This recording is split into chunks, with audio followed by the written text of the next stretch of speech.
Hello! Hello, hello! Welcome in. How does it sound? Is it too loud? Am I too loud? The game too loud? Alright, cool. You can hear it. Is it too loud?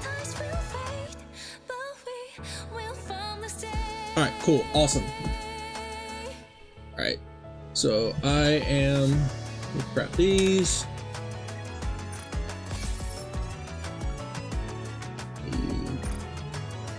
Friends. Say hello to friends. Let me do my solo raid really quick so I don't forget, and then I will dive right on in to doing this recap of the story. Fire Week. Oh, get out. Where are you? Siren. There she is. Let's go and find everyone. Siren. If you call, I will come. I will always protect you, Commander. Shall we go, Uni? Roger. Joining the mission. This team is more than enough to get through this very quickly, very easily.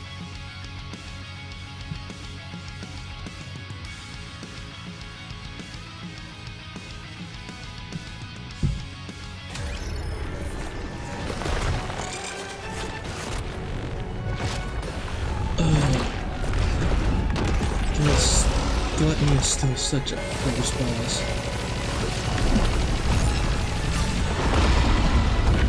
That's level 1 down.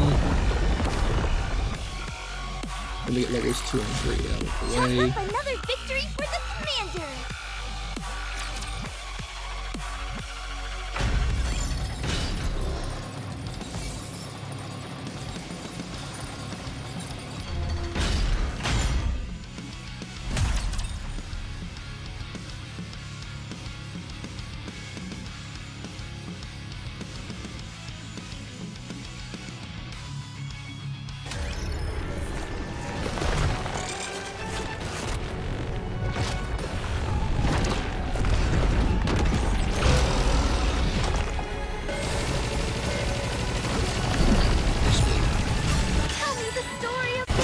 Let's go full. Fully active.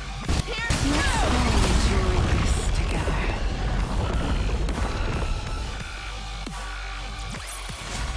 Chalk up another victory for the Commander.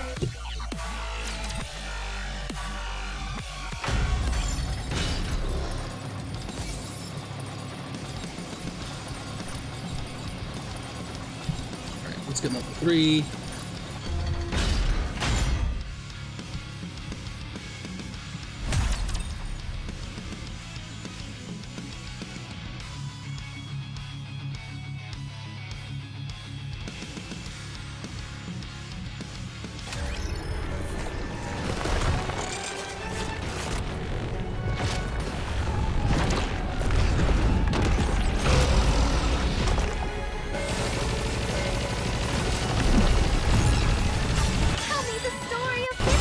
Let's go full. Fully active.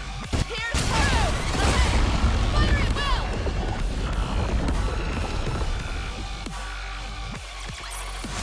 It's already over? That's a shame. It felt good.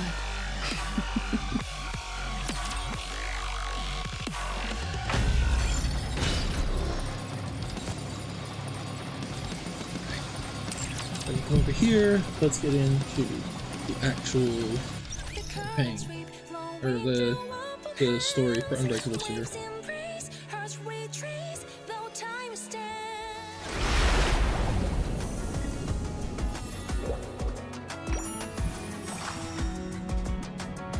Knowing that what's by my side is unbreakable fills me with such joy.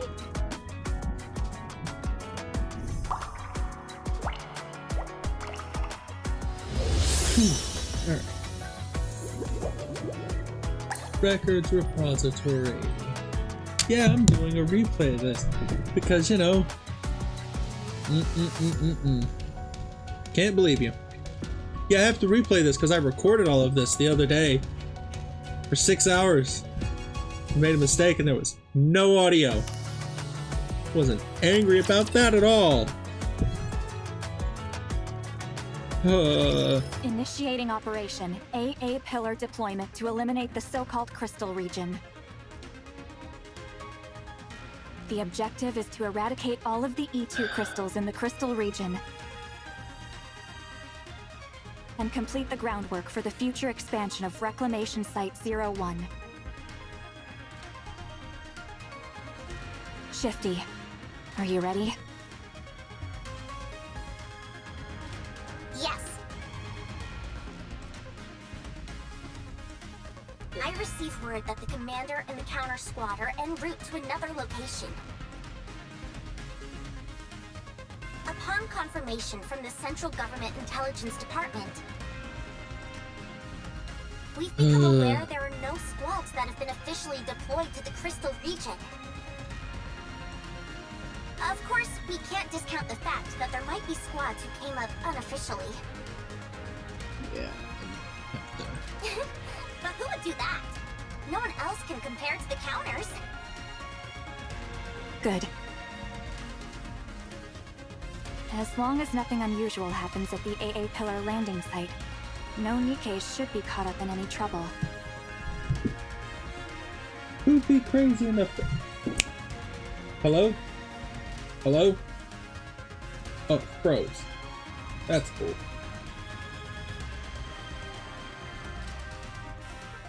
Did the stream freeze?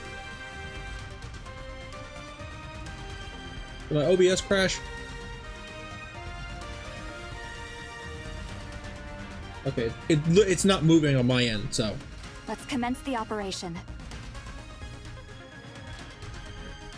AA Pillar launch sequence ready. AA Thank you. landing Just start, coordinates set. just type if it goes haywire. Confirming landing coordinates. Firing AA Pillar towards the guide signal. Alright, cool.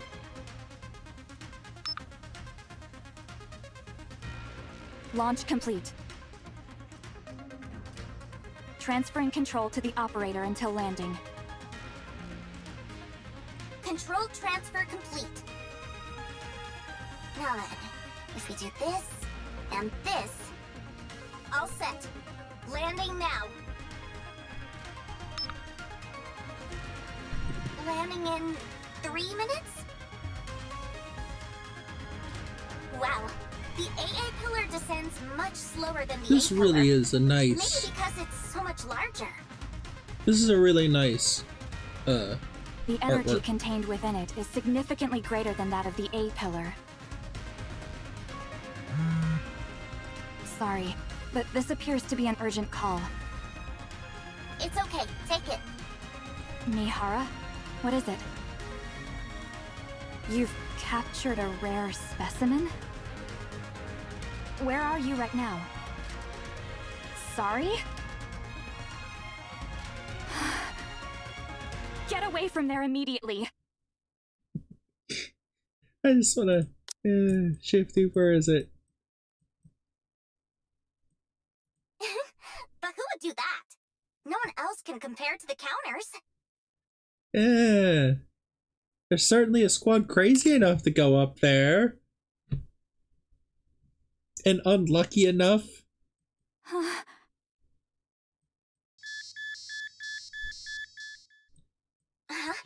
Mana, I'm picking up a strange signal near the AA pillar.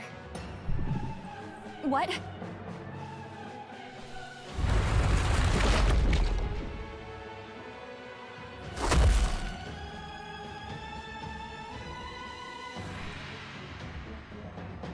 A colossal entity of some kind bursts out from under the ground.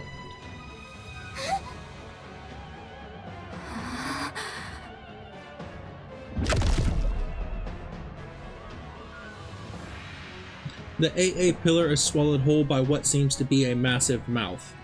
What is that thing? That's... That thing just swallowed the entire AA pillar. This This is an emergency. Contact Arc Command.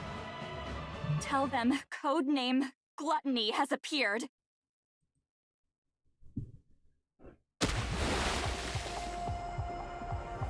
I hear the sound of something falling in the water, and my body begins to sink underneath the surface. I think I'm drowning. How long can a Nikke breathe underwater again? How long can my body last? No one's here. Who will come to save me? If I knew this would happen, I wouldn't have accepted that offer. No matter how miserable life got, I didn't want to die.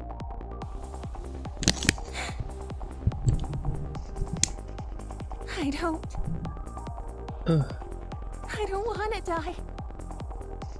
I don't want to die. Someone save me. Please. You won't die.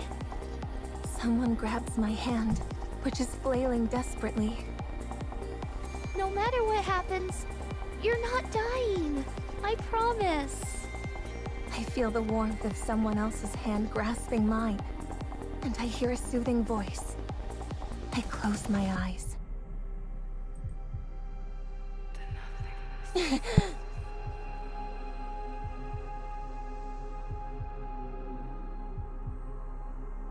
Mori opens her eyes.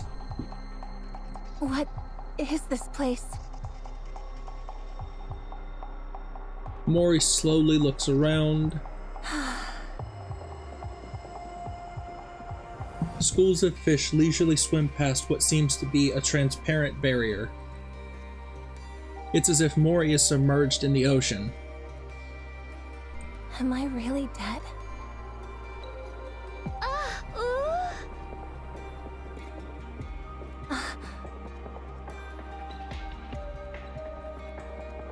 Mori turns her head toward the voice.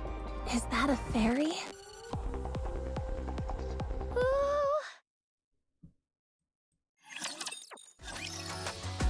Alright, give me 1 second.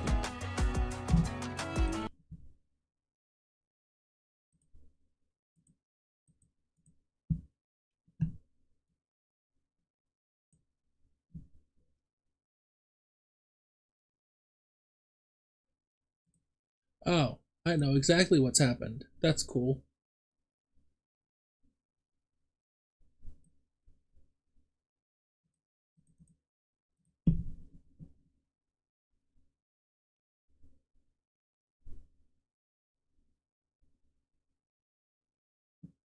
Give me 1 second.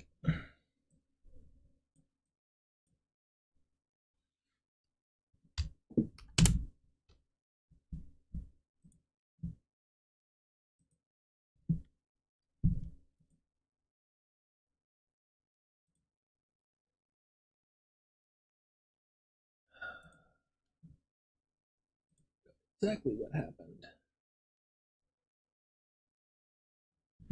First thing I'm doing is getting another monitor once I can get one.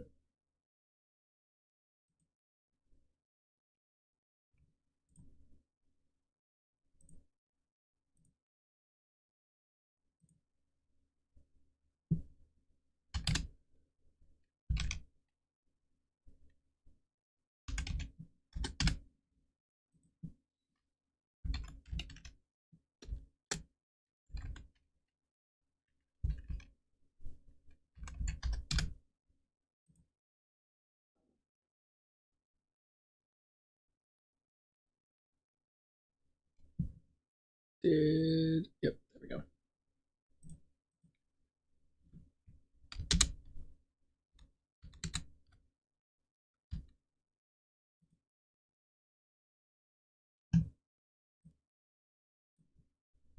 All right. Can you still see and hear everything?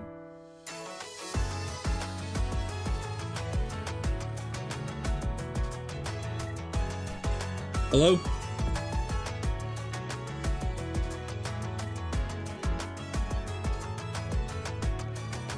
Cool. Looks good on my end. So.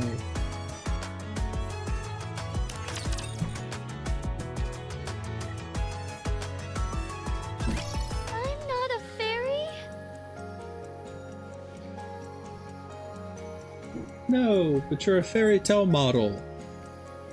Where am I? Fairy. So cute.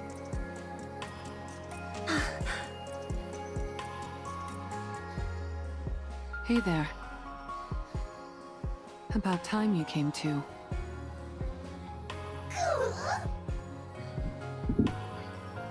Who are you?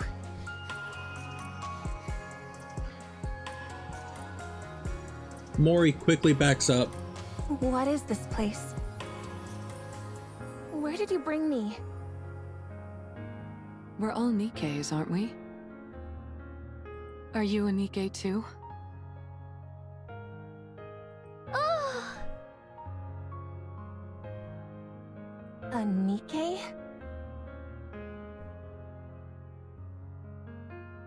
Yeah, and we're at the bottom of the ocean right now. Isn't that amazing? We're underwater? Don't be ridiculous.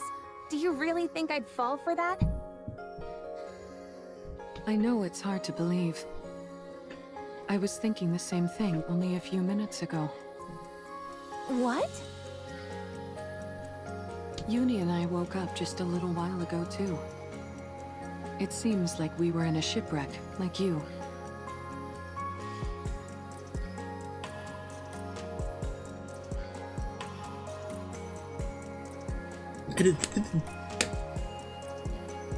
Why did she say shipwreck? That's still weird wording to me.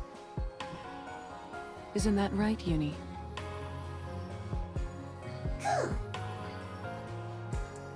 What is going on?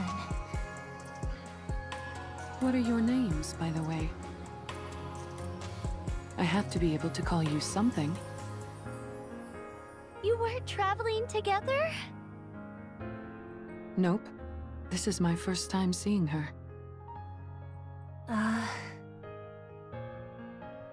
I'll kick off the introductions. I'm Mihara. And this is my partner, Uni, who is dear to me.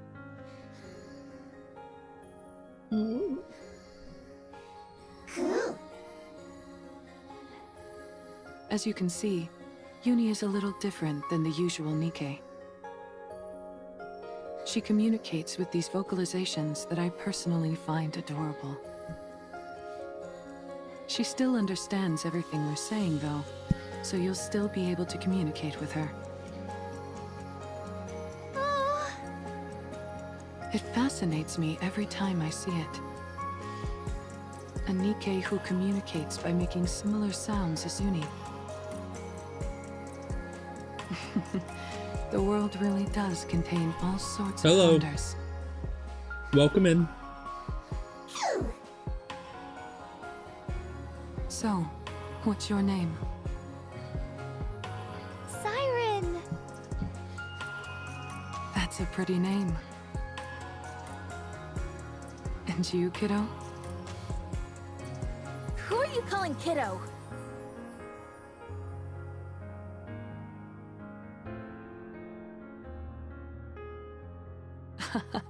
Tell us your name and I won't have to call you that. Mori.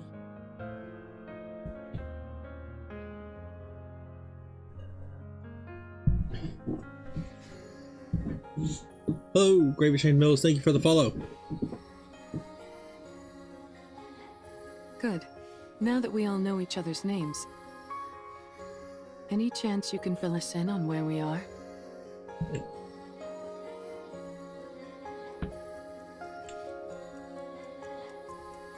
I saw you falling into the ocean near the bubble tree. I saved you.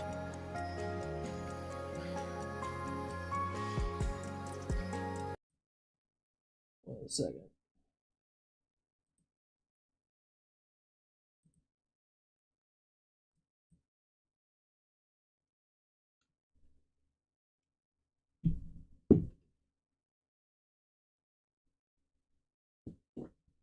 Okay, hold on.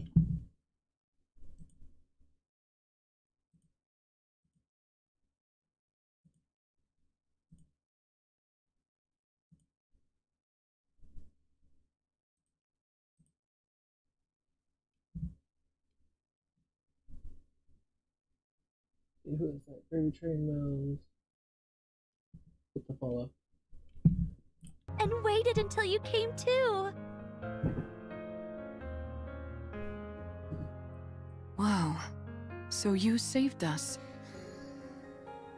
Thanks a bunch.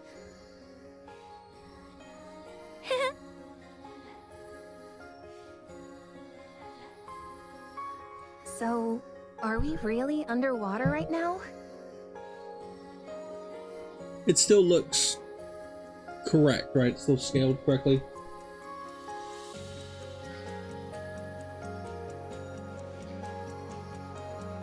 Uh-huh.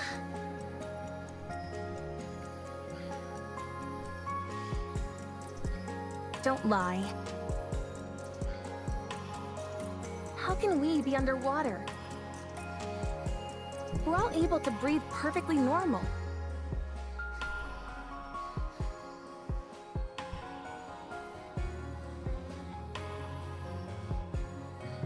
Is that transparent barrier protecting us? Barrier? Mori turns her head and looks upward.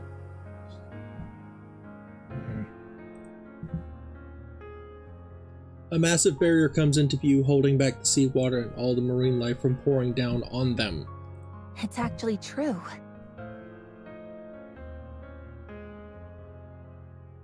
So this place really is at the bottom of the ocean? I never knew a place like this existed. So mysterious. Could it be a new lost sector? Siwin would certainly be happy to hear that. How do we get back up?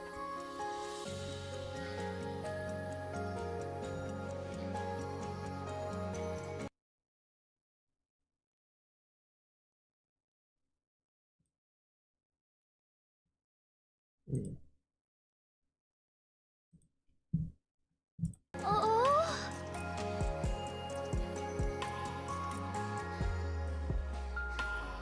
Is there any way to get back up to the surface from here?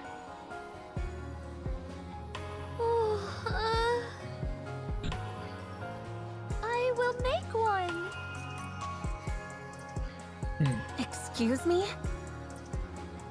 You mean there isn't a way to get back up now? Oh. It's not the most comforting thing to hear when you find yourself at the bottom of the ocean. Nod. In other words, we're trapped down here?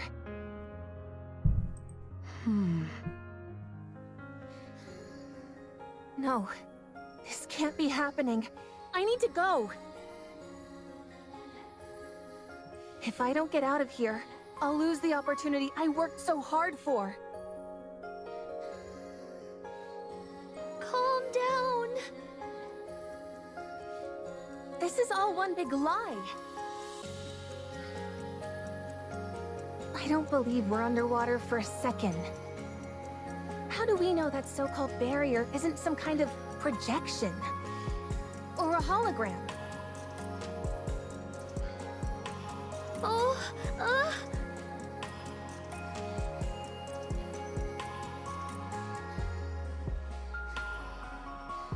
Little Mermaid frantically shakes her head. I'm not waiting around. Get out of my way.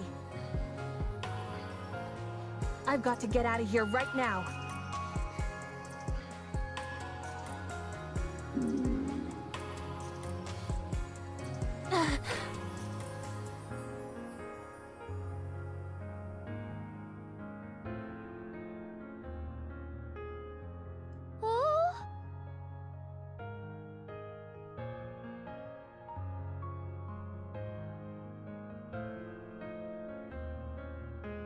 oh.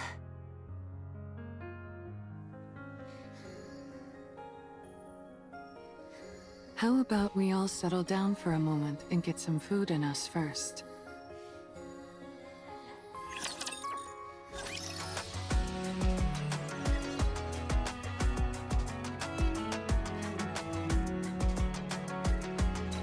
On to the next.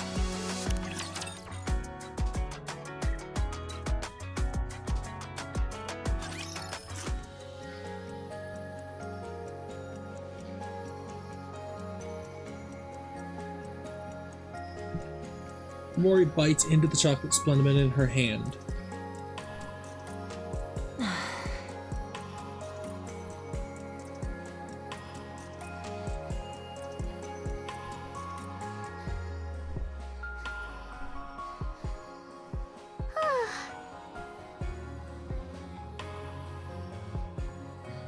What are you looking at? Is it tasty? If it wasn't, do you think I'd be eating it? Now stop staring at me as I eat. It's good to see you eating so enthusiastically. I was afraid your wariness would diminish your appetite. I'll never have a problem eating.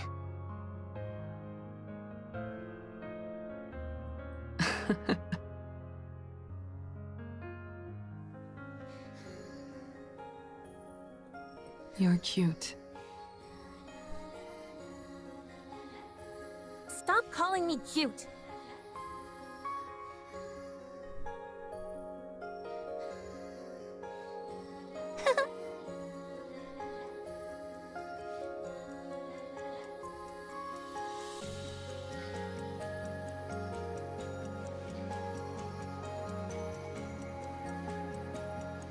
Thanks for giving us something to eat, Siren.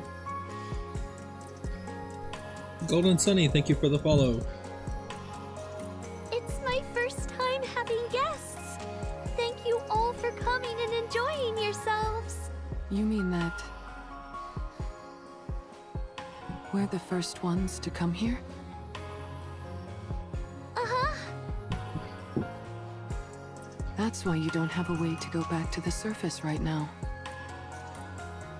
You've never gotten anyone out of here before.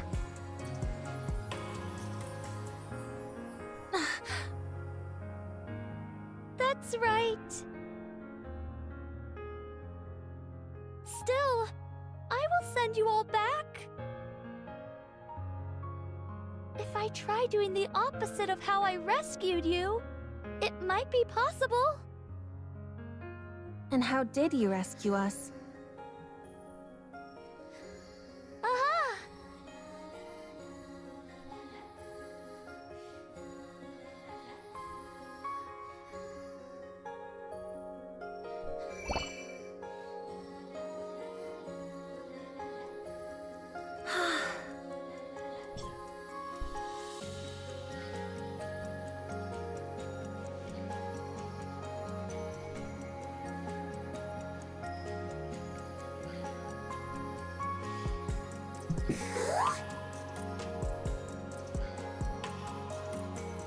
What is that?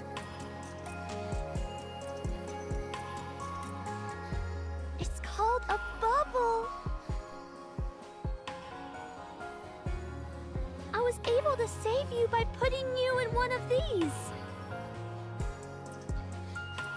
How is a Nikke capable of making something like that? Are you sure you're not a fairy after all?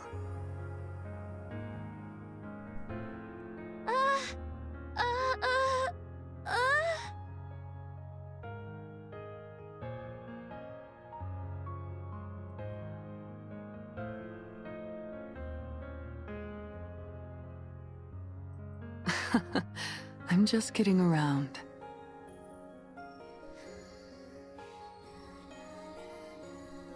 So, that's what you used to save us, huh? Yes! I have the power of the Kotodama! A power which I can also imbue the bubbles with! It means I don't have to physically move them myself. That's how I was was able to control the bubbles to transport you all here safely. Kotodama? What's that? Are you using this Kotodama thing now?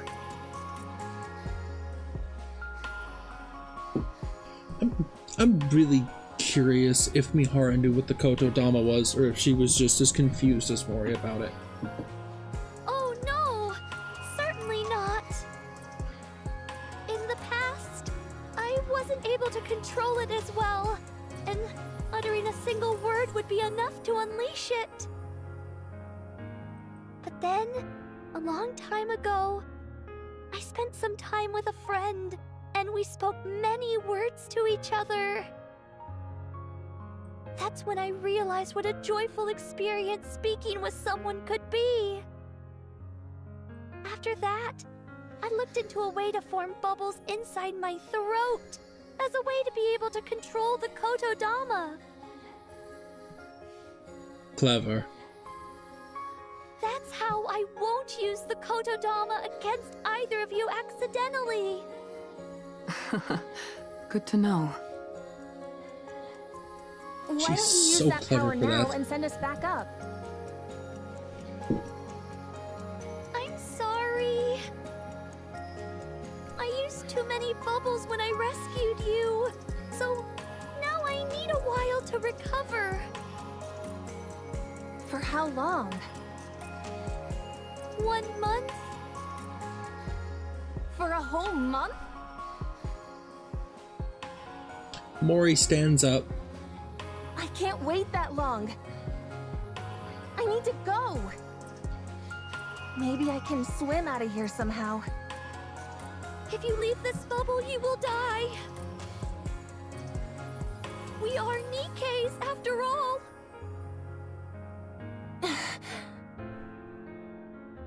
You seem awfully certain. Because it's the truth. I don't trust you. How am I supposed to trust a stranger I just met telling me I've got to spend an entire month cooped up with them? I'm going to... Mori. It would be best not to leave. Are you really taking her at her word? I am. She seems quite certain of what she's saying. There must be a reason for that. I like living on the edge and taking risks, too. But I wouldn't gamble with Uni's life. I don't know what urgent matters you have, but surely it would be foolish to gamble with your own life. That may be true, but I will get you out. I will make sure to send you back up to the surface. I promise.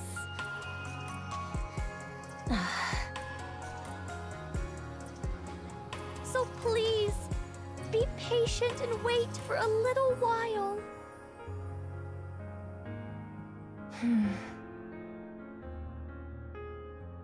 A little while? I'm going to be waiting for an entire month? Fine, but not a moment longer. Oh, Little Mermaid smiles brightly.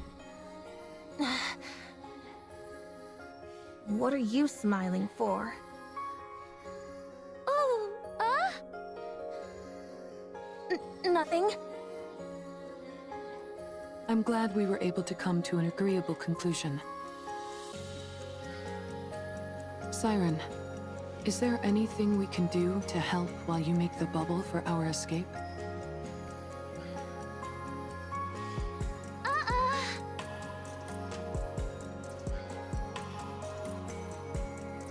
Shake, shake. We don't need to do anything? oh. Oh, no you don't. You'll just end up changing your mind later and roping us into helping with something. I can't stand that kind of thing.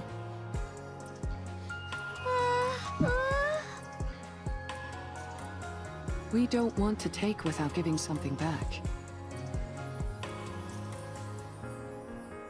Please, let us help. We can do anything. Oh, in that case...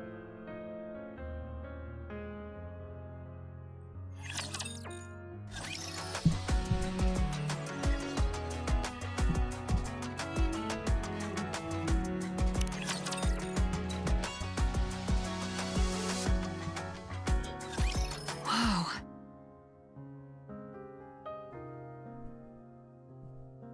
Look at all this stuff.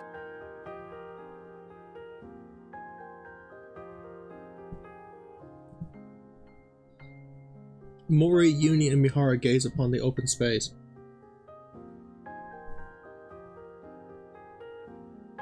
The destroyed remains of plans, buildings, submarines, and more lie scattered everywhere. That thing over there. I'm certain that I've seen it before.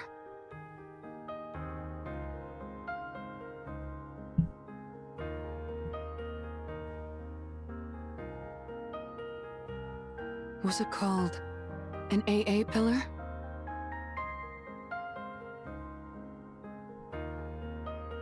Ah, so that's what it's called. There's a large amount of energy still stored inside it, but it seems to have stopped working. So I decided to leave it here. There sure are a lot of fascinating things in this place. We offer our help and this is where you bring us? Let me guess. You want us to start rummaging through this stuff. Oh? Nod.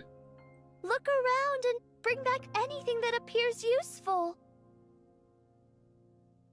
Up until now, I've been alone and thus didn't need much.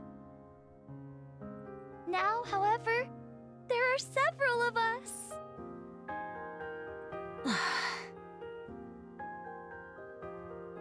If it's too much to ask, you don't have to. It's fine. You want us to scavenge for materials, is that it? Oh, Okay, fine. You can go. We'll do as we're told. oh, oh!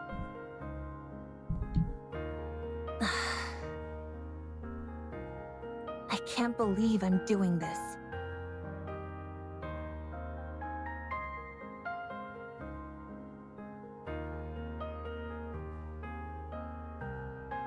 Mori trudges toward the wrecked plane. Sifting through wreckage for valuable items sounds fun to me. Don't you agree, Uni?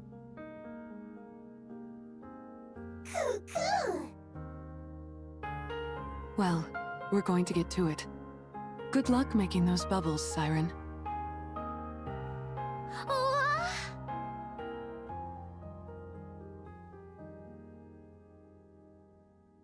A few moments later, What the heck are those?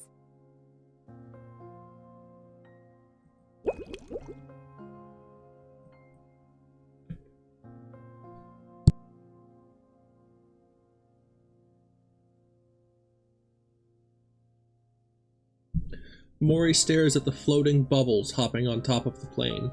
Right. Those are all made up of bubbles. Didn't she say they were robots of some kind?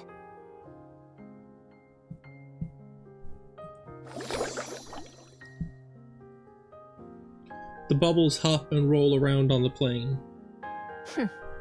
I've never seen robots that playful.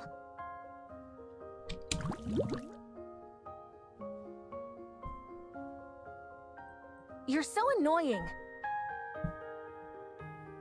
Go away.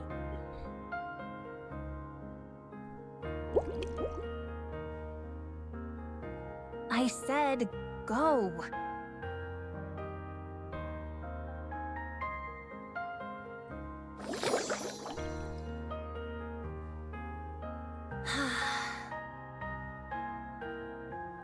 Alright, they are kinda cute. Surely it wouldn't hurt to touch it. Just once. Mori. Ah! What? What is it?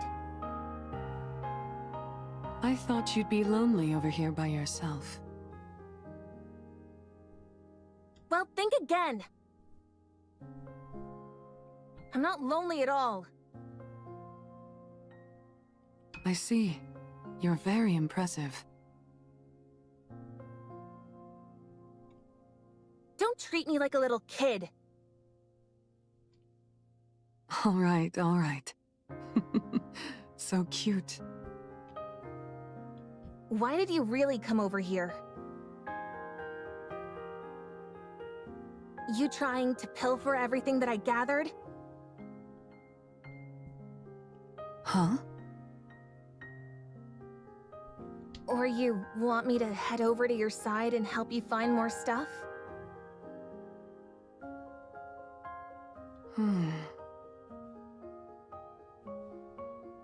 If that's the case, then get lost. I'll do no such thing. I'm not after any of that. Stop being so tense. Why would I do any of that stuff? It's not like this is a proper scavenging mission anyway. It's just a small task that Siren gave us.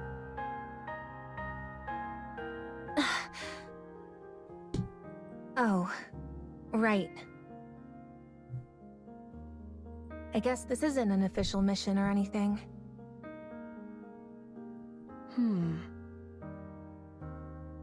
Mori, are you from a resource gathering squad?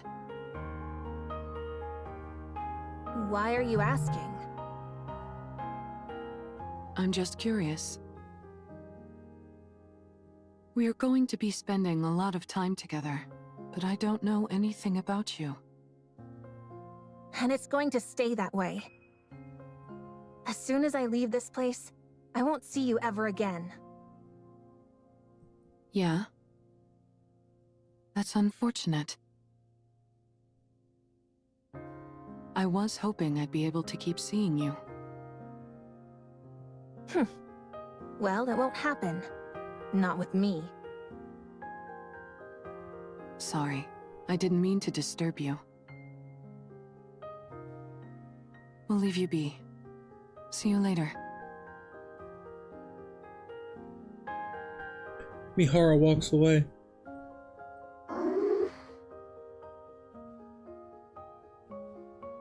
What are you looking at? Uni, are you coming?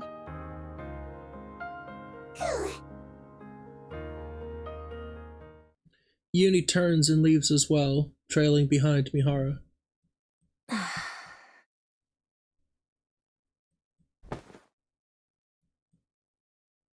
Mori sits down on the ground. You wanna keep seeing me?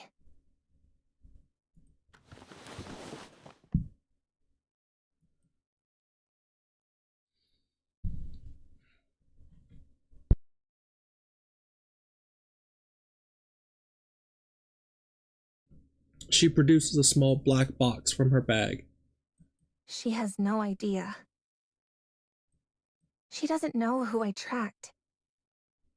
Or what kind of mission I was given. You just need to do one thing. All you have to do is tell me what they choose. Contact me within 2 months with a report. Quite simple, right? 1 month left. Nothing that ominous or ambiguous is ever simple.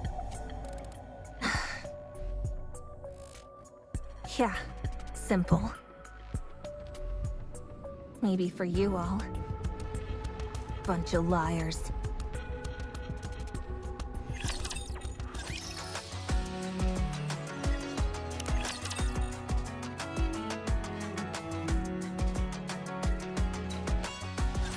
Wow!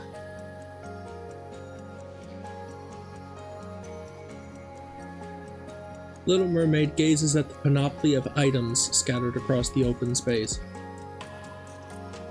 Wow! What are you making that face for? You gathered so much! Incredible! It's not that much, is it? Are you happy? Yeah! I didn't know so many things were hiding in there. Did you never search that place? Uh-huh. I never needed much when I was alone. The only time I ever went there was to find something to eat once. I see. Good job, you guys! I made up some beds for you at the shelter, so you can rest there. You made beds? Do you want to see? Oh my gosh.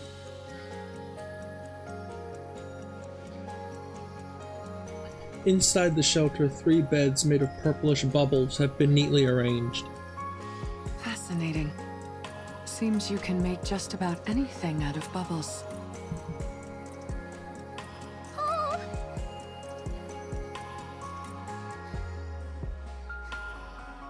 Mihara presses down on the bubble bed. It's nice and soft. you all worked so hard today, so please, get some rest. Are you sure it's okay to use your bubbles like this? What if it delays our escape? It's okay. I'll eventually gather all of these back up and use them. You'll be gathering all of the bubbles? Yes. In order to make sure you can all reach the surface safely, I need to collect every last bubble I can. A bubble that never breaks. Never thought I'd see the day. Can you take us to the place you make bubbles next time? Oh, Thanks. I'm going to make good use of this bed. I'm sure of that.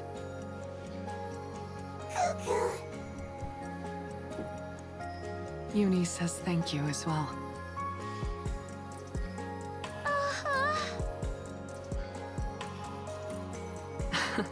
It feels like I've got 2 unis around now. Get a good night's rest, everyone.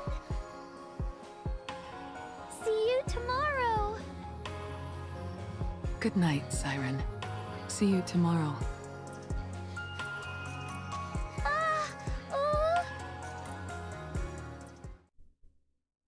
Little Mermaid leaves.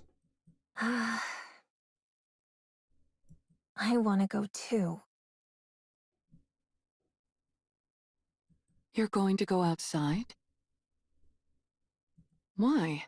Siren made these beds for us, so let's get some sleep. I don't need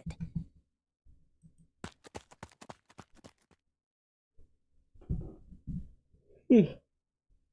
Mori runs out of the shelter.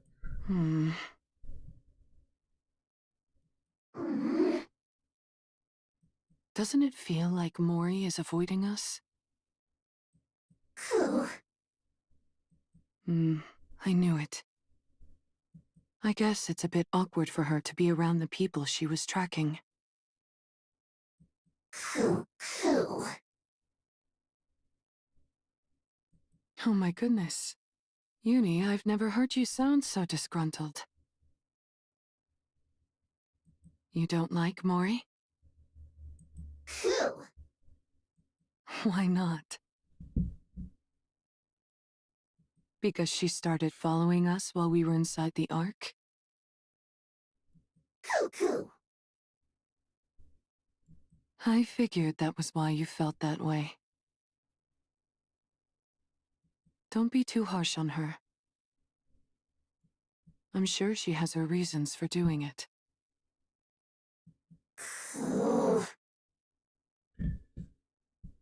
I love how expressive Uni is like this. Well, if you're not fond of her, I guess there's not much we can do about that. Cuckoo. Uni. What about Siren? Do you like her?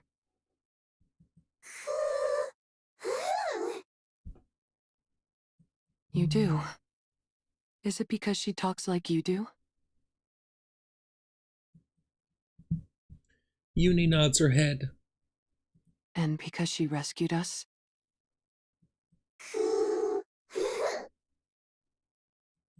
You're right. She rescued us, and now she's doing her best to help us. I don't think she's a bad person. Even though I don't think everything she's telling us is the truth. Cuckoo. Why do I think that? Well... Remember that big mouth thing we saw before we lost consciousness?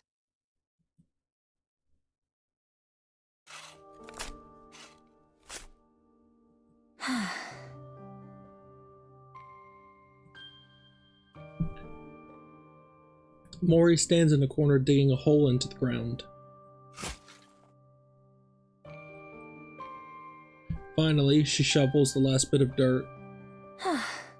That should be enough. I'm exhausted. What is up with this dirt?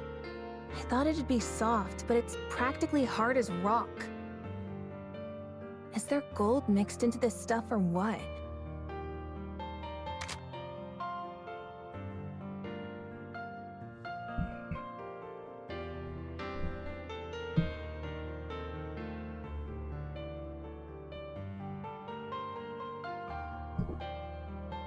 Mori folds the entrenching tool and returns it to her bag. She hops down inside her newly dug hole. Finally, I feel at ease. Everything has been so uncomfortable. Was the bed that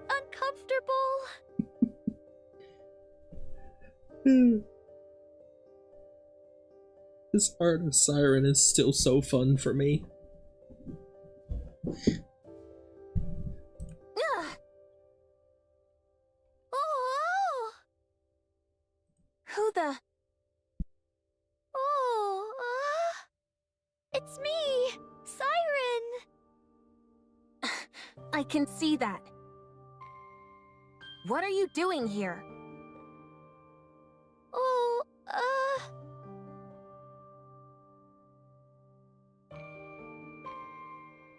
I heard what sounded like digging.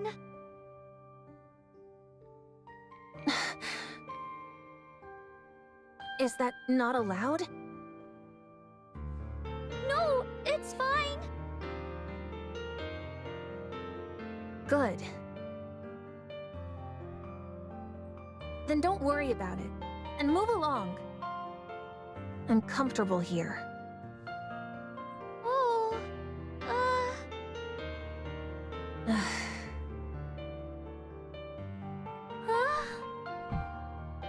What? Why aren't you leaving? Mori?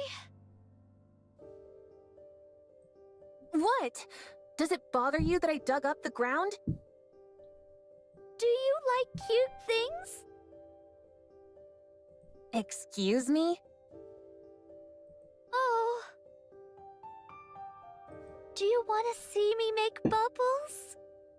You mean those bouncy things? Oh,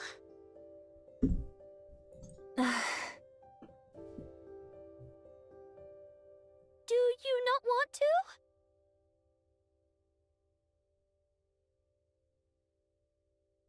Fine, I'll come. It's not like I have anything better to do. Oh.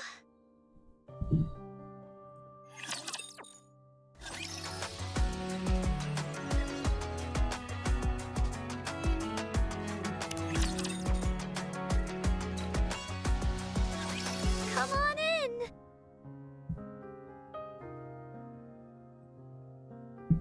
Mori walks into the workshop. Welcome to the Bubble Workshop.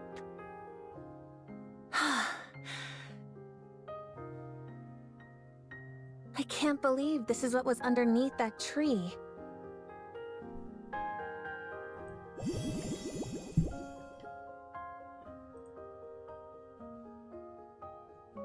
Inside the workshop, bubbles of variegated colors drift about playfully.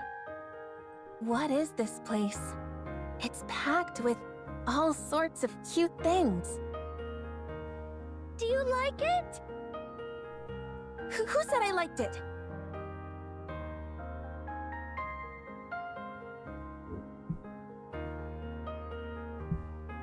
That mask came down a centimeter. Well...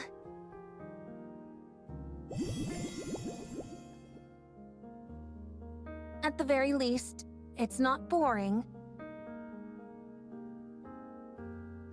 I'm glad you feel that way. So... what do I need to do now? Oh?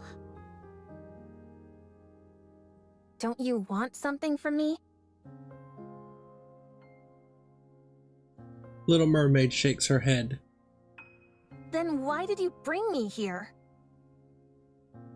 Being on your own can be a lonely thing. And scary. I never said I was lonely or scared. Don't go drawing any conclusions. Well, I'm glad to be proven wrong. I came to that conclusion because that's how I used to be. You were? Uh-huh. But you seem so strong. I can't imagine you ever feeling lonely. Everyone is at their weakest when they're alone.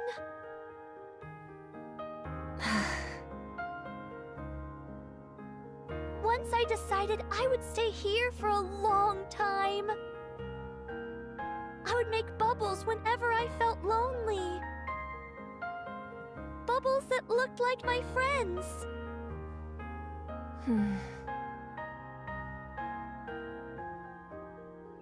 Mori recalls the numerous bubble formations she has seen in this place. They look like tears to me. Oh? Nothing. If there's nothing you need me for, then I'm going. Already? What am I going to do here? I want to go. Wait! Little Mermaid makes a bubble.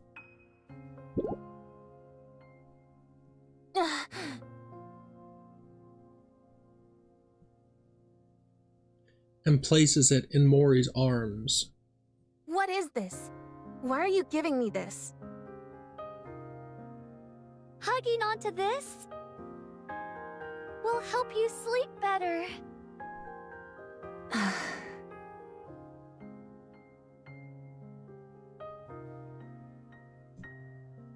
Mori looks at the bubble in her arms. It's exceedingly soft and warm. What's your deal? Oh! Why are you being so nice to me? Is there something you want from me?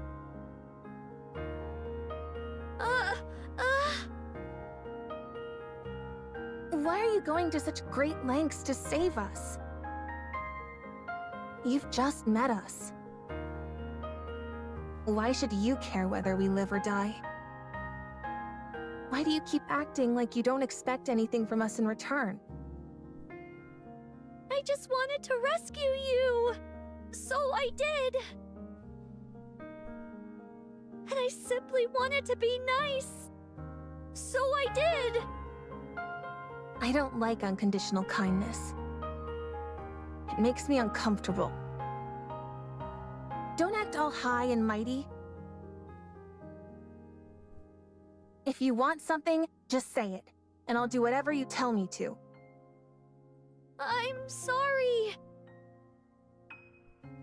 But I really don't have any ulterior motives. Don't lie to me! People like you are the worst.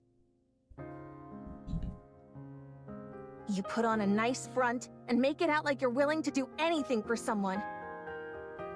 And then, just when they trust you the most, you stab them in the back.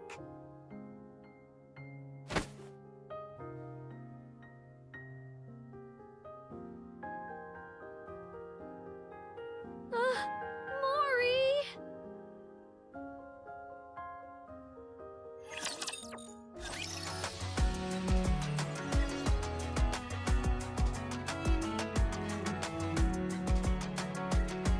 Give me 1 second.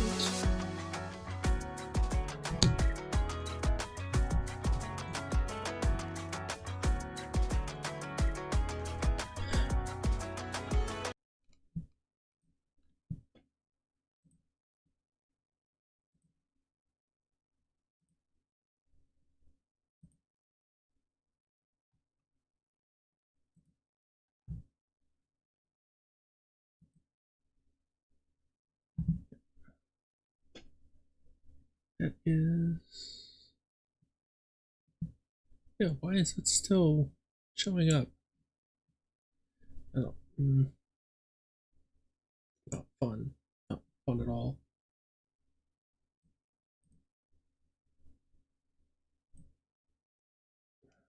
I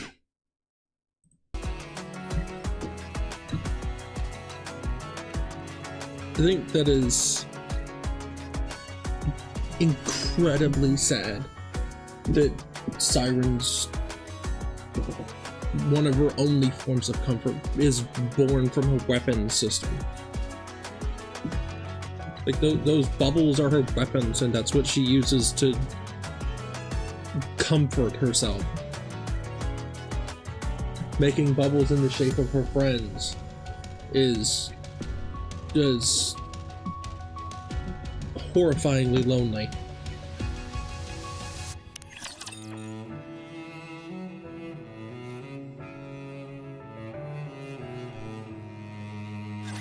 So, after a certain amount of time passes, the bubbles that you use grow on this tree, like fruit. Oh! I typically create bubbles solely using my weapon systems. So, making one large enough to cover this entire space would be impossible. I used the bubbles I had available to create this tree, which acts as a sort of filter.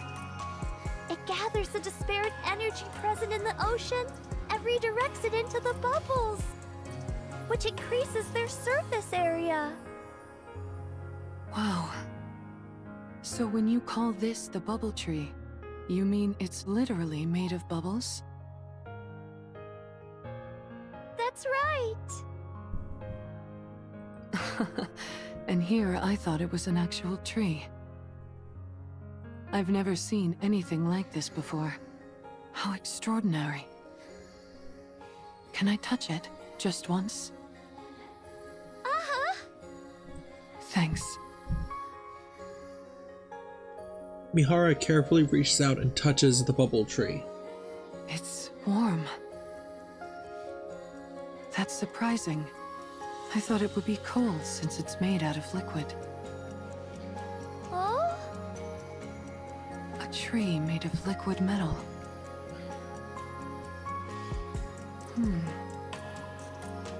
Oh. I want to check something. Siren, Oh? excuse me for a moment. Oh?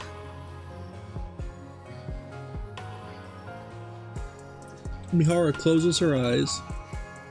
In order to exchange senses with the tree, she activates her ability. The warmth of the water travels up the trunk of the tree and reaches the massive membrane that touches the ocean. The frigid touch of ocean water and a sensation like something is watching from beyond. Mihara!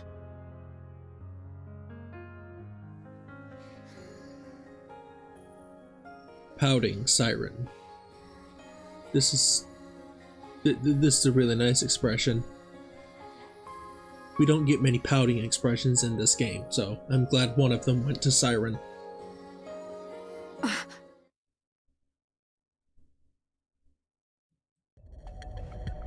Little Mermaid grabs Mihara's arm. No, you can't! If you keep going, it'll be dangerous! What do you mean? You mustn't draw attention to us! I don't understand. Oh, we're not ready yet, so we must lie low for now. My powers are weakened at the moment, and I can barely maintain the bubbles to keep us hidden as is. If we were to attract any unwanted attention, we'd have no way of fighting that thing. Then you would never be able to return to the surface. What is this thing you're talking about? Something dangerous that doesn't understand language. Were you hiding here from that thing too? Yes. I quickly realized that my ability had no effect on it. So I decided to stay out of sight until I'm ready. But our arrival here must surely have attracted its attention.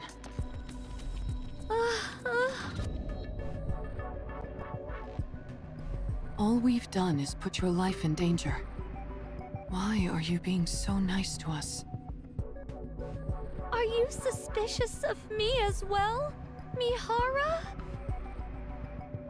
Not suspicious like Mori is necessarily, but I am curious. We live in an era where people don't stick their necks out for others without good reason. We're not used to people being kind simply for the sake of being kind. So, you can understand why I'm somewhat intrigued. Why are you going so far out of your way to help us? Why are you not more wary of us, a bunch of strangers?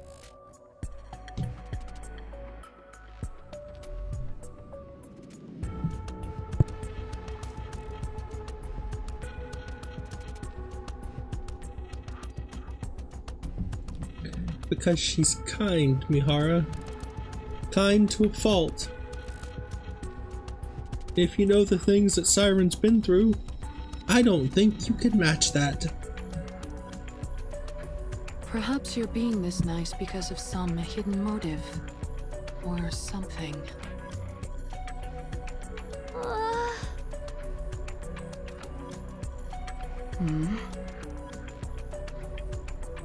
Your arriving here felt like a divine gift.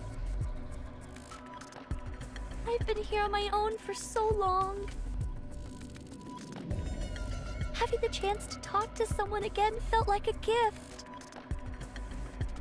So I wanted to help you in any way possible. And be nice to you. How long have you been here? What year is it? Here, I'll show you. Mihara pulls out her phone and shows her the screen. Ah. So much time has passed already. If that date on the screen is correct, then I believe it's been about 70 years. You've been here longer than I thought. 70 years. And you've been alone this whole time? Uh-huh. No wonder you considered us a gift from above. That would also explain why you've been so benevolent toward us. I have to say, Siren, you seem like a real hard luck case. Oh? I have to admit, I have a real soft spot for those kinds of people. All right. I had a whole bunch of questions I was going to ask you. But that can wait. Oh, Someday, you can tell your story. All of it. We've experienced our fair share of hardships too. So no matter what your story is, we'll be able to handle it. ah. Okay? Oh. Thanks, Mihara. Don't mention it.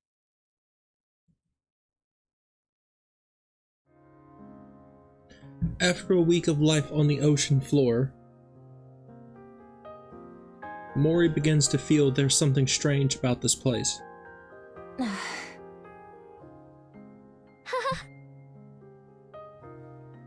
What is wrong with you? Why do you keep coming here and pestering me? Oh? Don't you remember what I said? I told you to drop the whole Saint act. Oh, And yet you insist on coming back here again and again. Don't laugh. I'll leave soon. Don't think that I'm gonna start opening up to you because of this. Oh. You're a real nutcase, you know that?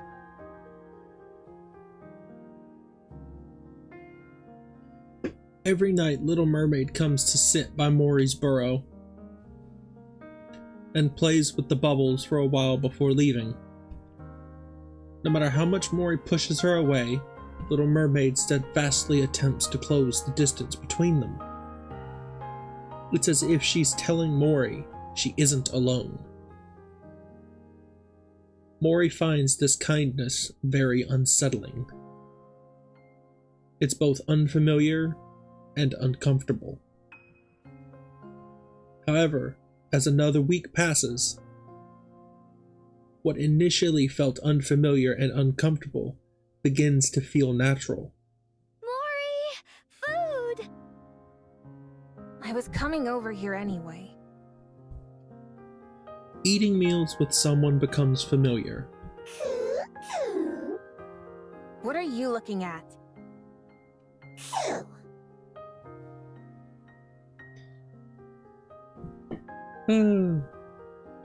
So apparently she can blush through that mask. Okay, that's terrifying. Does that mean that that mask is her face?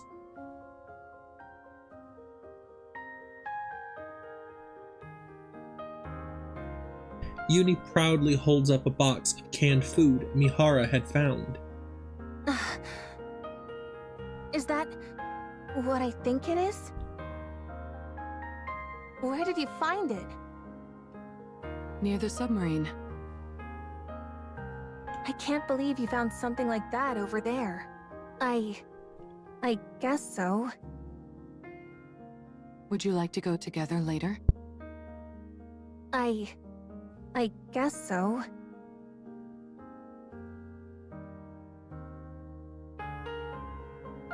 Working together with someone becomes familiar.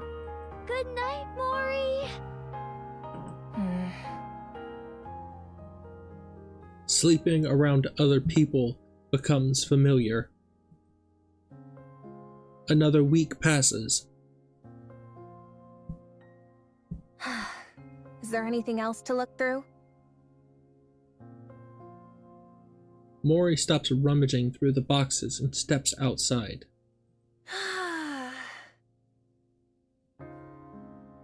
Mori stretches as she looks at the now familiar oceanic landscape. Huh? Amongst the water, streaks of silvery liquid flow and undulate like a galaxy. How beautiful.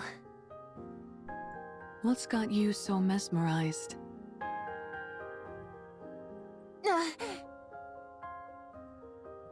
Don't sneak up on me like that. Wow. I've never seen ocean water that color. How long has that been there? How would I know? I just saw it. Really? Where'd it come from, I wonder? Siren. You see that silvery liquid? Do you know what that... Digestive liquid? But why? Siren? Why do you look so worried? Is that stuff over there bad? Everyone, inside! What's gotten into her? What is that? Mori looks out at the ocean again. Huh? There is a red light in the water. What's that red light? The light flickers, reminiscent of a rapture's Are those core. raptors? Yeah, rapture's core. Okay.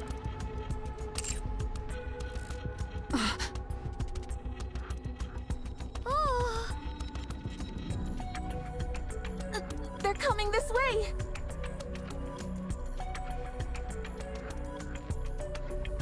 The raptors approach the barrier, their glowing cores burning red. Since when can raptures move underwater? From what I know, virtually all raptures are incapable of that.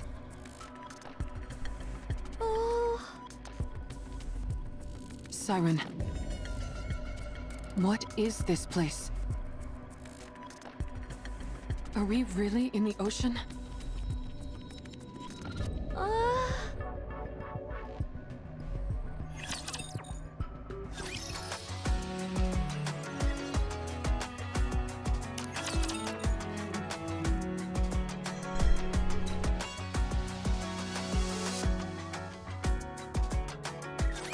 Why aren't you saying anything? She's asking you if we're really underwater.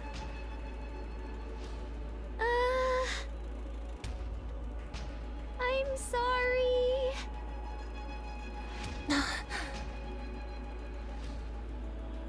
I knew it. You were lying to us?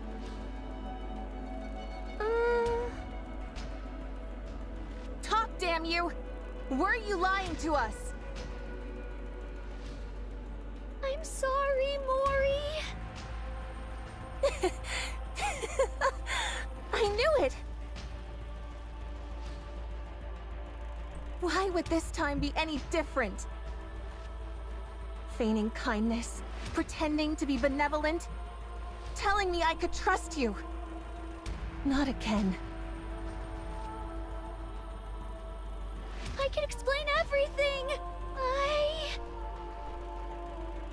Save it. I don't need your excuses. I'm going right now. And I don't care whether I drown. I can't stay in a place like this any longer. I'm leaving. No! It's dangerous to go out now! Do you really expect me to believe you? We're in its throat! What? Did you say throat? Gluttony is a colossal rapture, and we're inside its throat. Going out now would mean certain death. What in the world are you talking about? Are you saying I was eaten by a raptor? Little Mermaid frantically nods her head. So calm down and listen to me. There's no way. I couldn't have been eaten by a raptor. Does that mean I'm going to die? You're not going to die. No matter what, Shut up! I don't trust a single word you say. Mori hurriedly grabs her bag. I'm leaving. You hear me? I'm leaving. Mori!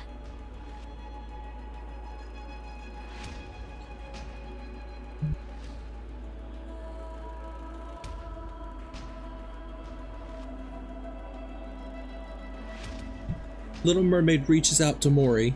Don't touch me. Mori swings her bag to shake off Little Mermaid.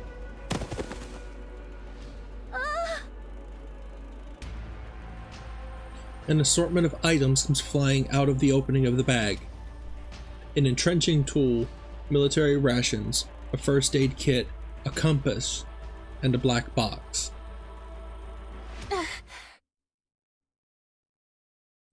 You're Mori from the incubator squad, yes? Yes? It's a pleasure to meet you. I'm Jien. What am I doing here? Goodness, here I am trying to exchange greetings and you're dispensing with all formalities. Don't you think that's rather rude?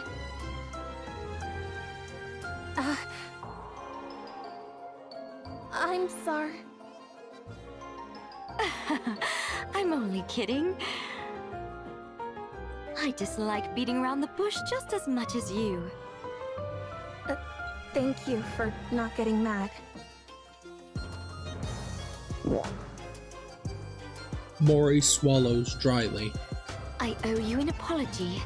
I'll admit I was a bit cavalier, considering that this mission will decide whether you get disposed of or not.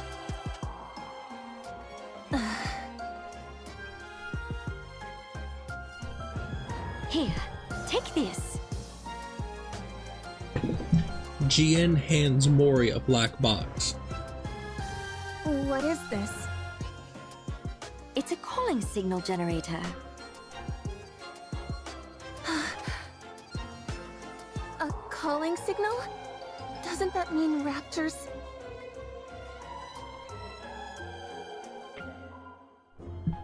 Tremble. Be careful not to drop it. If that box takes a tumble and breaks, it'll emit a calling signal straight away. Why are you giving me this? Jien holds on to Mori's shoulders. You're going to follow someone up to the surface. When you've gotten far enough from the Ark, you'll throw this box behind her, which will automatically activate the calling signal. Then, all you have to do is report back to me on how she reacts. But why? Why are you doing this? Let's just say I'm curious. When something that's a fusion of a Rapture and a Nikke hears the calling signal, will her Rapture instincts awaken and move her to tear apart her beloved Nikke companion? Or will her rational Nikke side win out and have her tear herself apart, having become a Rapture? A Nikke Rapture fusion? Yes, not too long ago I managed to create such a thing. Pretty cool, huh?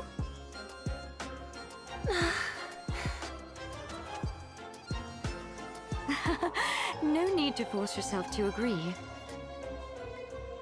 I know very well how volatile such an entity might be. So let's keep this our little secret, okay? Yes.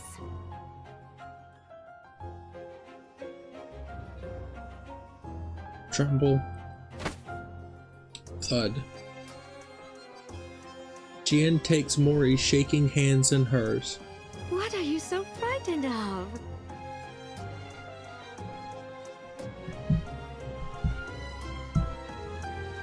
I still would just like to say I don't care how good you look. You are absolutely evil. You are malice in the shape of compassion.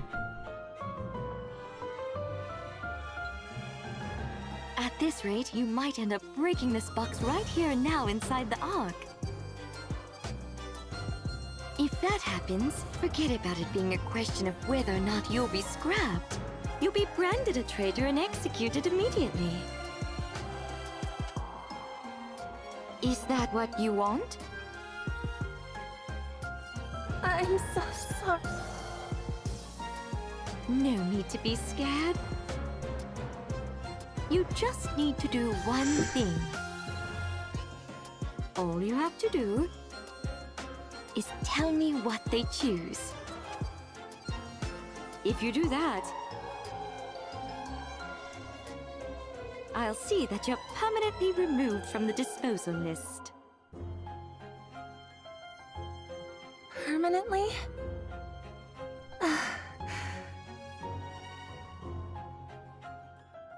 When do I need to do this?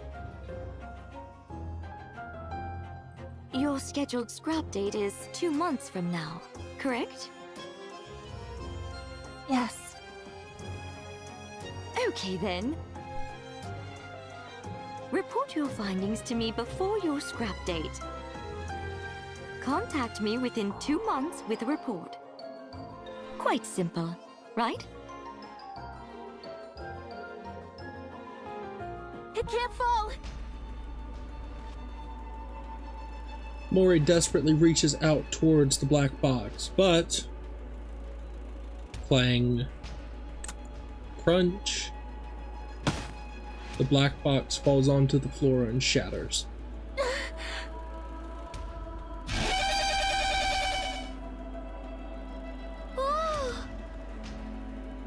A calling signal.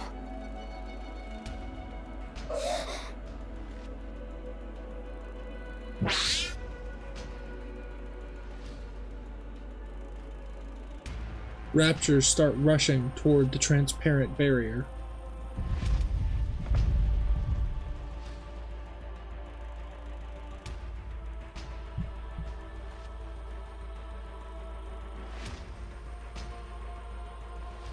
The Raptor horde collectively slams against the barrier, desperately trying to get closer to the calling signal. The barrier. Everyone, move back!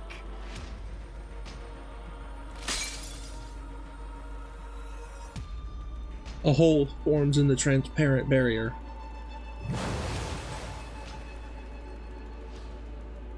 A mixture of silver liquid and seawater pours in from the opening. The digestive fluid!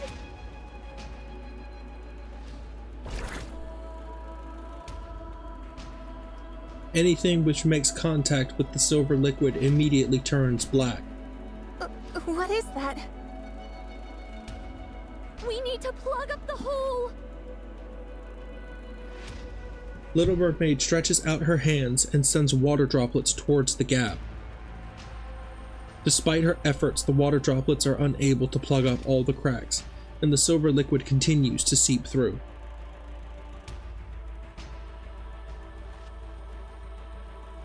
Some of the droplets make contact with the AA pillar. No! The AA pillar! In an instant, the AA pillar begins to turn silver. No! The Little Mermaid reaches out, sending a mass of bubbles that wrap around the AA pillar, which is rapidly turning into silver liquid.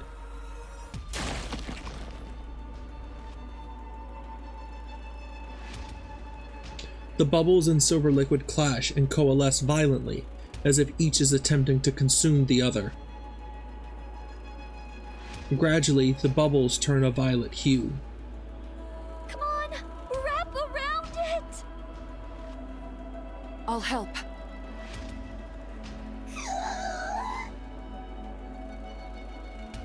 Uni?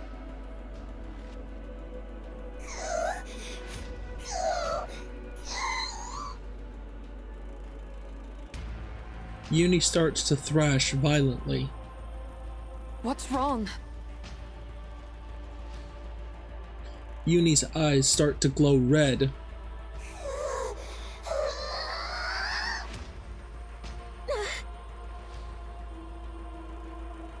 Uni, snap out of it.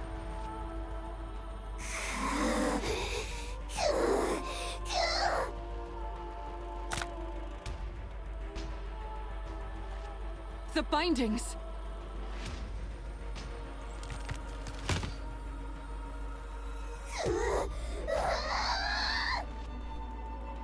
Uni, I said snap out. Uni grabs onto Mihara's throat.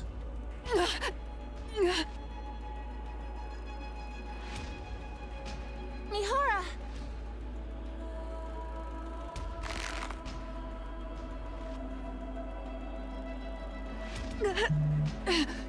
You need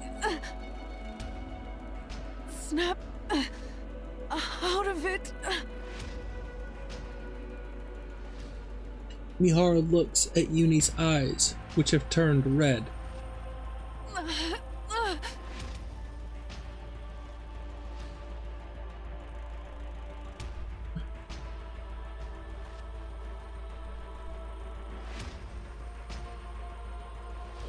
Oh, man. Despite her seeming to have lost her mind, tears stream down from Uni's eyes. Uni. Don't cry. I'm okay. Mihara!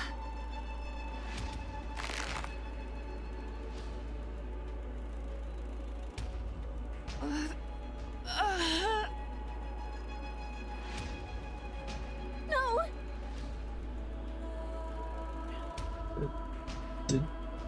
The tragedy of the fortress.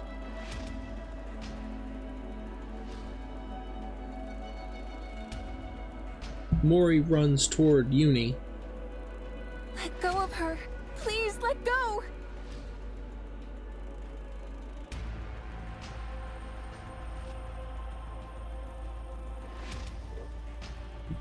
Mori clings desperately to Uni's arm.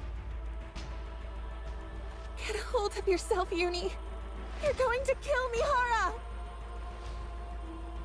I said, snap out of it!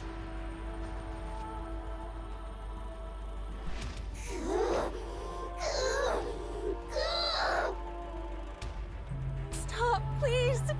Someone help! Stop! Stop! Uni's movements stop.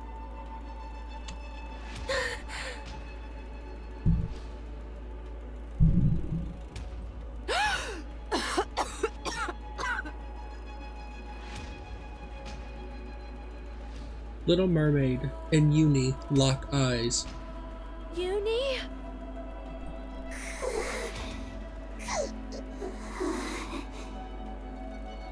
Do you remember when you first fell in here? What you said inside the bubble? You said, "Please save me, Hara." Now, it's your turn.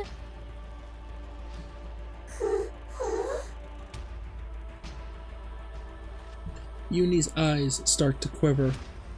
Yes, now it's your turn, Uni, because you're a Nikke. A Nikke who loves Mihara and who wants to save her.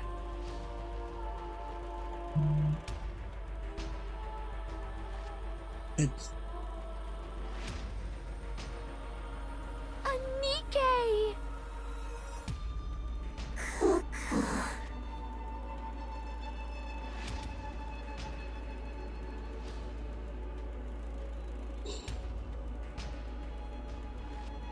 the red glow starts to fade from Uni's eyes. You are a Nikke, not a rapture. So, come back, Uni.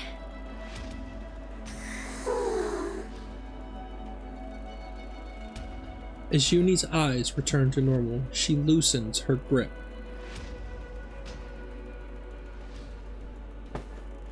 Mihara falls to the ground.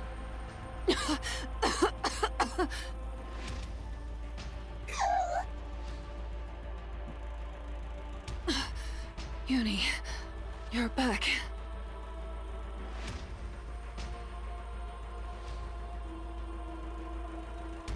I just noticed she's the blushing, smiling face. Is that her default face?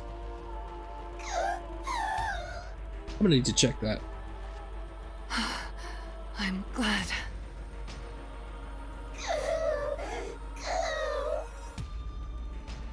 Thank goodness. Kick.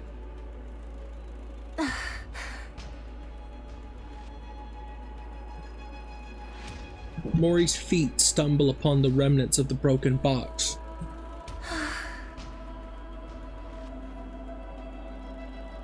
In the throes of panic and desperation, Mori had forgotten her sins. Now, faced with the evidence of her error, a wave of guilt crashes over her.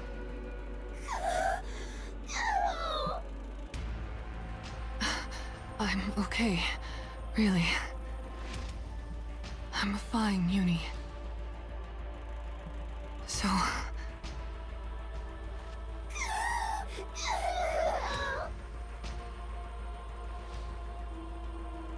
Uni begins to sob. To Mori, it sounds like a scream. It feels as if Uni's wailing cries are directed towards her, reprimanding her and telling her that she must reckon with her sins.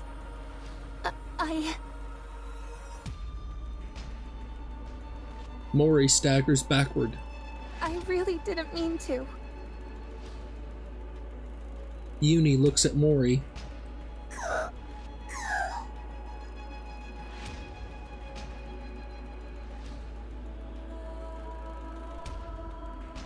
Uni's mask is stained with tears. I'm sorry. I'm really sorry. Mori runs away in desperation. Mori!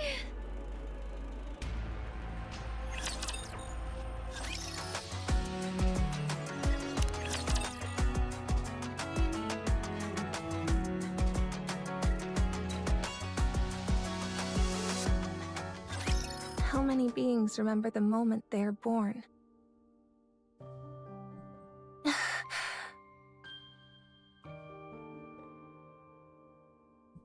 I remember. I remember the first time light shone upon my eyes. The first time I became aware of myself. The moment I met my creator. For the first time. Are you awake? Oh. Hello. I faced misfortune. I wonder which squad I should assign you to. Sorry? Let's see. Intelligence is average. Same with endurance and combat-related evaluations.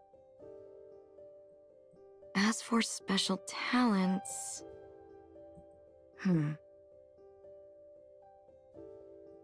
None.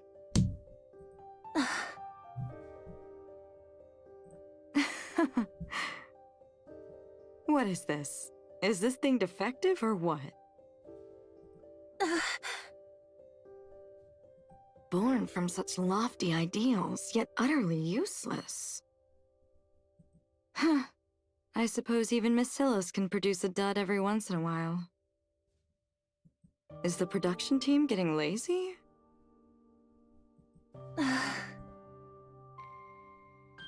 Still, I do need to assign this hunk of junk to a squad.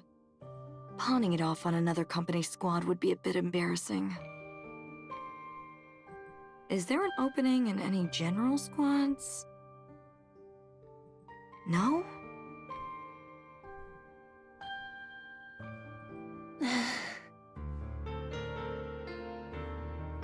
I suppose that settles it then.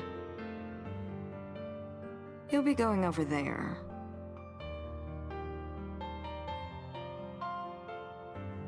I was a defective product.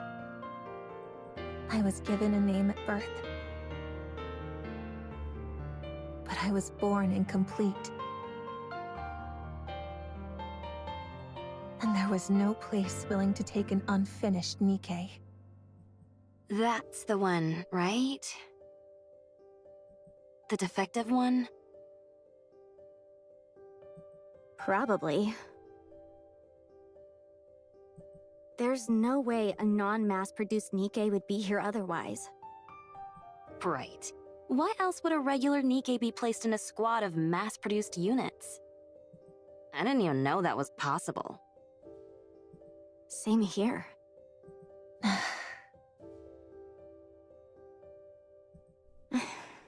I feel a little bit bad for it. Why? At least it has its own face and name.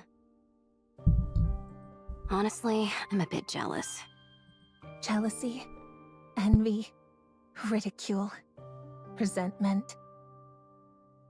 Amongst a sea of identical faces, the fact that I stood out meant many bore ill will towards me.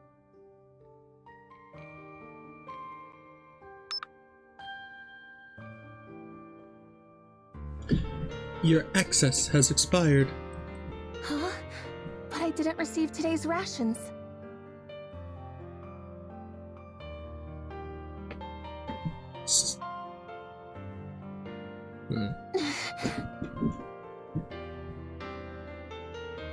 Mori turns around. What? You got something to say? At first, I tried to force a smile and pretend to be nice. No, nothing. It's just, the supply machine seems to be broken. Oh yeah? That's too bad. The captain said we need to leave right away. Guess you'll have to go hungry. Yeah. Oh well. Is everyone ready? Let's go. Yes, Captain. We were squad mates. Our lives were constantly on the line as we worked together on surface missions. If they were to abandon me while we were up there, I'd have no one. I didn't want to die. I wanted to live. Even when they assigned me the most dangerous resource collection zones. You're working on this zone solo today. By myself? That entire area? Are you incapable of even that much? You're not even a mass-produced Nikke. I'll do it. I can do it. Even when they hid supplies from me. Even when they deprived me of food. Mocked me, ignored me, ridiculed me, tormented me. I would pretend not to notice and try to laugh it off. Why isn't anyone coming? I didn't receive any message to return. If I stay too long in one place, the raptures...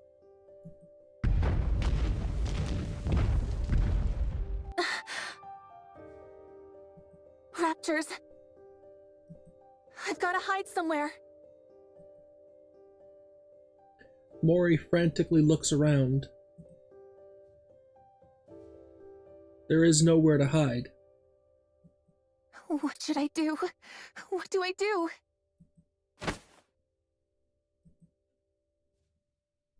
Mori stumbles over a shovel. That's it. I need to hide underground. Mori desperately digs into the earth with the shovel.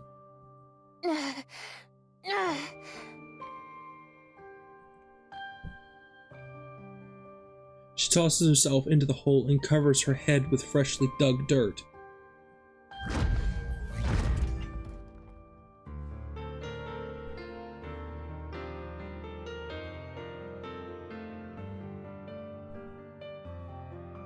Please, don't come. Don't find me.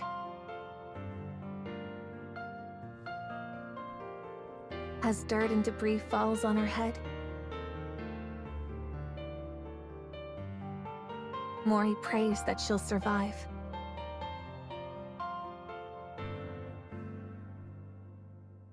Somehow she manages to come out of the ordeal alive, and upon returning to the elevator... What are you doing? Didn't you hear the return order? Huh? I didn't hear anything. Hey, didn't you tell her?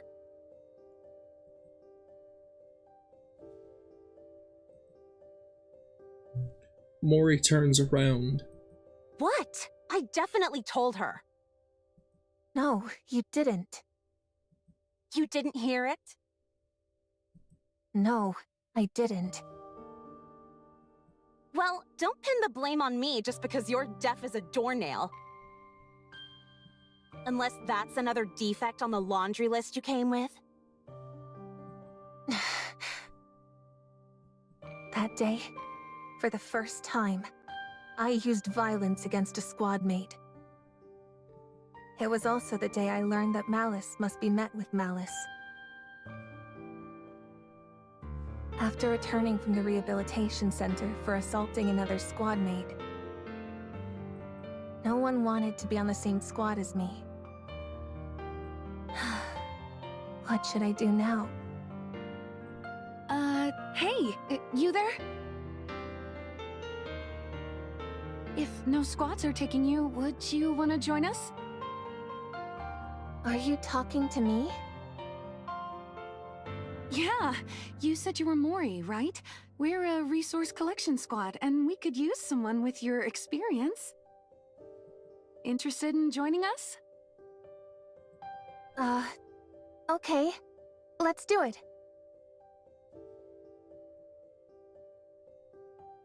Little did I know that the first ones to approach me with open arms would be the first to stab me in the back. What? You're accusing me of theft? Unsubmitted resources were found in your bag. I was just holding it for someone. I'm getting tired of these excuses.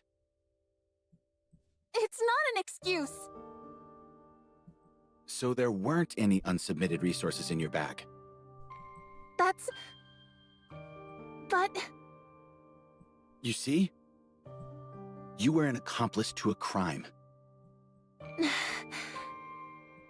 No one believed that I had been tricked. Wait a minute. This one's already been to the rehabilitation center once before. Doesn't seem to have any special skills either.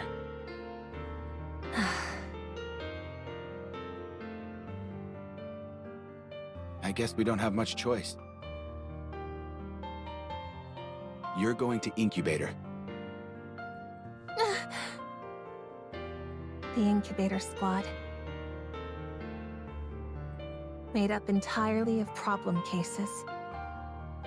Nikkes without any special abilities who weren't worth taking the time to resettle in other squads. A last chance holding ground. Where they would either develop hidden potential or be scrapped. The dynamic with my squad mates there was the same as before. Isn't she the one who got caught trying to steal from the mass-produced Nikke squad? Be careful. I hear she has a bad temper and goes around picking fights. If we get mixed up with her, we'll probably end up getting scrapped along with her.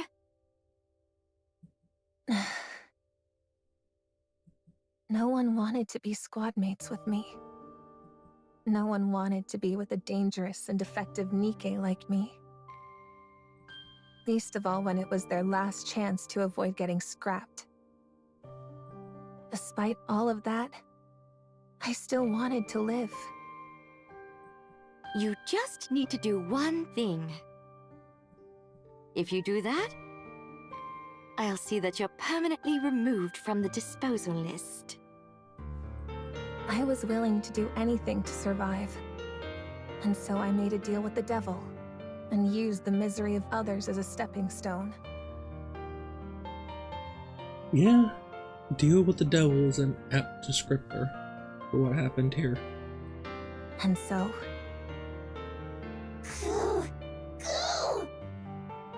I made others miserable. Does someone like me deserve to live? I was born broken. Maybe it would have been best if I'd ended my life the moment it began. I live in a world filled with nothing but evil, where no one wants me to survive. Before making all of these foolish decisions in the name of survival, would it have been better to simply die and be reborn?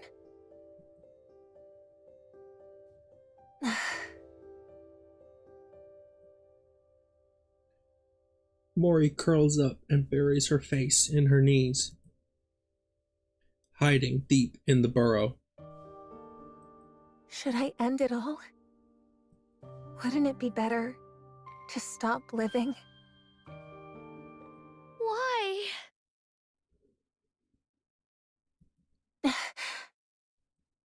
What are you doing here? I came to get you, Mori.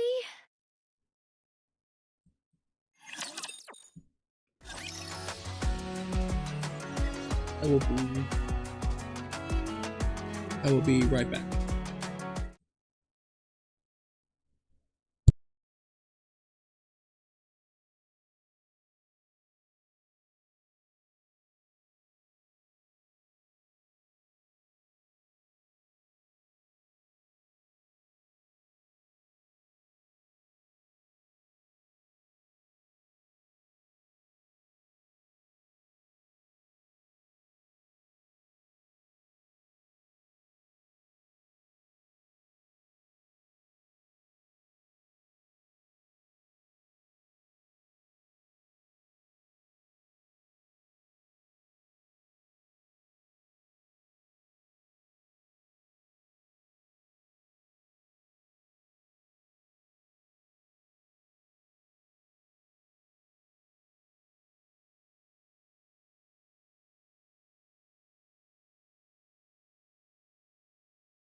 I'm back.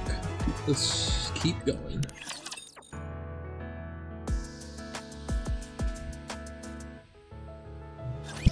What are you doing? How did you know I was here? I know these little hollows are where you feel the safest. I figured you would be here.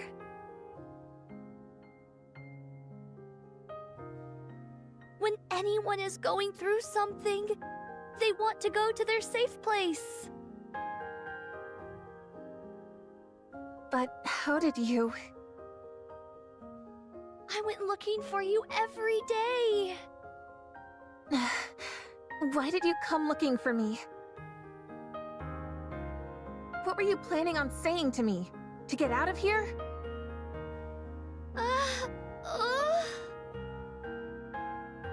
Fine, I'll leave. I know what I did was wrong. I can leave any time. You can't leave. If you do, you'll die. So what if I die?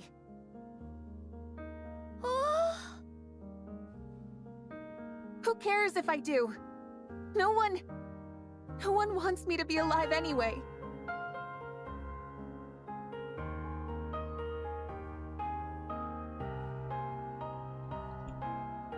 That is... God, that is so horrible.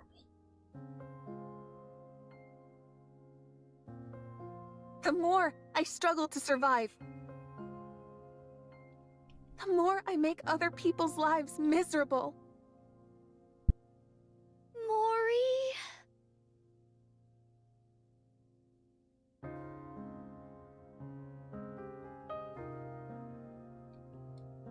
If that's the kind of life I'm destined to live, then I'm better off dead. It'd be best for everyone if I'm out of the picture. No. Not at all. No more people would get hurt. And I won't have to struggle to survive anymore.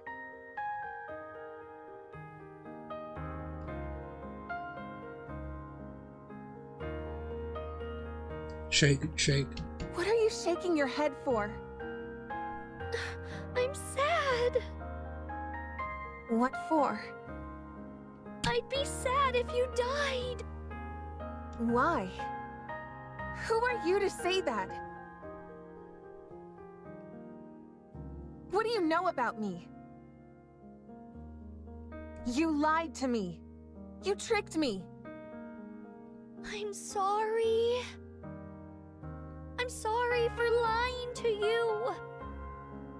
I thought not telling the truth about this place, that we were inside a rapture's throat, would make you happier. Happiness? What is that? Since when has happiness had anything to do with my life? Do you think the world has ever reached out a helping hand to me? You wouldn't know. You've been strong since the day you were born. When you ask for help, people listen. When you reach out your hand, there's always someone there to hold it. Not me, though. Being born has been my greatest misfortune. No one was happy that I was born. No one likes the fact that I'm alive. No one extends a helping hand to me. No one listens to my cries for help. That's not true. I heard you. What do you mean? I even held your hand. When? You said it in the bubble. You said you didn't want to die. You begged for someone to save you.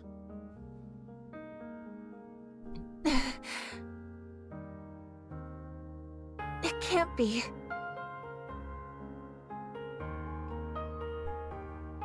You won't die! No matter what happens, you're not dying. I promise. That was you? It wasn't a dream? I heard your cry for help, and I held your hand. I'm glad that you're alive. I'm happy that I was able to save you. If no one has celebrated your birth before, then let me be the first. What? Mori, I'm happy that you're here amongst the living.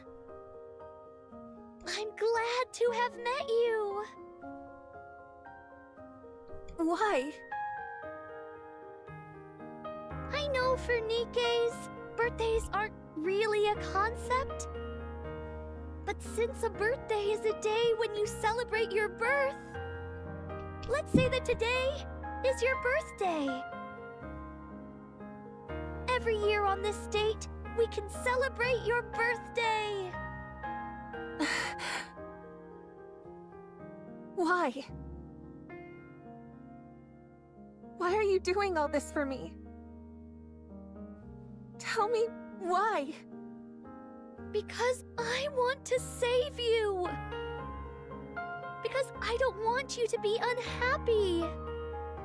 But why? Because I'll be sad if you die. I'm happy that I got to meet you. I was so lonely in this desolate bubble. And then you came and made me happy. So, I don't want you to die. I want you to live and be happy.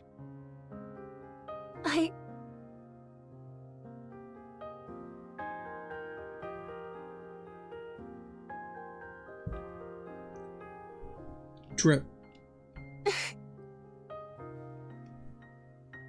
Tears run down Mori's face. What? What is this? Mori, are you crying? Shut up! Don't look at me! Oh?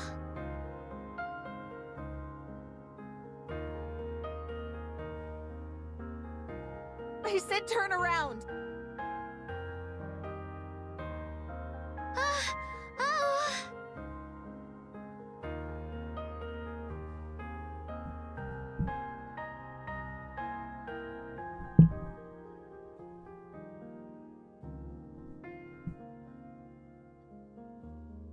A lifetime of cruelty.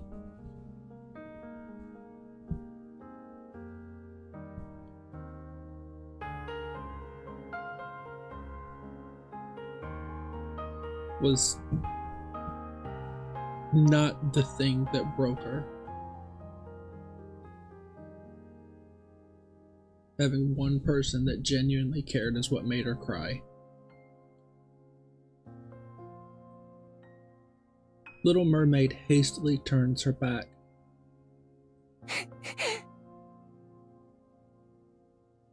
Are you okay? No, I'm not okay. Damn it. I've never cried before, no matter how hard it got. This is all your fault!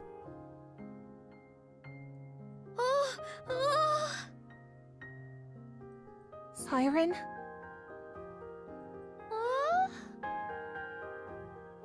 I've lived an unhappy life. I've had good reason to be distrustful of others, but it made me overly guarded, and I turned a blind eye to your kindness. I was suspicious of your affection, and saw it as duplicitous.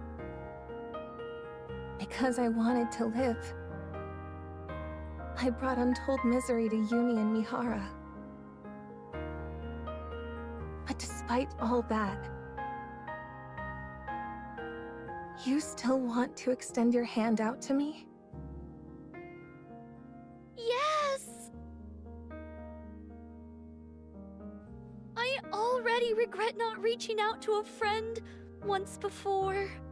And once is enough. So... Little Mermaid reaches her hand out to Mori, who is still ensconced in the dugout. let's get out of here. Let's go outside.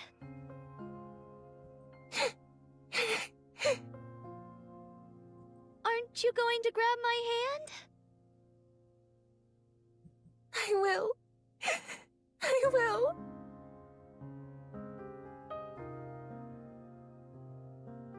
Would that we had more people in the world like Siren.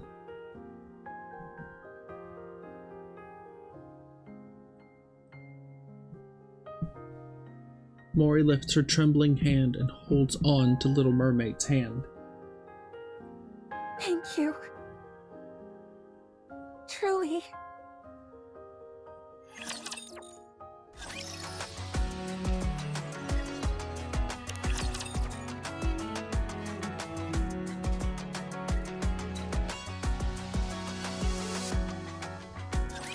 I'm really sorry. You could have died because of me. I can't apologize enough. It's okay. I didn't incur any major physical damage.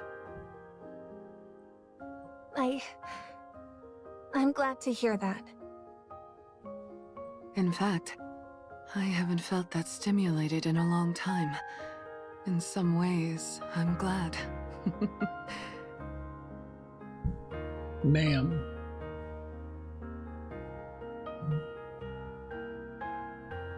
"'Tis not the time."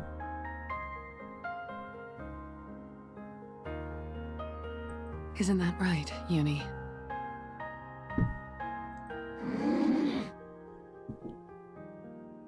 Uni.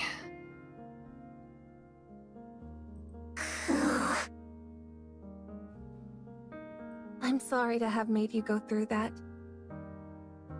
Out of selfish self-preservation, I accepted that offer. And you suffered for it.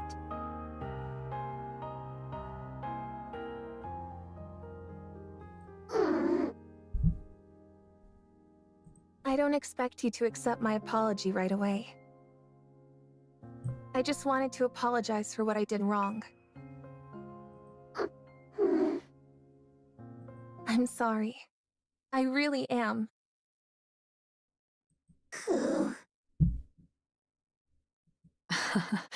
At least she responded. Thank you. Now then, shall we move on to Siren's apology? Whoops. I'm sorry for lying. I thought that hiding the truth about where we actually were was in your best interests. I didn't want you to feel the terror I experienced when I was swallowed by gluttony. I'm terribly sorry. So you also got swallowed up by gluttony? Oh. Yes, a long time ago. I was eaten and ended up here. And you created this place while you were in here? Right. To think this cavernous space is all something's throat. Gluttony must be really enormous. That Then what was all that silver liquid? That was its digestive acid! You mean... like stomach acid? Yes! Any object that comes into contact with it melts and transforms into more silver liquid. Once that's happened to you, gluttony absorbs the silver liquid and transfers it to energy, which it then uses to fuel itself. If this stuff can dissolve seemingly anything, what about the membrane surrounding us? Oh! When my bubbles come into contact with the liquid, it twists and contorts but doesn't dissolve. It's like two armies battling for territory. And the outcome of the battle can shift based on the quantity of each army. So everything outside this membrane is that digestive acid? Little Mermaid shakes her head.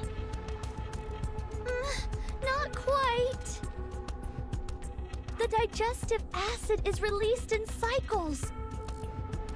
On top of that, it can't affect natural substances, so the seawater here is real. Is that why the fish are still alive? Oh, that's why leaving here without the bubbles is impossible. If one drop of that silver liquid touches you, you'll melt instantly. That's the reason you stopped me from going outside. Oh, I'm sorry for being so reckless. it's okay. Things may have gone a bit sideways back there. But we're still sticking to the original plan, right? About that, I think I can get you out faster. You can? Really? How? The silver liquid came out earlier than usual. So I think I can make the bubble faster than before. Is that possible? Oh! Remember what I said before? The bubble tree only collects the energy present in the silver liquid. As a result, I think I can create the bubbles about a week ahead of schedule. That quick? So we potentially only have a week until we get out of here? Oh, I see. Mori?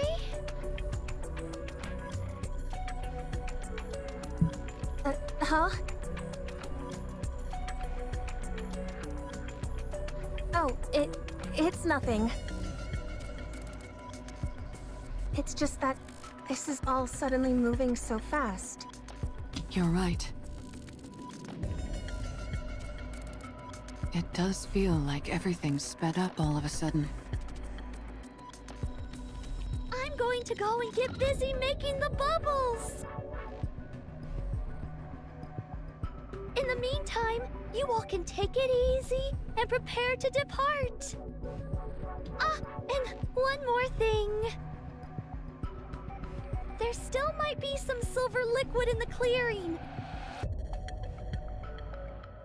So you should steer clear of that area for the time being. You think there's still some lingering in the clearing? Oh.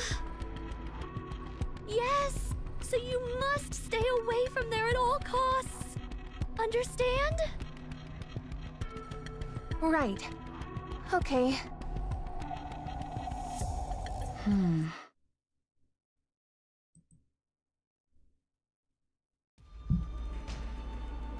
That night in the clearing,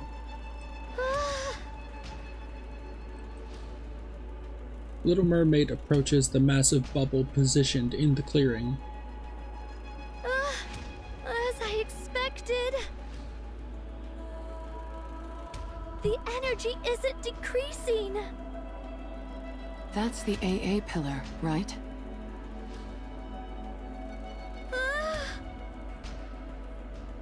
Why are you? You saved my life twice now. What's so strange about me wanting to spend some time with you?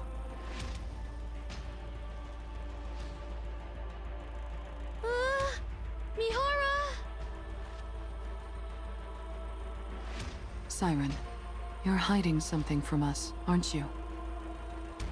And it's got something to do with this AA pillar. And how now it's made of bubbles. How did you? I found it strange that you were trying so hard to keep us away from this clearing. I naturally concluded that something of interest must be here. After mulling it over for a while, I quickly came to an answer. Something must have happened to the AA pillar. Huh? Siren. What happened? Are we in danger? No, it's okay. I can still fix it. It's fine. Then let us help you fix it. Once we've done that, you can get us out of here. Doesn't that work fine as well? No, that won't work.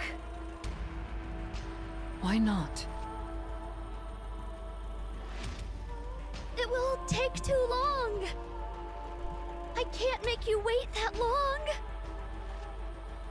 Don't lie. It's because you're putting your own life on the line, isn't it? Siren. You saved my life twice now. Now it's time for us to return the favor.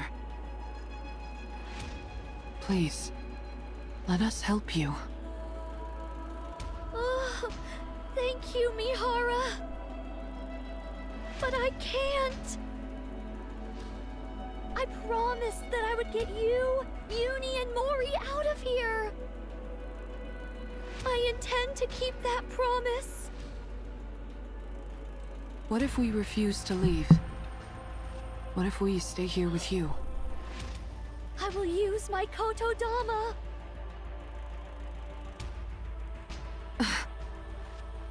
If I have to, I will use that to make you leave this place. You'd really go that far in order to get us out? Yes. Because you're my friends. You helped me forget all of the loneliness I've had to endure for so long. You all are precious to me, and I want to save you. I hope you can understand that. But, Siren... Please, I'm begging you.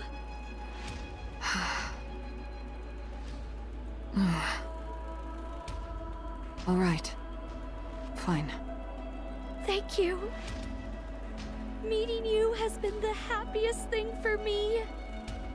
Me too.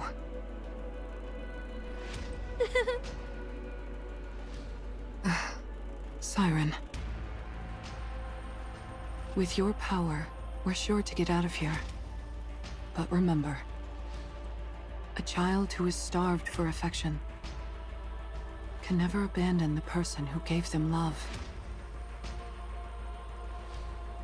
That is why the responsibility lies with the one who gave the love.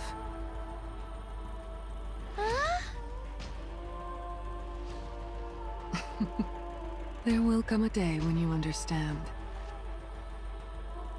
Oh. Down the road, you'll experience it firsthand. Oh. Actually, I also wanted to say something to you. What's that? It's about the core Uni has.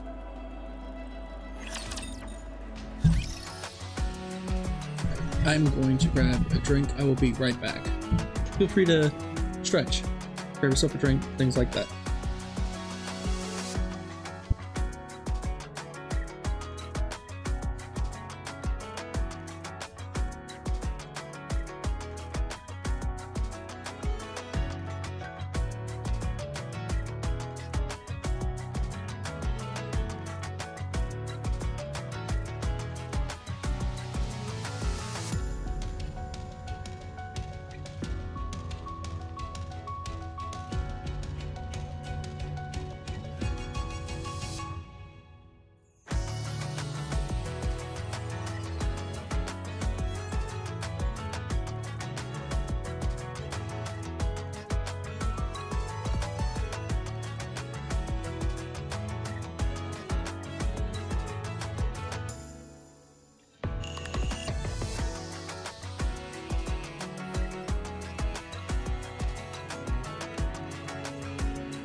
Alright, I'm back. Alright, let's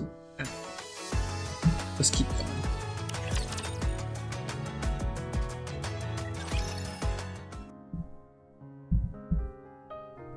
After that day, Uni doesn't move from the shelter. It is as if she is lost in the recesses of her own mind. Mihara, who is watching over her, also seems to be thinking hard about something. She stares blankly at the ocean scenery near the bubble tree.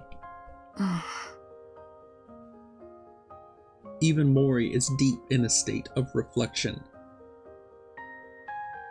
and stares at the bubbles moving in and around the garden. For a while, time passes in this fashion, with everyone deep in thought.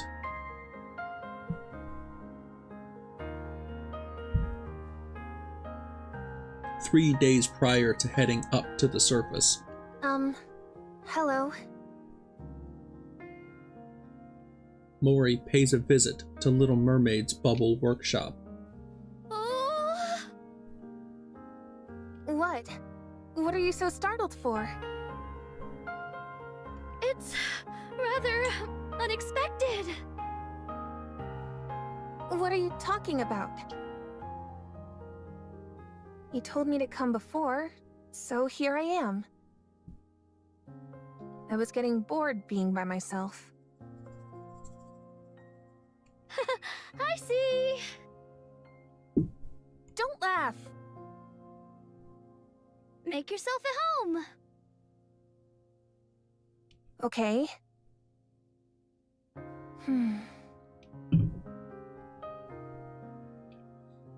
Mori takes her time looking around the bubble workshop.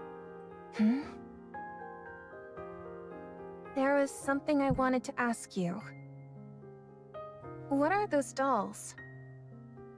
Oh, Mori points at the violet-colored dolls standing in a corner of the workshop. A young girl with ponytails, a pair of female twins with sharp features, a woman in a lab coat. And why is that sitting in the corner?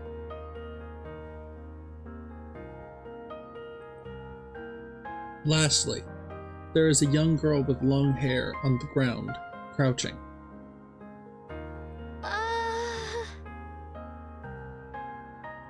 Forget it. If you don't want to answer, you don't have to. They're my friends!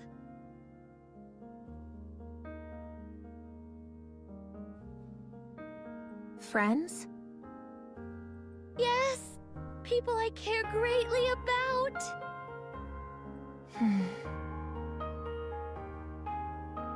Where are they now? I don't know. We got separated a long time ago. Are they dead? I'm not sure. You mean you don't know? I'm sure they're living somewhere on the surface. Since we promised each other that we would rewrite our stories. Mori looks at Little Mermaid, glancing at her friends.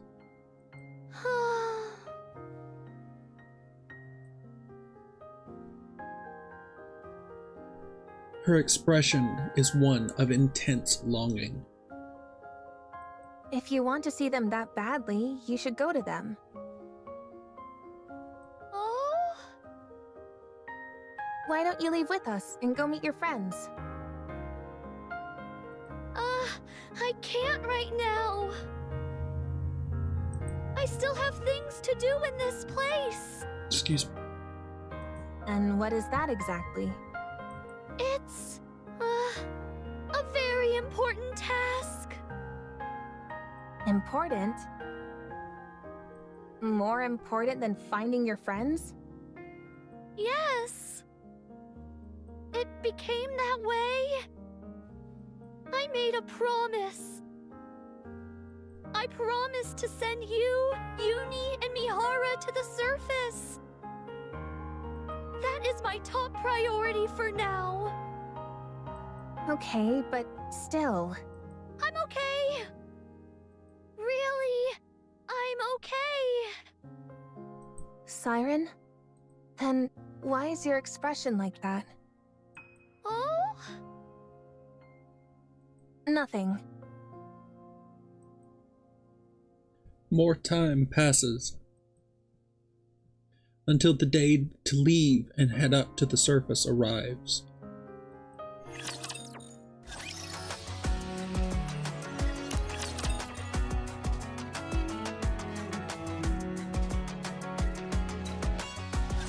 It's finally the day to leave!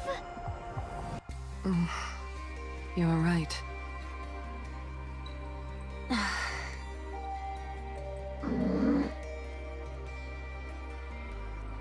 You all went through a lot being trapped in here.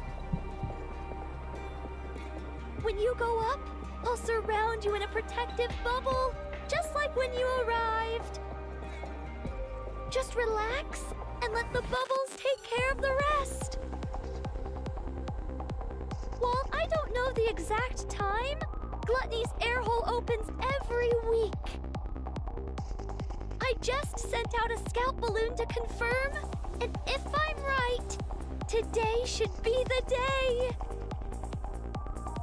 Once I send you up, you'll be able to go directly to the surface. I've done this plenty of times before, when I sent up my dolls. So you'll be plenty safe.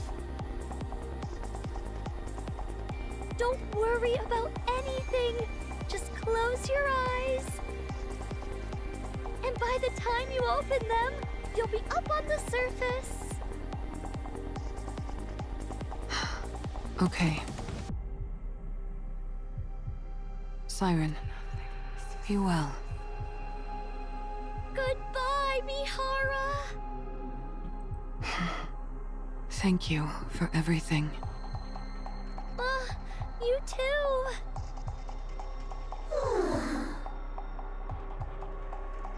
Goodbye, Hyuni. Keep being a good friend to Mihara.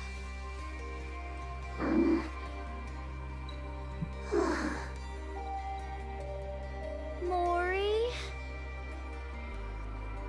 I can't do this. Siren, come with us. Oh? It doesn't feel right leaving you here alone.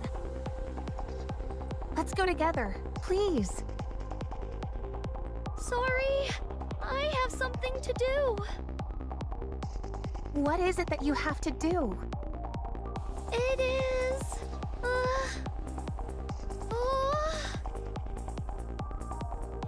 Do you know?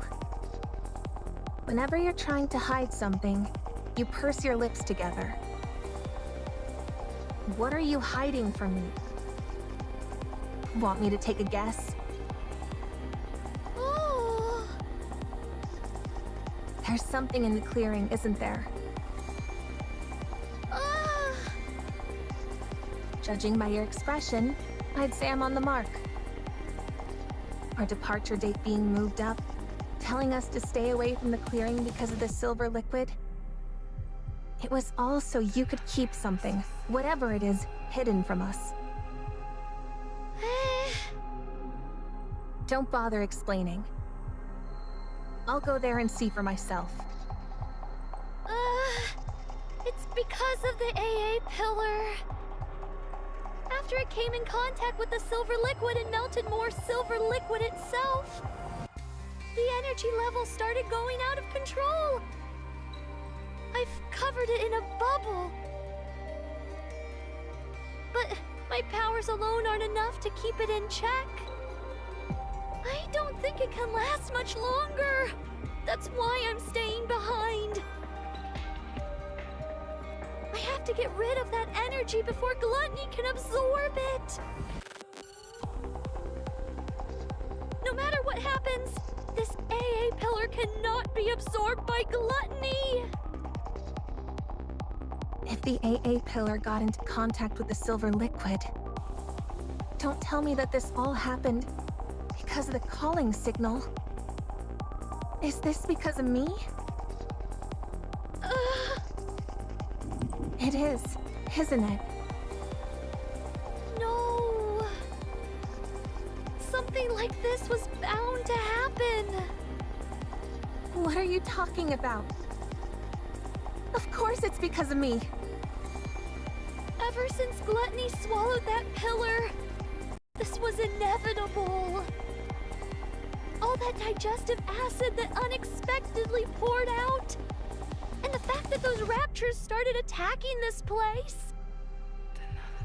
It's all because Gluttony wanted to absorb this enormous energy source. My bubbles are preventing Gluttony from absorbing the AA pillar for now. But I need to get rid of all its energy before Gluttony starts attacking more aggressively. If Gluttony absorbs the massive energy reserves inside the AA pillar and redirects it elsewhere, it would spell disaster for the surface. This can't be. If anything, you being here allowed me to live longer than I originally anticipated. Inside this lonely bubble, your being here was a godsend. So please don't speak poorly about yourself. Don't be like that. Come with us. Just close your eyes and let's leave before the pillar gets consumed. If we're lucky, it might not even get absorbed. And if it does, there's always the possibility that it redirects the energy towards an uninhabited area. Even if someone does get the brunt of it and dies, you won't see it happen. Out of sight, out of mind. No, Why? I can't. I mean, we decided to become the goddesses of victory. Cinderella and everyone else made a promise. We said we would rewrite our story. That's why I can't ignore this. I can't run away from it. If I do, then I'll never be able to call myself a true goddess of victory. You think you'll be recognized for your good deeds? That you're some kind of mythical goddess of victory? No one will ever know you were here. No one will ever remember your noble deeds. Not a single soul will know. You'll have died for nothing. It's okay. What do you mean it's okay? I know what I've done, and that's enough. And it won't just be me who remembers. You all are here. Uni, Mihara, and Mori, you will know. You'll know that I did the right thing. And for that, I thank you. Siren. It's okay. This is more than enough. I'm okay with it. Truly. No. No! You may be okay with it, but I'm not. Let's leave together. Let's go out and find your friends. You said you wanted to find them. Choose life, and we can find your friends together. I'll help you. Oh. If both of us look for them, you're bound to find them faster.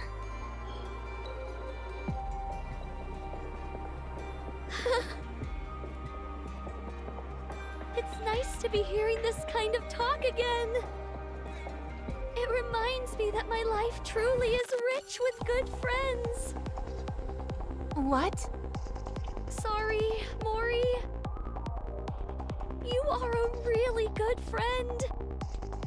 And I want my friends to live a long time in this world.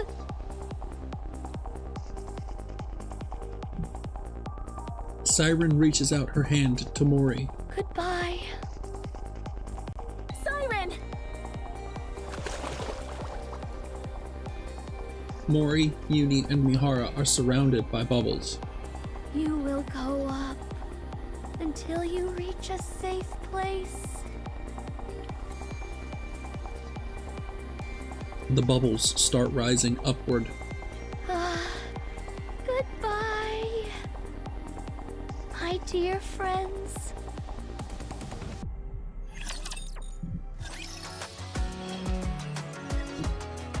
Oh man.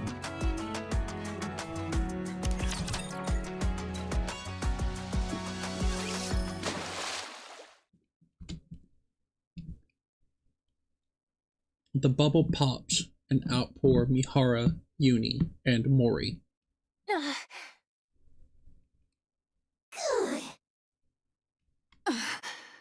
Where are we? Mihara looks around. It's the surface. We really got out.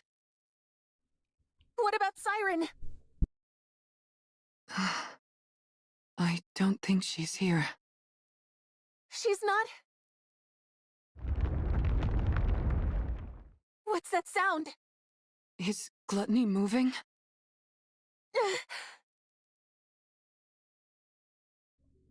The sound coming from underneath the ground continues to get further away. No. No! Don't go! You hear me, you monster? I said don't go! Mori desperately starts digging. Take me again! Take me! Mori, calm down. Siren! Siren! You can't leave me like this. Please! Mori! Mihara hugs Mori tight. Let go of me!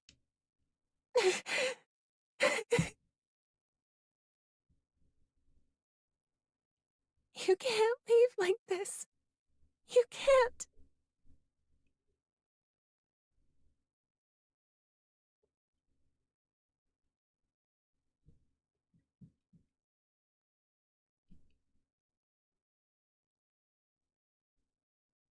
Siren!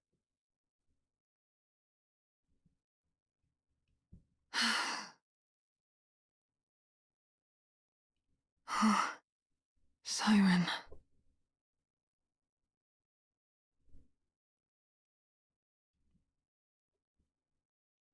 Ah, the bubble popped.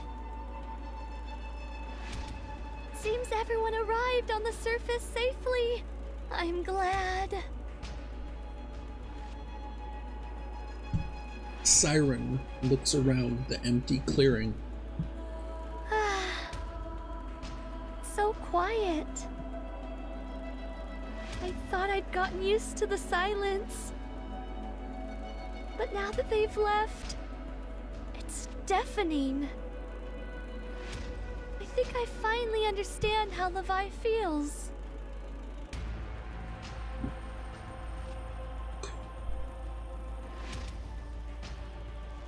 Little Mermaid stares at the miniature doll of her friend sitting in the corner of the garden. She is kind to a fault.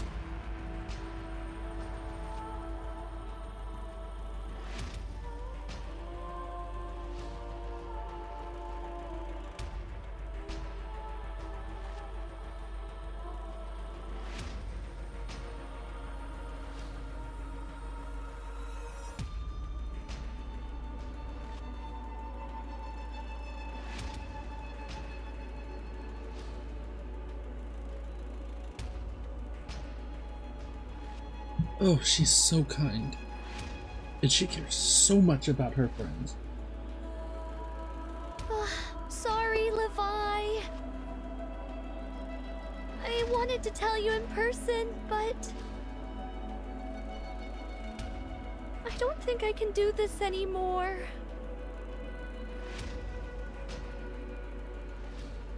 I'm really sorry.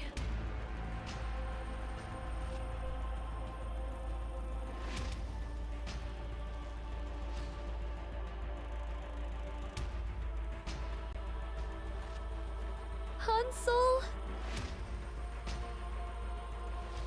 Gretel? Ave? Cinderella? I'm sorry. I did my best. I've waited so long. Surely I can stop waiting now.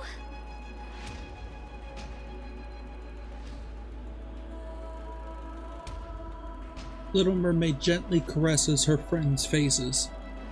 It's okay. I ended up meeting some really good friends toward the end. Thanks to them, I was able to laugh and forget my worries for the first time in a long time. So it's all right. I'm not scared.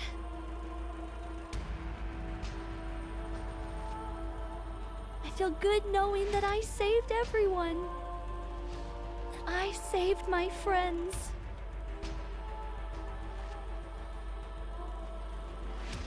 Little Mermaid stares at the bubbles gathered in the garden for one last time.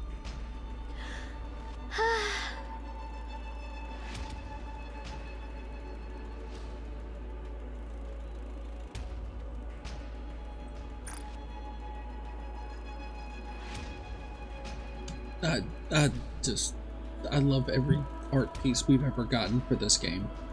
Every last one of them. Let's go. Let's head out one last time. With our heads held high. Like a true goddess of victory.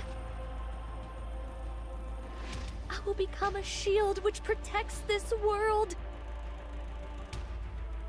And everyone in it. Unbreakable sphere to be continued.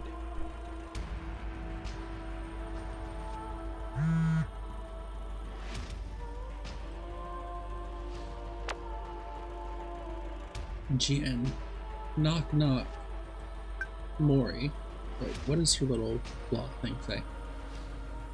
I don't read blah from strangers. How is your task coming along? The deadline is quickly approaching, and I haven't heard from you. I clearly saw that the calling signal was activated. Why hasn't there been a report? Ah, are you dead perhaps? How tragic. No, I'm still alive. What is Mori's? Looking for work. Wow, still alive and kicking, are you? Excellent. It's nice to meet you, Jian. Did you hit your head or something? Don't you recognize me? You're right, I did hurt my head. I can't recall if I've seen you before. So allow me to introduce myself once more. Nice to meet you. I'm Mihara. My oh my. Now things are starting to get interesting. Can we have a little talk? Beat. Okay, so that's all of part 1. Again, I love this art piece. This is incredible. All right, real quick, let me go ahead and go and do some pulls for Mihara because I want those dupes. All right, freebie.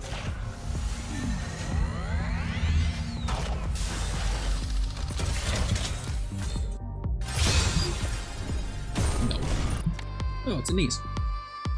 Alright, let's run these 10s. Temple, temple, temple, temple.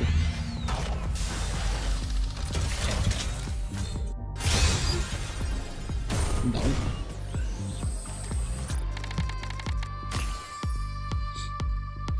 I got Mihara on the wrong one.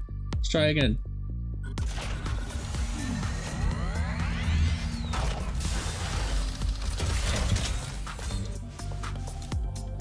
Ooh, gold. Gold, gold, gold, gold, gold. 1. We got 1. This shot will make you stronger.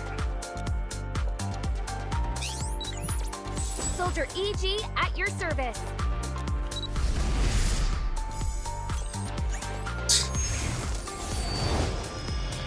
Check out this new trick. Alright, fine.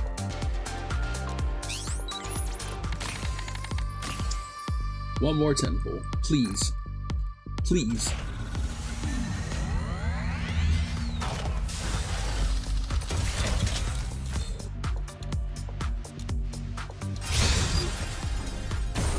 No luck.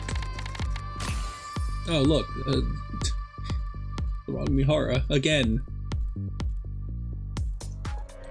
Right, let's do this free one on Siren.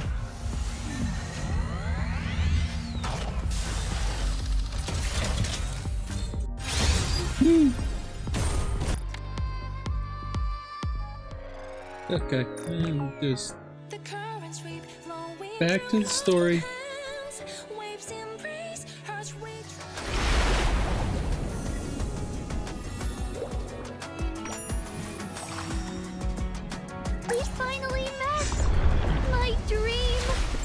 let's go ahead and finish up. Let's do part 2, and then we will go into the hard mode and get that ending there.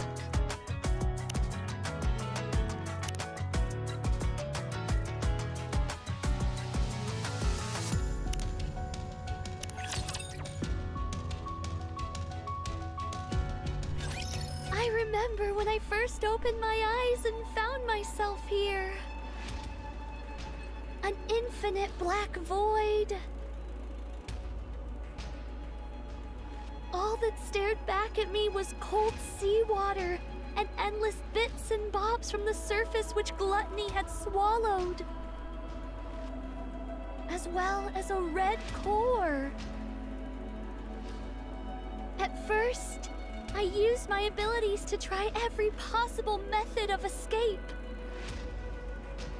I tried shooting bubbles at the core.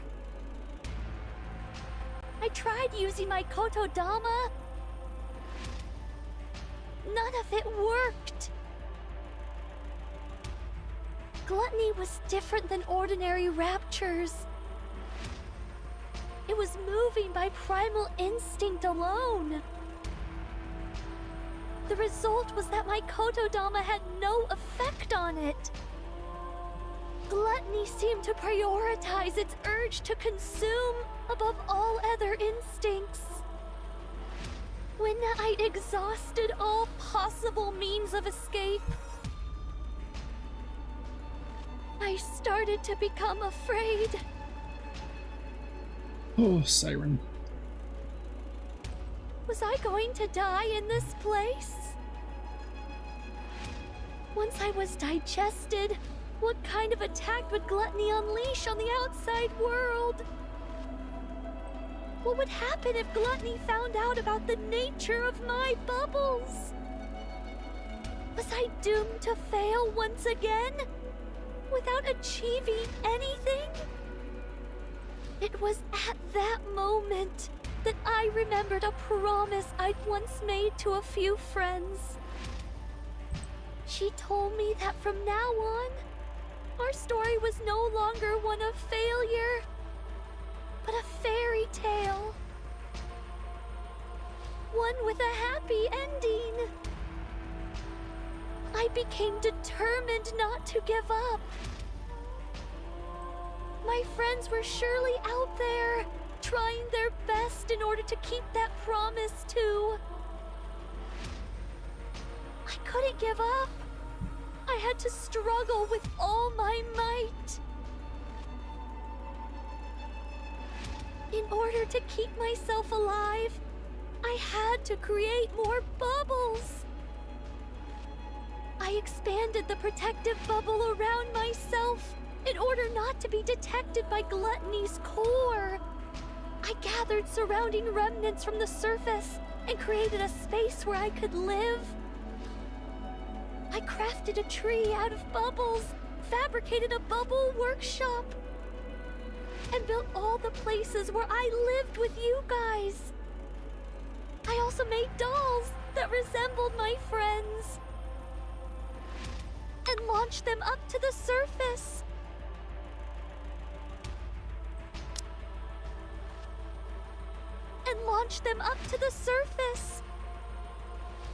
I also made dolls that resembled my friends and launched them up to the surface. That was weird. I hoped that someday, perhaps my friends would encounter these doppelgangers and come looking for me. I continued making the bubbles and launching them up to the surface.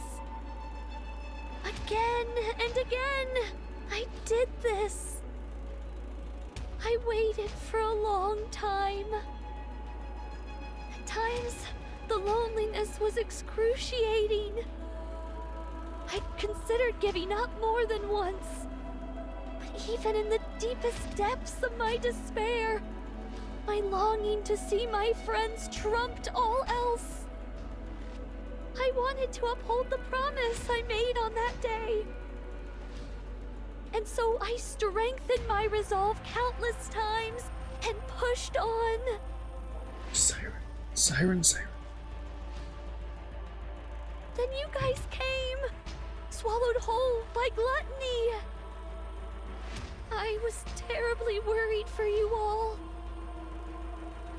But paradoxically, I was also ecstatic to finally have company.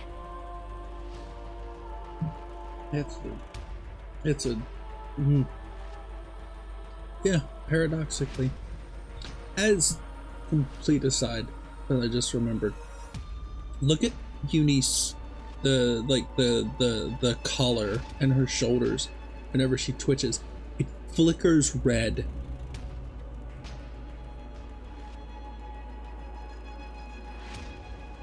Am I supposed to understand that every time she's been twitching,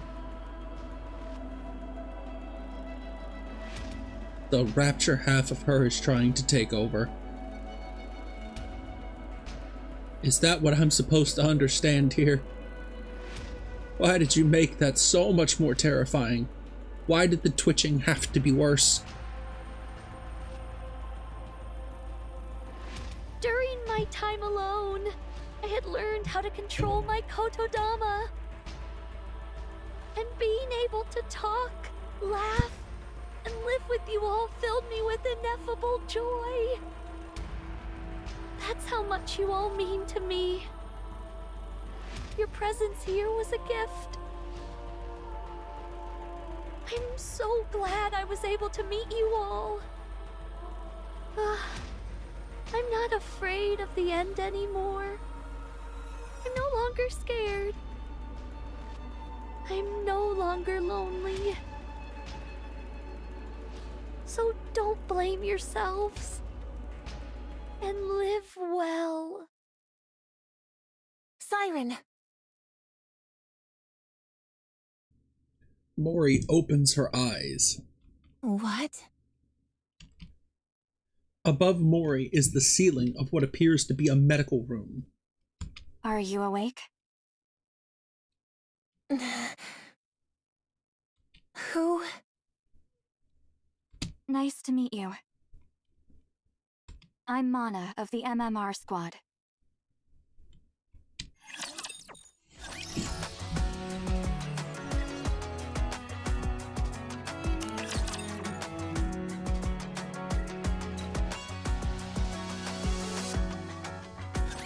Are you Mori from the incubator squad?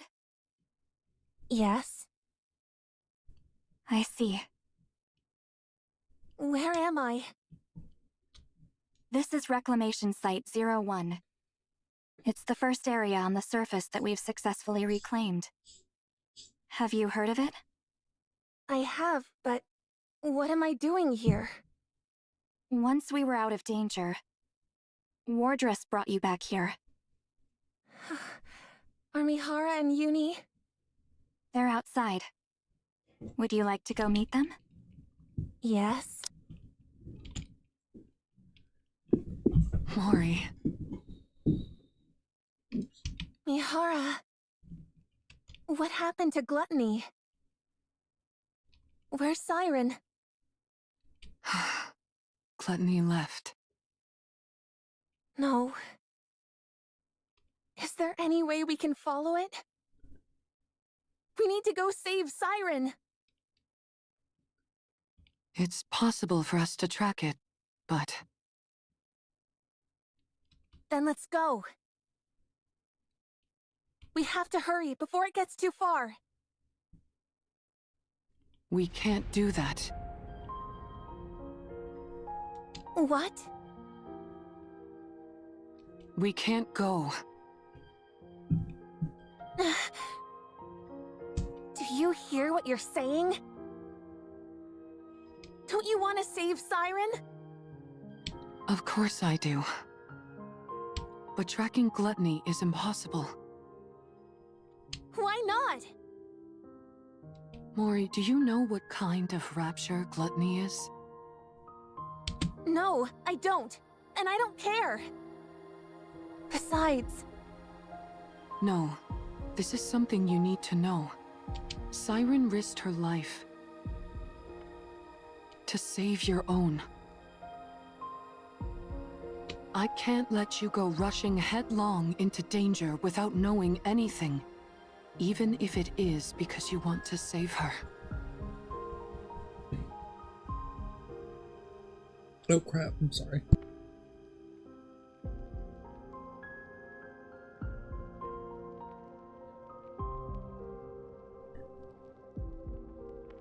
This really is a horrible position for Mihara to be in. Who's she supposed to do right by? Siren or Mori? That's a big ask for her.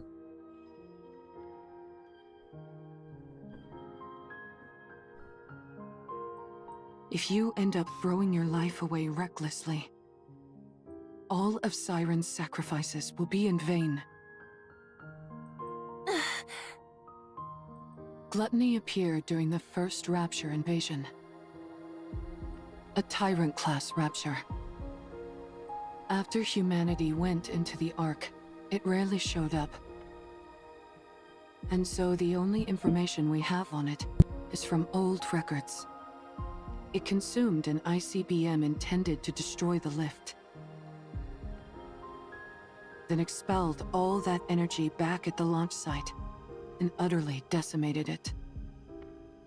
From that point on, humanity stopped using large-scale armaments against Rapture facilities. That's probably why Siren insisted on staying behind. If Gluttony digests the AA pillar and the energy contained within it, this entire region would be wiped off the map. Is it really that dangerous? Yes, it is. It's a miracle that we were able to get out of that thing alive. And here you are, wanting to rush back towards it. Are you sure you can do that? You're afraid of fighting run-of-the-mill ordinary Raptures. When you stand in front of Gluttony, are you sure you won't lose your nerve? Besides, this isn't a problem which can be solved with willpower alone. Even if you are willing to risk your life, you most likely won't be able to make a dent in that beast. You'd be throwing your life away. I understand that it's a bitter pill to swallow, but there are some things which we are powerless to change. This is one of them. You can't do this, Mori. You must give it up. The best thing for us to do now is rest. In the meantime, we can take our time to mull this over. Let's go, I'm not stupid. I know that. I know that if I go out there, I'm signing my own death warrant. That I might die without being able to do anything. Especially since we're talking about me. Someone who's afraid of even regular raptures. I realize I'd be powerless against something like Gluttony. You're right. The right thing for a weak Nikke from the incubator squad to do is give up. But I can't. I can't get it out of my head. I can't abandon her. She was the first person who told me she was glad I was alive. Even if I get chewed up, melted into a puddle, whatever it is, I want to go save her. I can't live knowing that she gave up her life for mine. So...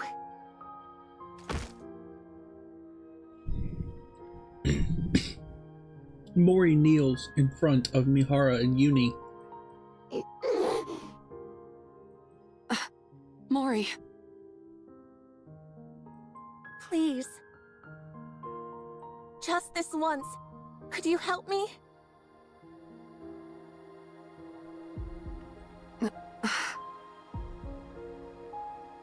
I I know what I did to you is unforgivable. I know how shameless this request is.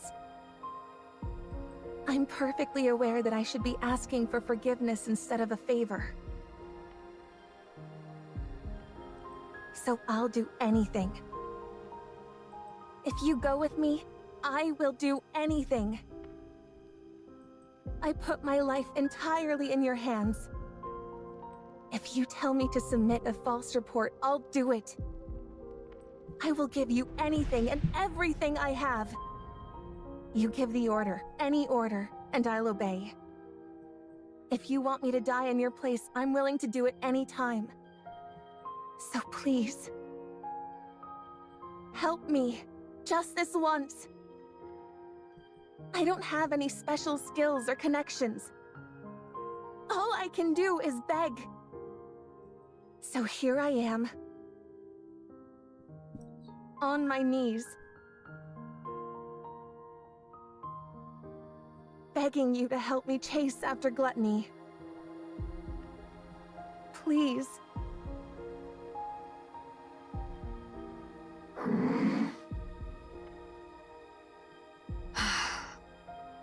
I knew this would happen. Once someone has been shown love, they'll never give up.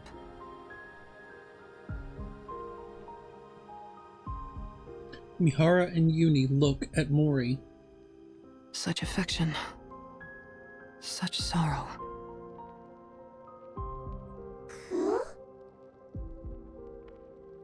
I suppose we don't have much choice, do we? If you're that determined, Mori, let's go save Siren. Mihara!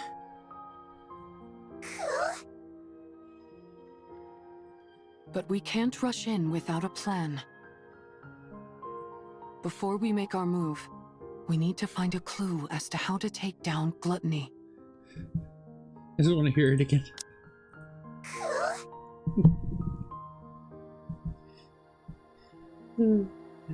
I love Uni's like, what? We're going to what? We're doing what? If we don't do that, then this isn't a rescue operation, but a suicide mission. Understand? I understand. All right then. Let's go see what we can find out.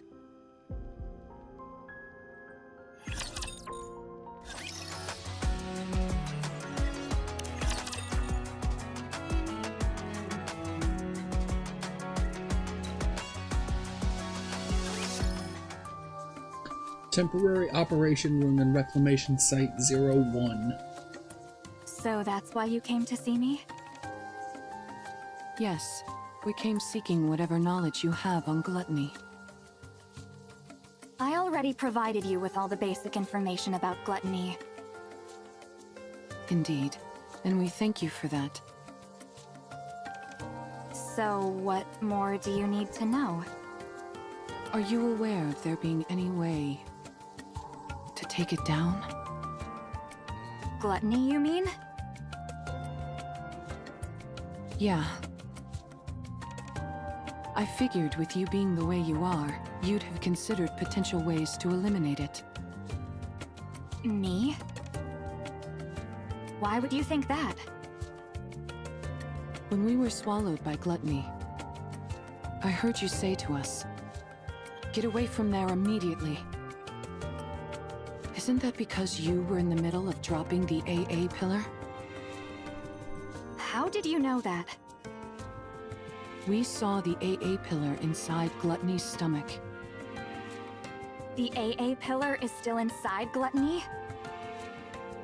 Yes. In order to prevent that energy from being absorbed, the Nikke who saved our lives is still inside Gluttony. So, in order to rescue her, we need a way to subdue gluttony, even if it's only momentarily. Is there any way to make that happen?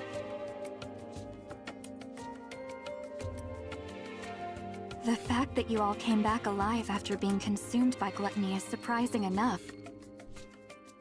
Now I'm being told there's still someone inside? Is she a pilgrim? We're not sure, but most likely, yes. That at least increases our chances of a successful rescue. We're conducting joint research into this incident, along with the central government. So, I'm not at liberty to act on my own and divulge information. I see. What I can do for you is introduce you to someone else who could help. Would that be all right? Who would that be?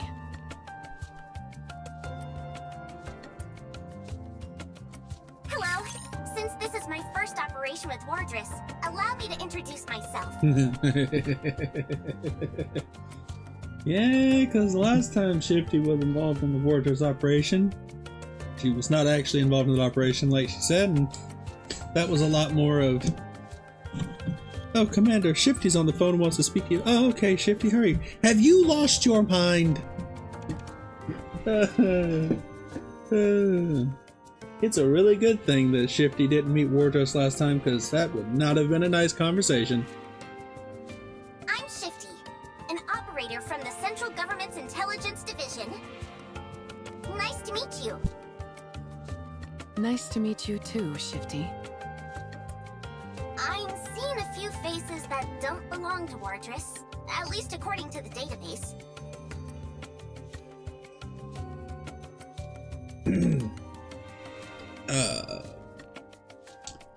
Yeah. I'm sorry, Uni.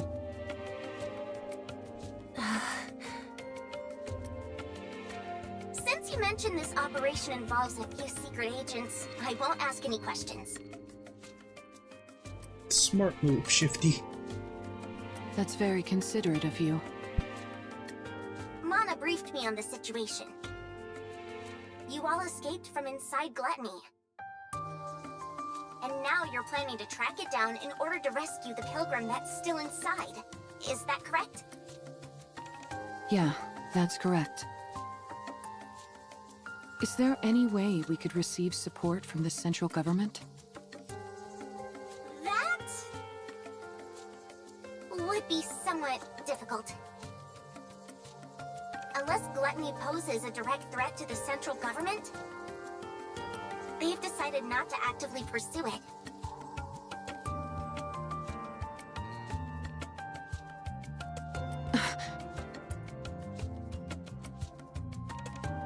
So you mean they're just leaving it alone? I figured that's the conclusion they'd reach. May I ask why they decided on that course of action? Probably because they haven't found a way to eliminate it yet. That's a good reason. You think so? Of course.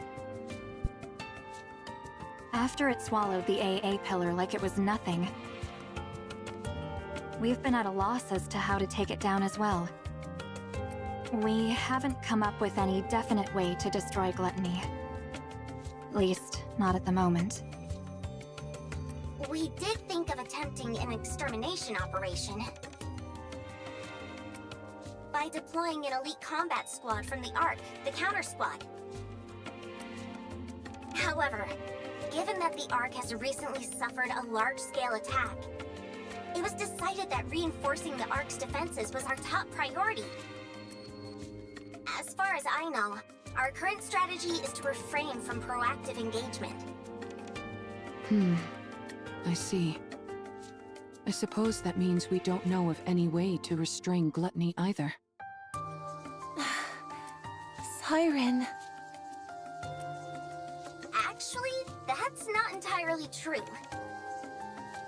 It's far from exact, but... There's a way? Well... We have found a way to damage it. The only thing is that the method is rather extreme, and it requires a big sacrifice. As such, we've designated it as unviable.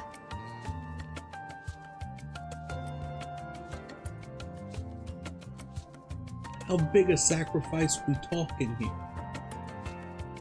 When you say sacrifice, what do you mean? Yeah, what kind of sacrifice? Someone has to enter through Gluttony's mouth and plant this onto its core. Mana takes out a glass container filled with crystals and batteries. Are those crystals? E2 crystals, to be precise, harvested from the crystal region. They have a unique property where they absorb electrical energy upon contact. They then continue to expand until all energy is depleted. They are dangerous to Nikkes as well as raptures. Unless sealed within glass, like so, it will instantly consume anything it touches. If we're able to plant that onto Gluttony's core... Yes. No matter how adept that creature is at absorbing and discharging energy, there would be no way for it to counteract a parasitic organism attached directly to its own core. Barring any unforeseen circumstances, I'm positive this could take it down. Then what are we waiting for? Gluttony isn't simply going to sit still and let us plant this on it.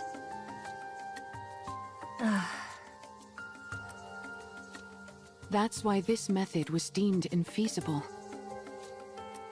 Precisely. There had never been a recorded case of anyone escaping from Gluttony after being consumed by it. But then you guys showed up. You all came shooting back up out of Gluttony like some kind of miracle. But that's all it is. A miraculous fluke, yes, but a fluke nonetheless. If you were to go back inside, the chances of coming out alive are still close to 0. Even with that pilgrim still being inside the beast. If something were to go wrong during your attempted entry, we would have no safeguards in place to respond to such a situation. Right. If its mouth closes before you're all the way inside, or if the silver liquid touches you, you'd melt instantly. I'll do it. This isn't a decision you should make lightly. I'm not making it lightly. I told you. It doesn't matter what happens to me. I want to save her. So I'll do it. Mori. I can do it. All right. In that case, there are 2 remaining uncertainties. A method to lure Gluttony, and a way to keep its mouth open and hold it in place. If we can find answers to those 2 quandaries,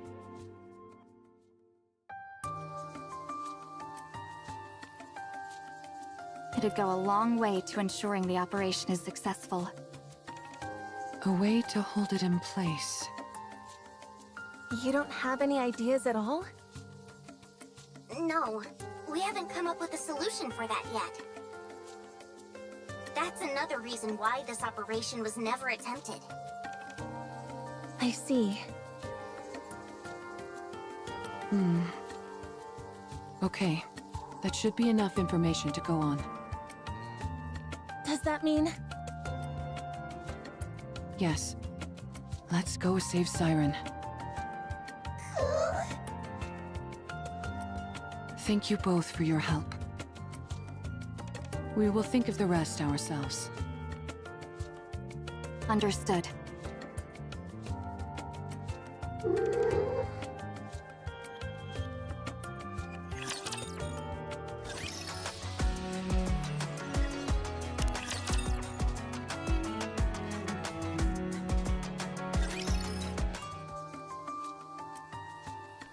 Reclamation Site 01 indoors. How in the world can we hold Gluttony in place? Mori, I've been thinking. Yeah? Remember how you told us you were willing to do anything?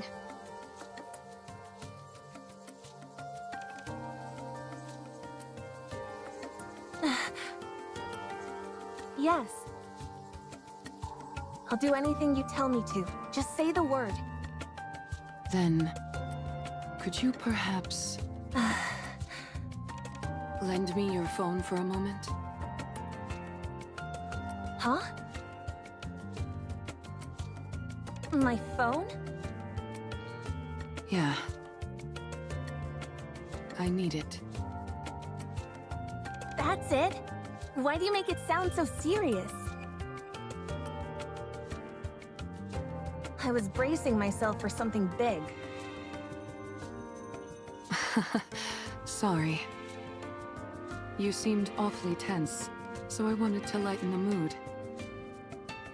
Don't you feel a bit more relaxed now? Yeah, sure. I'm positively stress-free. Anyway, here. Mori hands over her cell phone to Mihara. What do you need it for anyway? I really don't know anyone who could help us. There's someone. Someone very powerful. I know someone like that? You certainly do.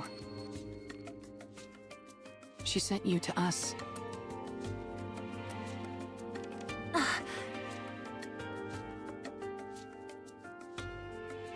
Hold on. Are you...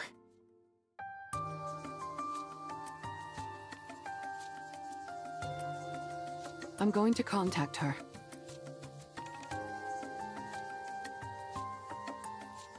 Is that okay? Yes, it's okay. You don't have to keep asking for my permission. I told you, I'm willing to go through anything and everything.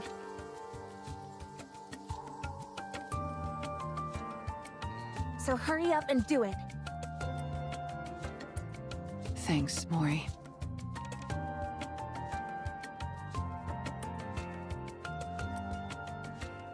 I'll be right back. You're not doing it here? I think I'll need a little privacy for our conversation. Uni, will you stay with Mori for a moment?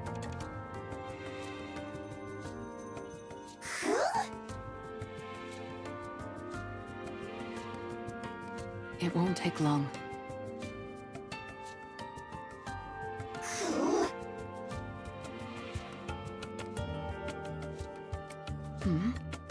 What's wrong, Uni?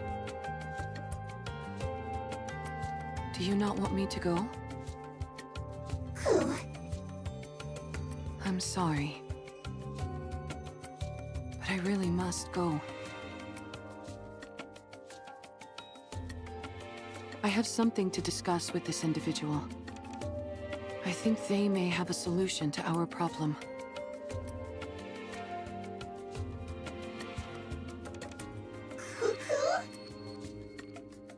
They should know a way for us to keep Gluttony momentarily in check. Or, in other words, a perfect way for me to utilize my power.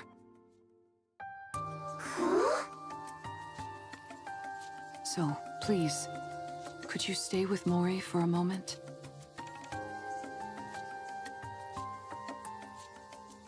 Mihara stands up. I'll be right back.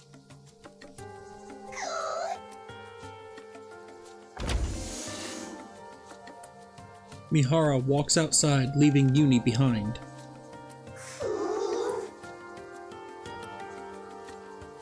For some reason, Uni can't fully explain. She feels nervous. Mihara seems to have come to some momentous decision. And the fact that Uni doesn't know what it is or how to stop it terrifies her. Are you okay, Uni?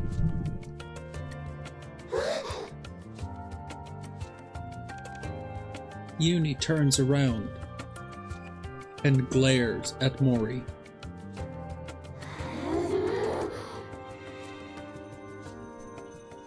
Uni?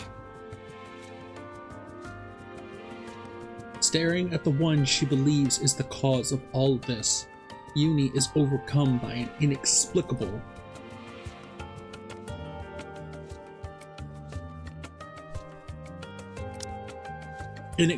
impulse.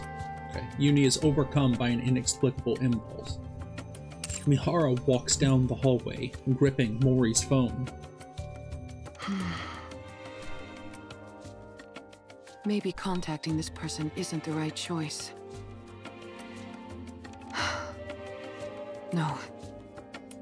I need to settle this once and for all, even if only for Uni's sake. I can't keep living in the dark, constantly under threat. I can't protect anyone like this. I can't save anyone. I can't achieve anything. It'll end up just like before. I'll only end up full of sorrow. I need power. I need to get stronger. Let's do this. Mihara unlocks Mori's phone to make the call. A message.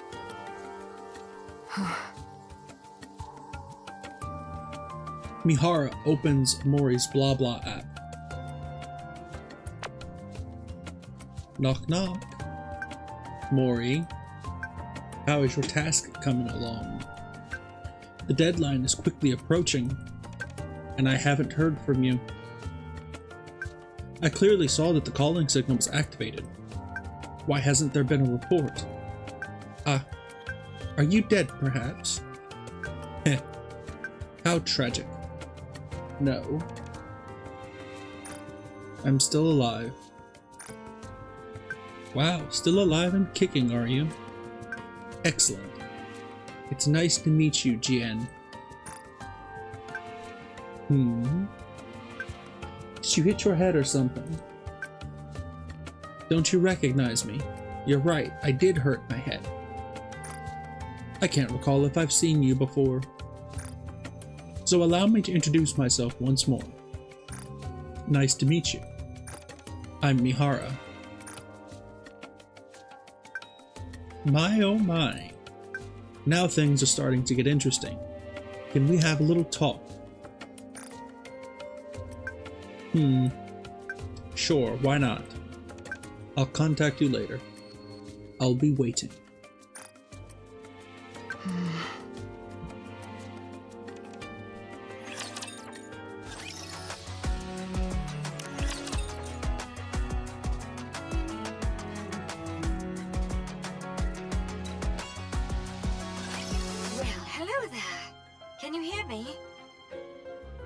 Yes, I can hear you.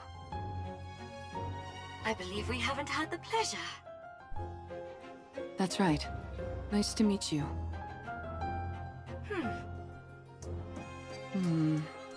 Wow, you really don't remember?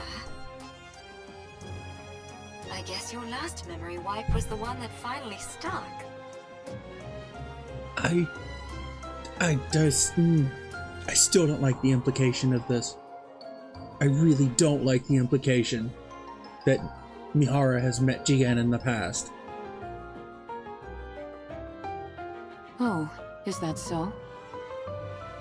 I figured since you were hanging out with Uni with an explosive collar of your own strapped on, you must have retained some of your old memories, but apparently not. What a shame. Yes, it would have been nice if I remembered.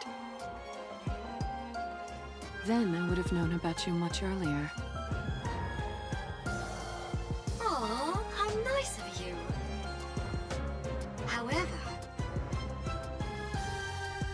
I don't see Mori. You didn't off her, did you?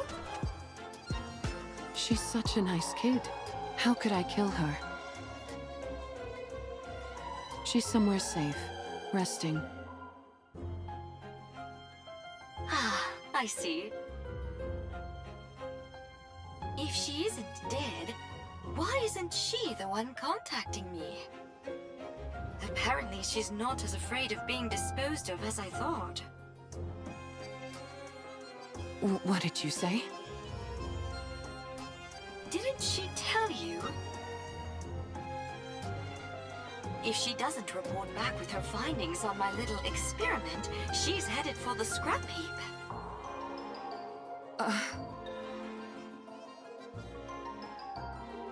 I assumed you knew everything since you're contacting me on her phone. Looks like I was wrong again.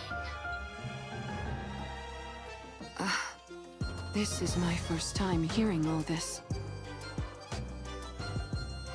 Well then, this is quite a pickle. I'm rather curious to hear about the outcome of the experiment. Perhaps I should ask you how it went? If I tell you, what's in it for me? Look at the little negotiator. You're a cheeky one. What do you want?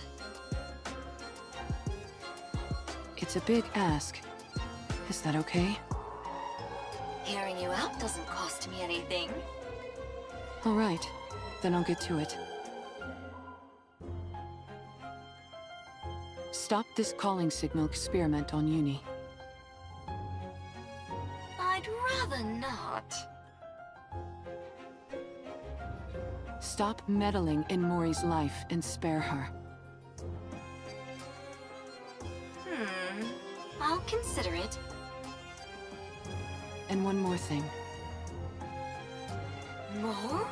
Aren't you the greedy one? So... You're still... I don't like seeing her on the screen. I don't like ever seeing her on the screen. Help me become stronger. That's everything. Oh, now that's an interesting proposal. But it's a rather steep price to pay simply to satisfy my own curiosity.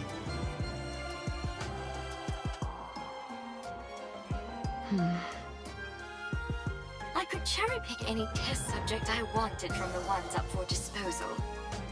Why should I go through all this trouble of dealing with you instead? How about this? I'll be the one to undergo the experiment. Not Uni. Does that sweeten the deal? Do you even know what kind of experiments I'm conducting? You're inserting a rapture core inside a Nikke. Isn't that it? Oh.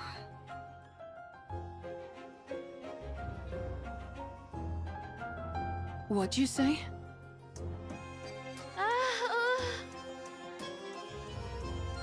There are 2 cores inside Uni. 2 cores? What are you talking about? How do you know that? When you were all falling, do you remember how I caught you with my bubbles? Yes. When someone enters my bubble, I can learn a lot about them. That's how I found out. Uni was used as a test subject infused with a rapture. She now carries 2 cores inside her. And are you saying one of those cores is... Yes. I believe it belonged to a rapture. A rapture core? Oh, So Oh, that's why she reacted the way she did to the calling signal. I believe that is the reason why. Yes.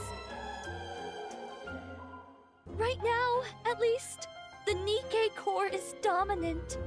That allows for Uni's consciousness to maintain control over her body. But hearing the calling signal seems to activate the Rapture core. Continual exposure to it could cause the Rapture instincts to take her over completely. For someone like Uni, whose external body has been fused with a Rapture, her identity as a Nikke could become even more unstable. You must be careful. I'll keep that in mind. Judging by your expression, I'd say I'm on the mark.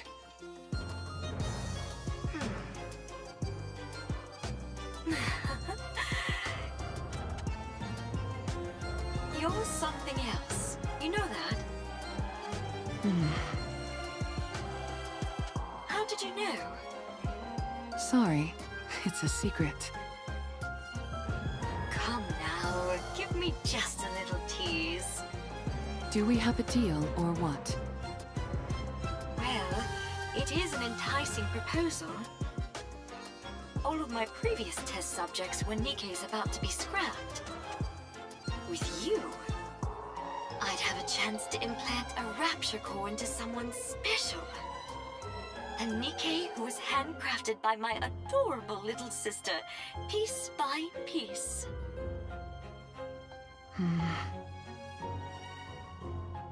Uni's external body had already been fused with Rapture parts, so it was already an alternative experiment in many ways. When the Mantis Squad was corrupted, I wondered if I could potentially find a use for them.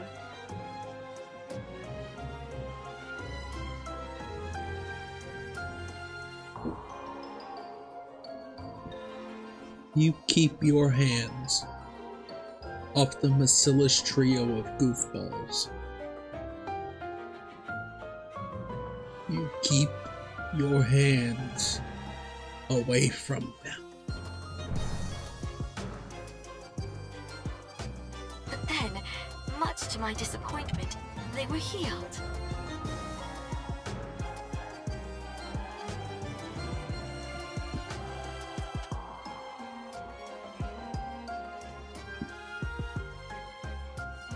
I was relieved when they were saved from the story and healed.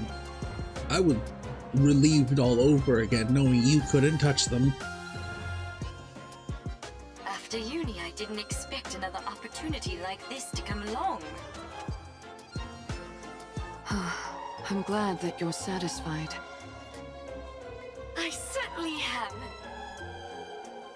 I had no idea such interesting Nikkes existed. I feel like I've been missing out. If I'd known about you earlier, I would have taken you in back when you got shot in the head. Horrible person. If you'd done that, then this moment wouldn't be possible, would it? Look at her! She's smiling! She says this like that was okay! Fair point.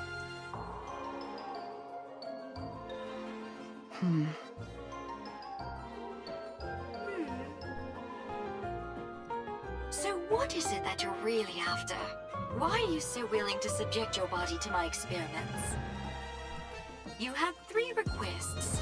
Is that really everything? Yes, that's everything. Now that I think about it, your requests seem rather modest. Why do you want to become stronger? Do you find you're somehow lacking when it comes to eliminating raptures? I want to take down gluttony. Ah, gluttony! Yes, that would be an impossible task in your current state. It is officially classified as a tyrant class, but in actuality it's far beyond that. there's a reason it's named after a cardinal sin. But didn't you receive a new body recently? Yes, but I lack the ability to fully utilize its power. In other words, you lack talent. I figured if anyone would have a solution, it would be you. You figured right. If you undergo the same experiment Uni did, you will definitely become stronger. So that problem will resolve itself automatically. However, that means one of your wishes would have been granted without any real input from me. In that case, we'll say that I owe you one. You can come to me with a request later, and I'll grant it. Thank you. No need to thank me. You, of all people, should know that implanting a rapture core onto a living Nikke is akin to a death sentence. If you want to back out, now's your last chance. I've already gone through 2 memory wipes, and I'm walking around with a bomb strapped to my neck. I'm getting used to living life on the edge. That may be so, but carrying 2 cores around is a different kind of thrill altogether. It's no different from the pain I've had to endure up to this point. All right, fine. If that's what you really want. I'll stop playing around with the calling signal. I'll also give you what you want when it comes to that incubator friend of yours. As for the strength you desire, I will put it within your grasp. Thank you. But I get something in return.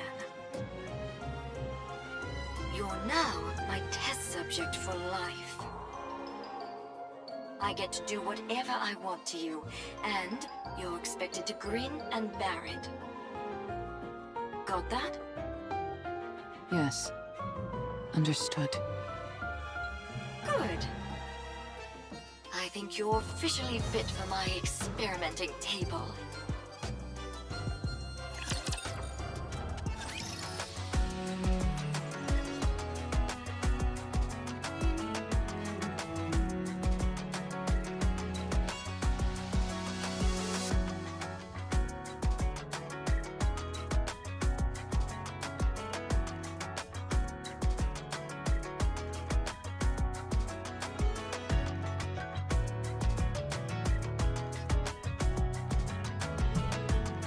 Oh no, I just realized.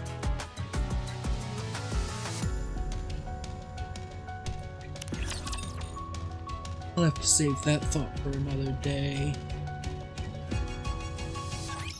I hate her.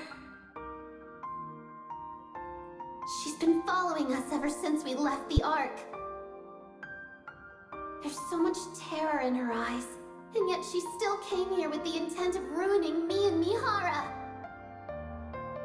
She activated that calling signal and made me suffer.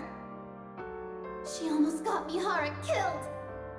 If Siren wasn't there, I would have killed Mihara with my own hands. I'll never forgive her for that. Uni?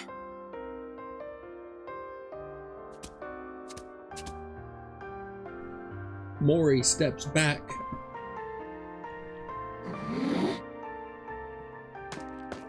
Uni walks toward Mori. This girl tried to put Mihara in danger. She's put strange thoughts into Mihara's mind. She's put Mihara in danger.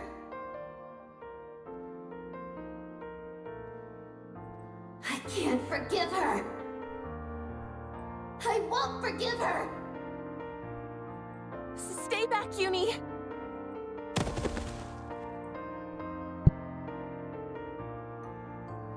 Uni reaches out and grabs Mori's neck. I must kill her. She put Mihara in danger. She's trying to kill Mihara. She's the most despicable thing there is. Oh, Uni. She's like me.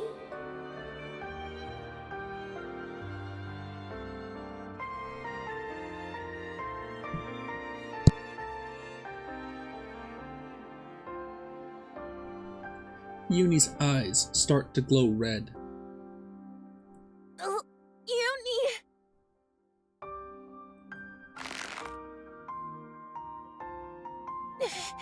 I'm sorry.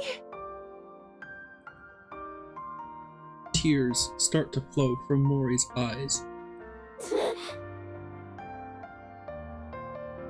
I know you won't forgive me. Shut up. I don't want to hear it. I know I don't deserve forgiveness. I said I don't want to hear it! But you have to let me save Siren. Once I've saved her, then you can kill me. The tears from Mori's eyes fall onto Uni's hand. Please, I'm begging you. Please, I'm begging you. I know what those words mean. They're the words spoken when you desperately want to save someone precious to you. When you want to help them so badly, but you're powerless. And so all you can do is beg. Beg and speak desperate, pleading words. I understand, but I don't want to. I hate that she's like me in this way. I hate that she thinks the same way I do. I can't kill her. Uni loosens her grip and Mori collapses to the ground.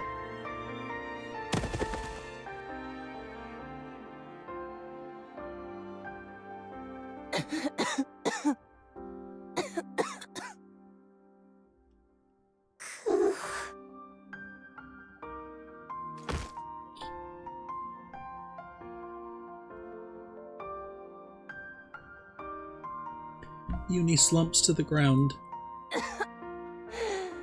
Uni.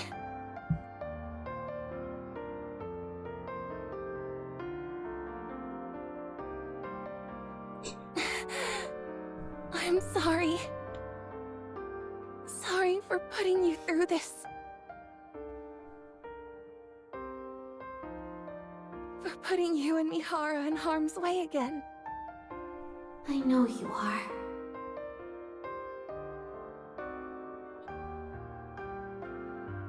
I still want to save her. She's the first person to ever be kind to me. And I loved it. I don't want to lose her or that feeling no matter what. I understand.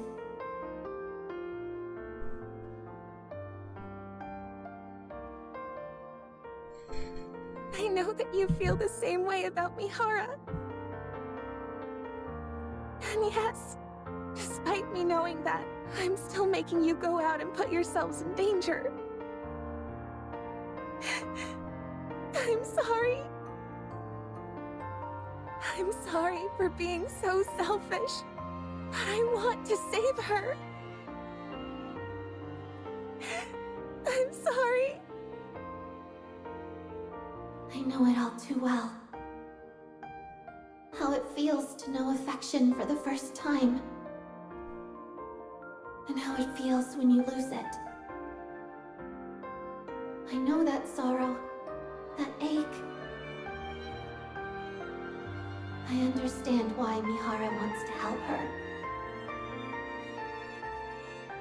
To be honest, I also think we should save Siren. That's why I can't find it in myself to despise her fully. Tears start flowing from Uni's mask. Uni?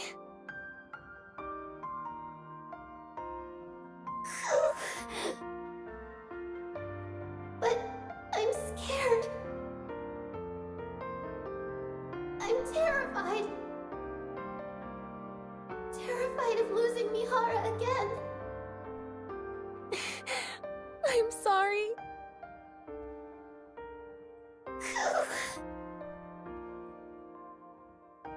Two broken hearts sit together across from one another. Each understands the other more than anyone else ever could. Each feels sorry for the other, and both are afraid of losing what is most precious to them. And so, they sit together, and they cry. Sorry to keep you guys waiting.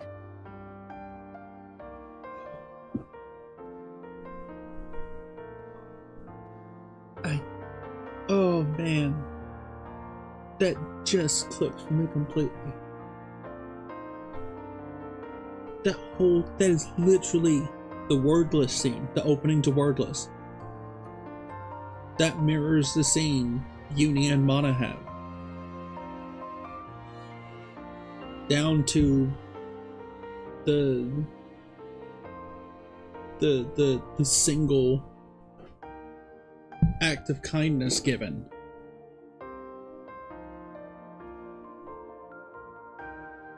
Oh man. Mihara!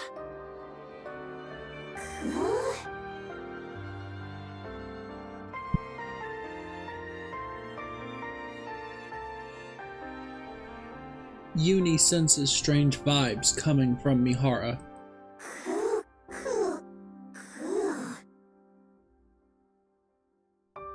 Huh?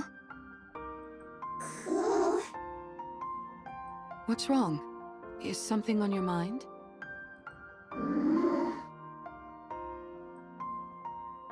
Uni shakes her head. What are those marks on Mori's neck? Huh? Oh, nothing. I just bumped into a wall. Interesting wall. Isn't that right, Uni?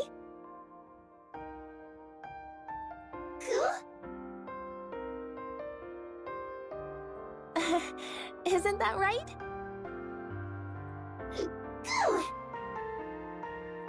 Well, I think something happened. But whatever it was, it seems like you two have resolved it. So, I won't press. I appreciate it. Anyways, what took you so long? Did something happen? No, nothing happened. I just found a way to become stronger, that's all. What do you mean by that? Excuse me. Mana opens the door and comes inside. Oh, wow. We were about to make our way over to you. I appreciate you coming to us. I think we can skip the small talk. Here. Mana hands Mori a glass jar containing crystals and batteries. These are the E2 crystals for the operation. Okay.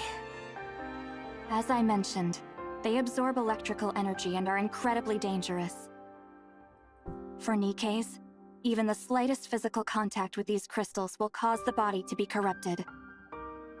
Do not ever take them out of the jar, under any circumstances. If by any chance you do accidentally come into contact with the crystals, you must immediately shut down the power to that area of your body to prevent it from spreading.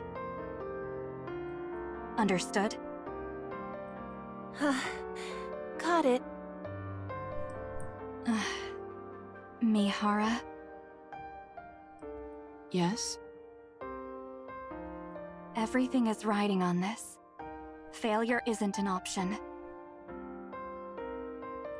I owe you, Mana. If you want to repay me, come back alive. All of you. I'll be waiting. We'll come back. No matter what.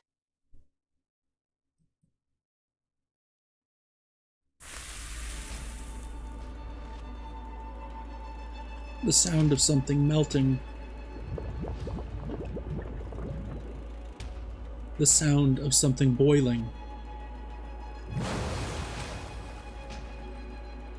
The sound of flowing liquid. Amidst those countless, sinister sounds, Little Mermaid opens her eyes.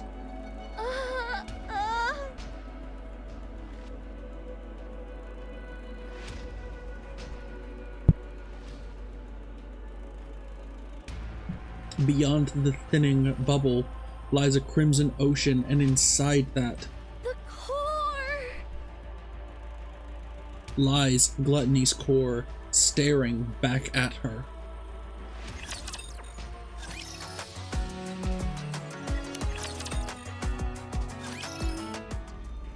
Little Mermaid senses it immediately. I've been discovered! Gluttony knows I've been hiding the AA pillar from it. The bubble barrier is thinner than before. Probably because I condensed some of the bubbles around the AA pillar. That must have made it easier to detect.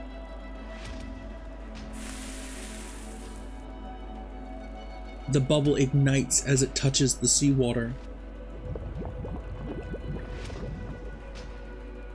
Droplets rush out to repair the crumbling bubble wall. Silver liquid seeps through the gaps that can't be repaired in time. You really want to eat this, don't you?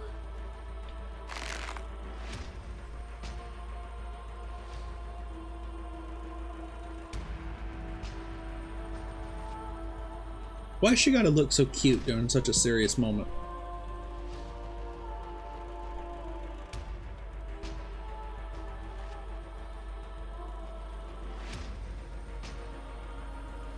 Little Mermaid tightly embraces the encased AA pillar and gazes at Gluttony's core. Well, you can't have it. I don't care how much you glare at me. I'm not handing it over. I won't let you have it. My bubbles will dissolve the energy. And it will disappear.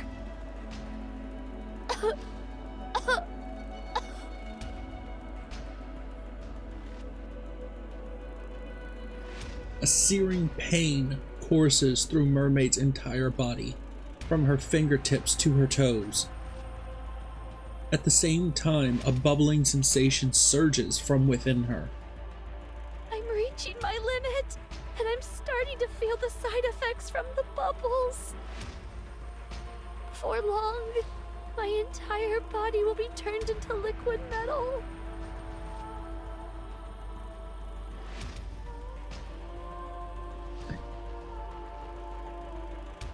Still horrifying.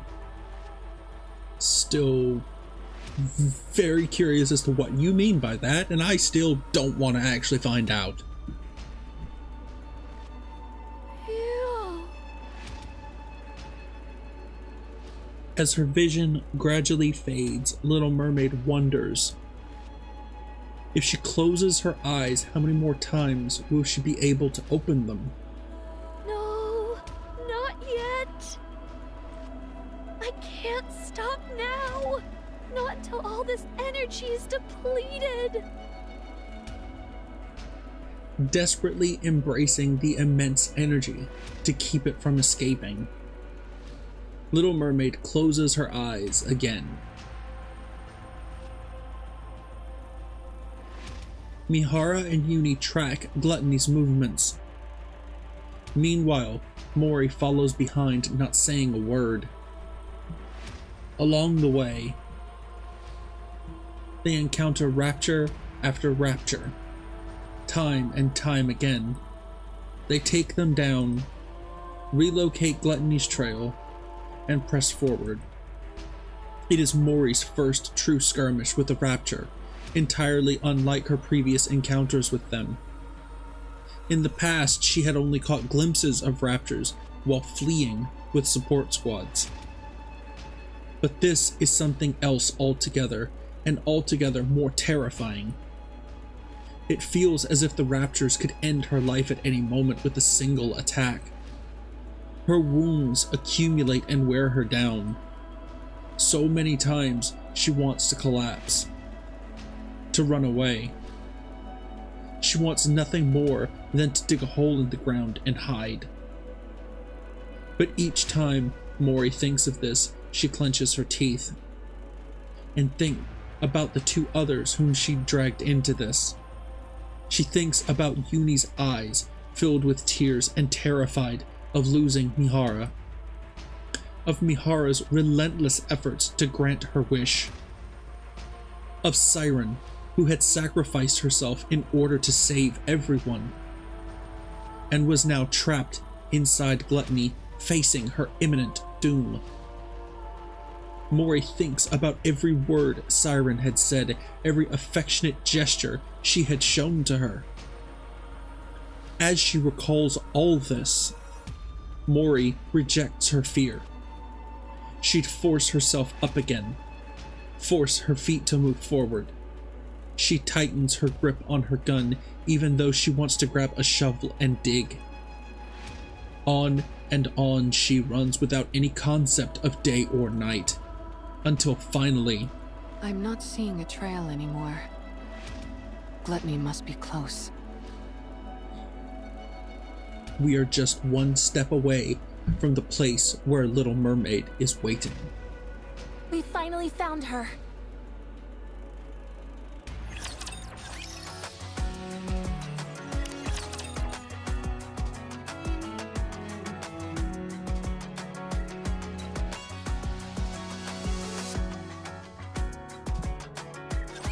There's a beach here.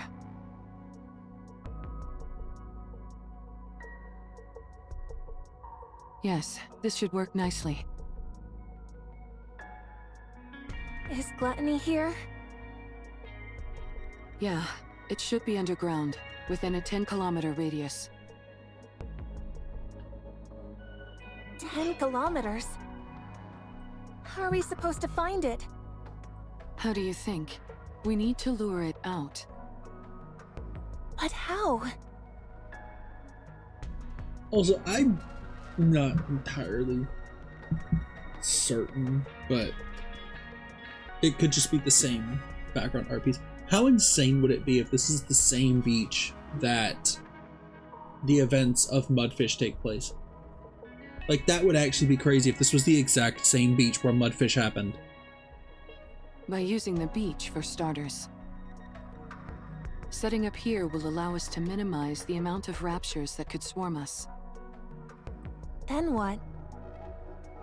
Since Gluttony reacts to strong energy sources, I'd say it stands to reason that's what we have to use to lure it, don't you? Do we have something that's capable of producing that much energy? We do. Both of you, listen to me carefully. I'll lure out Gluttony. Uni, once I get it to stop, you need to make sure it doesn't close its mouth. You need to hold it open for as long as you can, however you can, until Mori and Siren are out of there. There's a chance they might not be able to escape through Gluttony's breathing hole. While Uni's doing that, Mori, you need to take the E2 crystals and hop inside its mouth. Okay. The main reason Siren refuses to come out is that she intends on sacrificing herself in order to eliminate the energy inside the AA pillar. In other words, if we can't convince Siren to leave of her own accord, we can't save her. That's why your role is the most crucial, Mori. Not only do you have to go back inside Gluttony and plant the E2 crystals onto its core, you also have to meet up with Siren and convince her to come out. You can do it. No, you need to do it. We came here to save a life, not to lose our own. You're right. I have to do it. I have to save her no matter what. That's why I asked for your help. Mori looks at Uni and Mihara. You both are risking your lives for my sake. I won't fail you.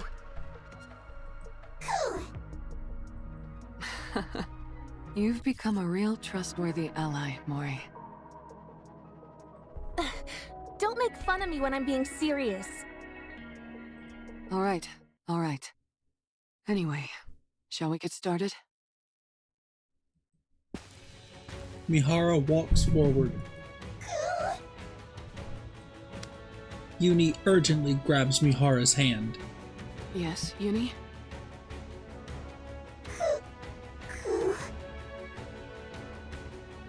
Uni shakes her head at Mihara. Though she can't explain why, her instincts are telling her to stop Mihara. Uni.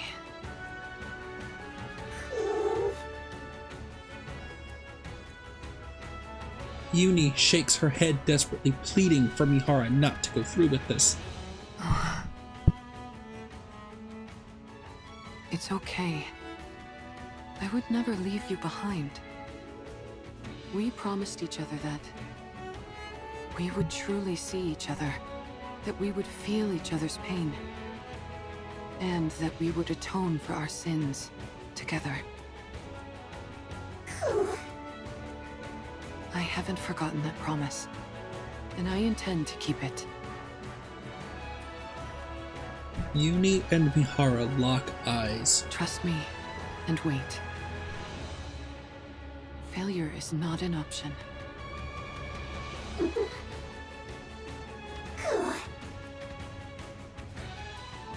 Uni lets go of Mihara's hand. Thank you, Uni. I'll be back. Mihara steps forward again, leaving Uni behind. Code release. Activate all cores to their limit. Initiate fusion. Recognition complete. Activate all cores in body to their limit. Error. Reaction error. Fusion unsuccess. Unlock code deep. Unlock code deep. I am the Alpha and the Omega, the first and the last, the beginning and the end.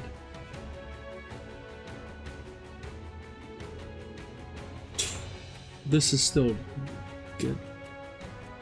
Did they ever explain what deep means? I don't remember if they actually said what deep stands for. Oh, I'm gonna have to look that up later. Activate all cores in body to their limit. Initiating fusion.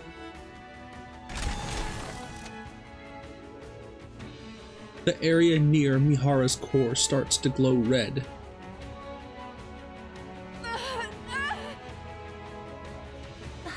Mihara!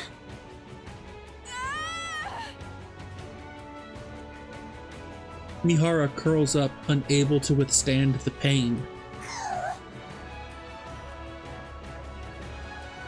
What did you just say?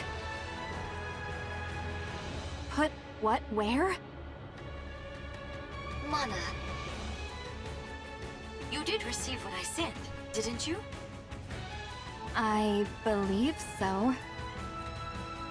Are you talking about this?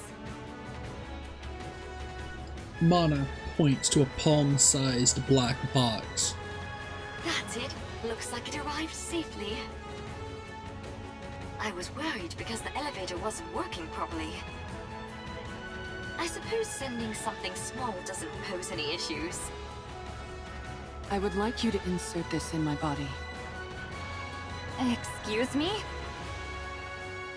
It's a special gift I prepared for Mihara. To get her stronger much more quickly. Tuck it safe and sound beside her Nikke core if you would. I would have loved to handle it myself, what with this being the first experiment and all. But as you know, I don't exactly have freedom of movement right now. I'm still not following. Mihara was the one who contacted me. Quite eagerly, I must say. She told me she requires additional strength in order to fight gluttony.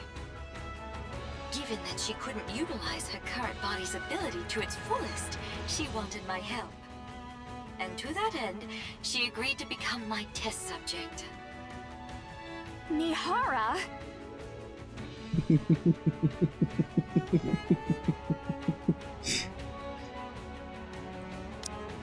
Mihara? That is the tone of "Have you lost your mind?"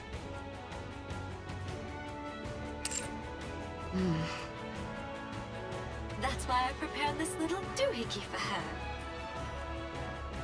It's quite risky to be sure, but if you want to enhance a Nikke's abilities in one go, it's the best option available. So it's meant to enhance Nikke's abilities. Yet you're having me insert it beside her core separately. Is this a rapture core? You're familiar with the ins and outs of Nikke bodies. I'm sure you can insert it next to her current core easily enough, right? This is incredibly dangerous. If I insert this inside her, the Nikke core could...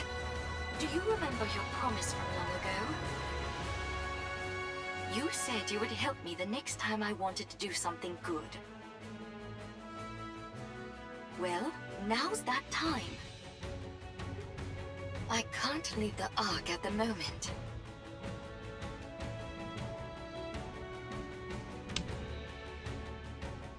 Probably for the best. We don't need you in Reclamation Site 01. And Mihara needs to fortify her strength straight away. That leaves us with you, Mana. You're the only one who can do this. You call inserting this inside a Nikke a good thing? Of course.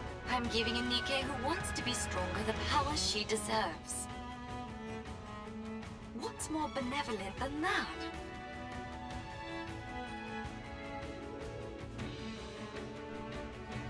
I don't know, maybe not doing insane experiments like this in the first place? But a Nikke and Rapture Core can't exist together. You of all people should know that a Nikke's core... Yes, I know. Nikke cores have a barrier which prevents them from reacting with other cores. But what if you could break past that barrier? What? Are you telling me you figured out a way? How? That's my little secret. If I told you, you might have to get sent somewhere awfully dangerous. You don't want that, do you? No. Now then, be a good girl, would you? Don't let your curiosity get the best of you. Don't peek inside the box and just put it inside her, okay? Understood. What's this barrier you're both talking about? Nikke cores have a safety mechanism,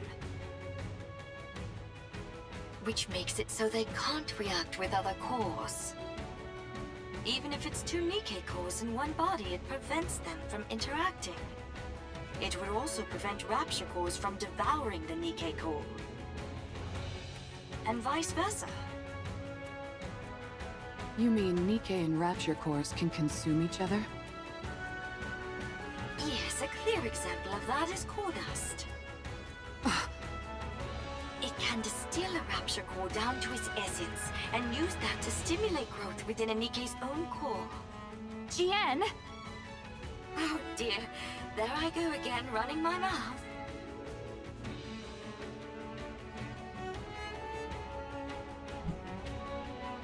I'll reiterate, I know that you did that intentionally. And sure, random lore drop about core dust. The one currency we had no idea how it worked. So tell me, Jen, you know so much about core dust, you know a good way to get more of it? If you knew any more about this, Mihara, you'd never be allowed up on the surface again. So I'll stop there. On the other hand, it's nice knowing the stakes, don't you think? Of course. It's important to know these things. Now then, Mihara, once that core is implanted into your body, all the abilities you previously couldn't draw out from your body will fully awaken. If there are no changes after the surgery, then it means your body itself is defective. However, I can quite confidently say that my sister is the best of the best when it comes to building Nikkes. So I'm sure you'll become much stronger, Mihara. That is, if you can endure the pain. Every prior test subject has died because they couldn't withstand the pain. You, however, said you'd be willing to do anything. So I'm sure you'll be able to endure it, won't you? Of course. I can't wait to see how it turns out.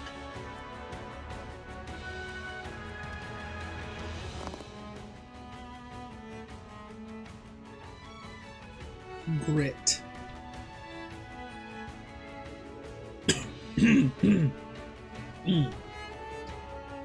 Mihara clenches her teeth. Just as Jien warned, a pain beyond anything imaginable courses through Mihara's body. Her vision repeatedly turns red, fades away, and then comes back. Beep. Crackle. Warning, system error.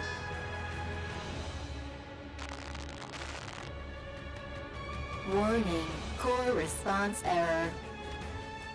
Warning, core resonance activation. Connecting code. Error.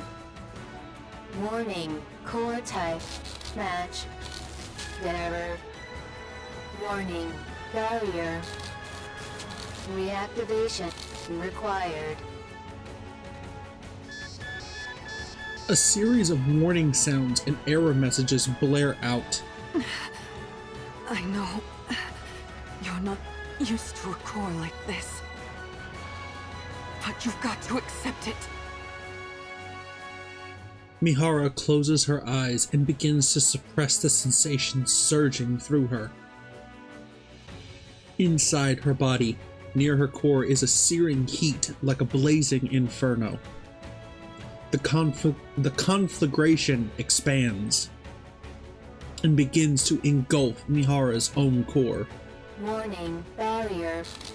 Reactivation required. Warning, barrier. Reactivation required.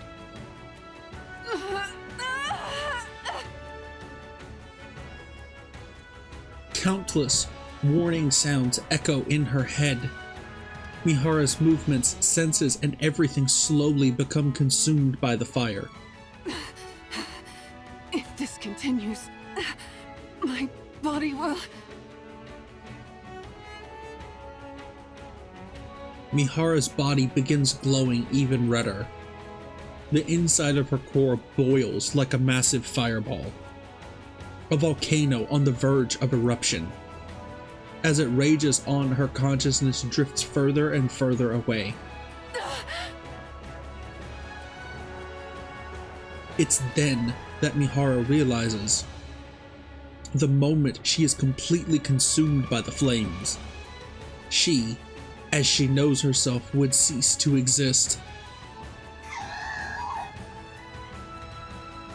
From somewhere she can't see, someone is screaming. A familiar voice cries out in agony. It screams, imploring her not to leave her behind again. Who is it? Who's calling me?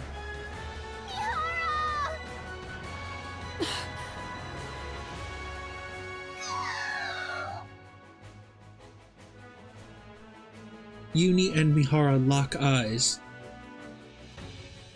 Uni's eyes tremble with fear, terrified of losing Mihara once again. Her eyes beg Mihara to keep her promise. Mihara can't let those eyes be filled with despair again. Mihara bites down on her cheek. Harder. The sharp pain in her mouth pulls Mihara back to life. Me.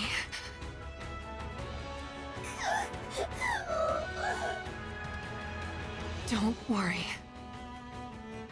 I'll accept it all.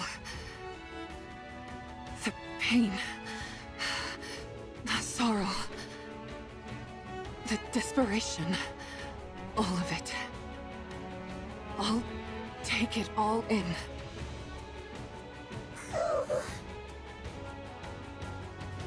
I will never abandon you. This time, no matter what, I will bring you back on the right path. If we die together. And if we live together. I will claim this power as my own, in order to protect our bond, no matter how great the pain. I'll do this so that no one will ever take you away from me again. Light begins to radiate from Mihara's body. Mihara?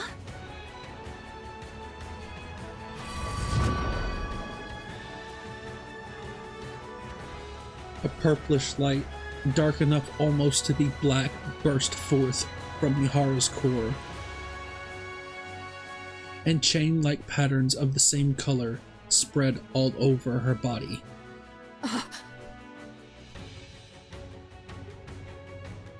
Mihara recognizes the change in her body.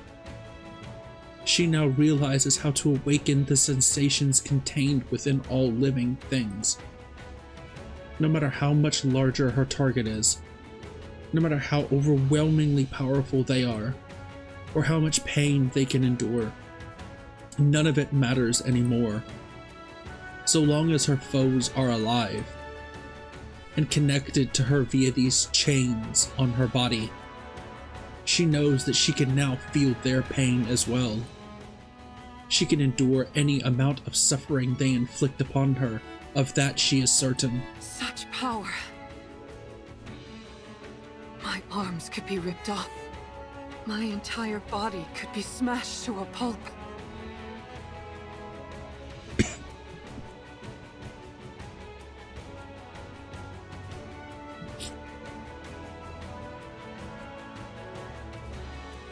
It's...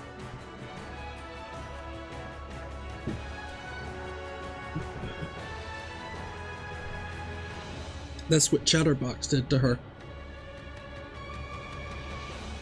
This is what was done to Mihara.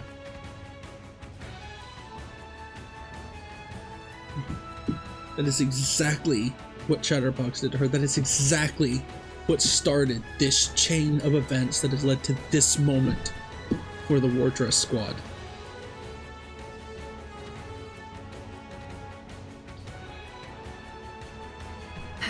Enjoy it. There's no limit to the pain that I can now endure. How thrilling. Oh, the fun I'm going to have.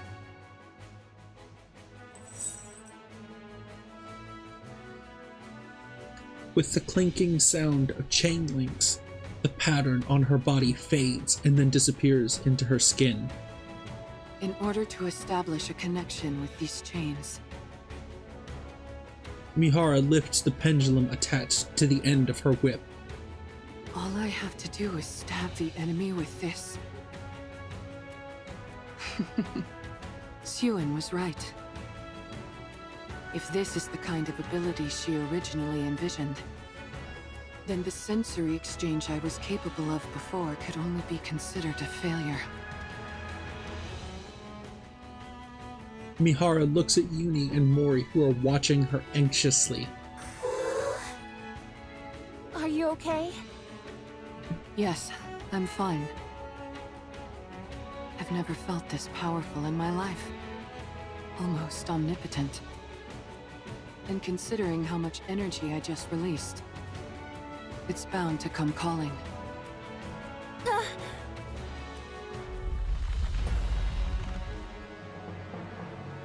Everyone, back up.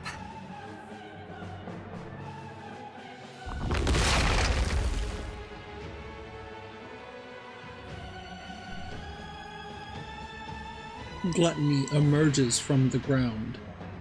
Gluttony! Now that our guest has accepted my invitation, let's go, Uni. Mihara steps forward. Resembling a female prison warden about to weave a massive prison for her prey. Let the hunt begin. Indeed.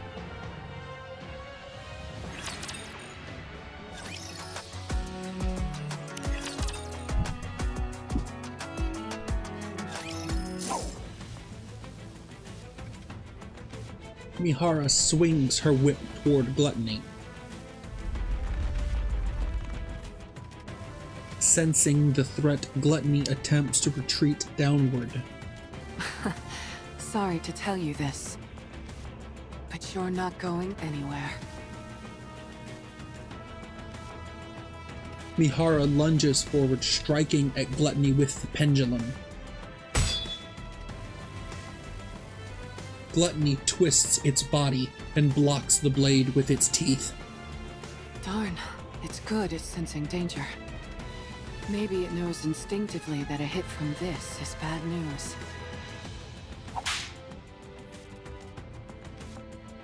Mihara steps back and swings the pendulum toward Gluttony once more. Mihara, watch out for the tentacles! Gluttony extends its tentacles toward Mihara.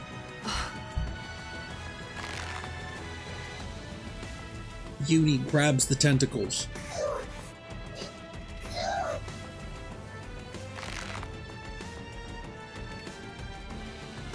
Gluttony's tentacles writhe as if trying to escape Uni's grip. But she clenches the squirming bundle of feelers tightly and refuses to let go. Uni.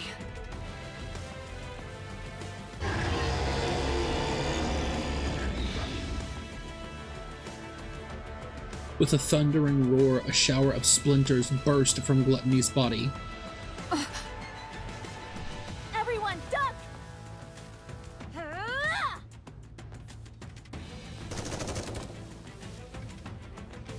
Mori fires her weapon at the shards hurtling towards Mihara and Uni. Some fragments that she wasn't able to shoot down fall to the ground. Wow, your shooting has really improved, Mori. I still missed a few, so don't get too comfortable. Thankfully, it's too busy digesting something to spew out that silver liquid. In that case, we've got a chance. Mihara tightens her grip on her whip and charges forward.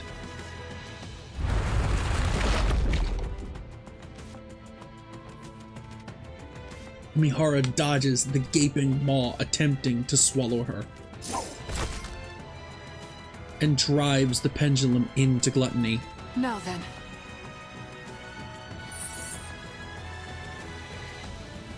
Dark purple chain-like patterns begin to etch themselves onto Gluttony's body, accompanied by a cold metallic sound. At the same time, similar patterns appear on Mihara's body. Now that our chains are connected, why don't we swap our senses? The chain patterns engraved on Gluttony and Mihara's bodies glow a lambent purple. And the sound of chains tightening fills the air. I can feel it. So this is what you're feeling. You really do have so much inside you. Then you've never felt the sensation of your own cheek being bitten down on, have you? Would you like me to show you? Let's enjoy this pain together. Mihara opens wide and bites down on the inside of her mouth.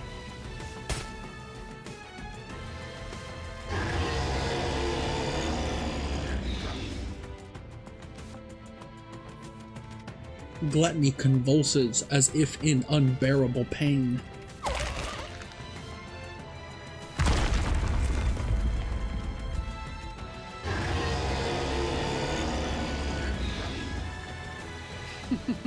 You're so spirited now.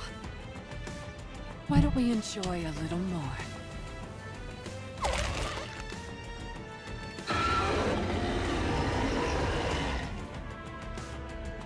Gluttony trembles violently, its teeth clattering from the agony. My goodness, I didn't expect the pain to be so bad that you'd try to close your mouth.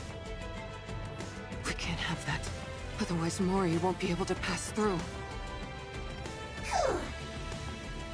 Uni? Uni lets go of the tentacles and quickly dashes forward. She pries open the struggling Gluttony's mouth and forces her body inside. While bearing the weight of its descending fangs, she keeps its jaw forcibly open. Uni!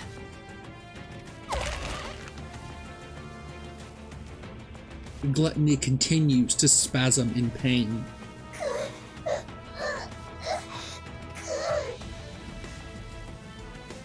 Uni uses every ounce of her strength to keep the creature's mouth open as the crushing weight of the razor-sharp teeth bears down on her. No! Your body can't handle the stress!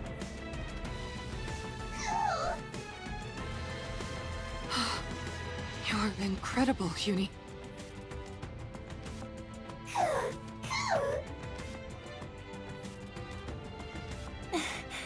Uni. Mori. You have exactly 30 minutes, not a second more. After that, my sensory exchange will be severed. You've got to convince Siren before then. 30 minutes? That's all I have? Can you do it? Yes, I can do this. Then go. Go and rescue Siren.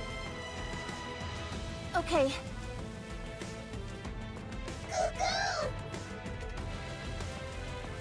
Mori looks at Uni, who seems to be calling to her.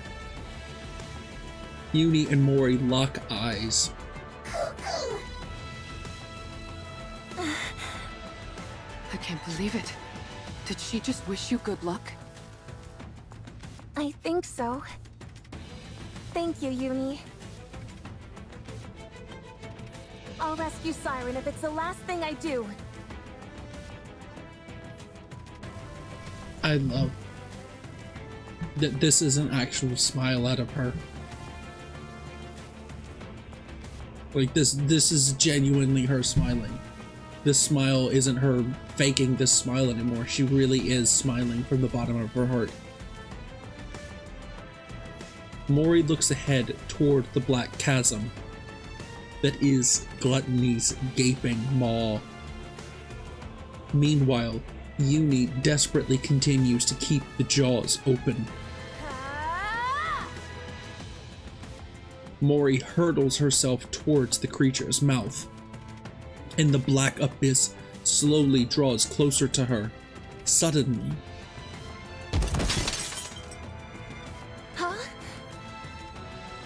something falls at her feet.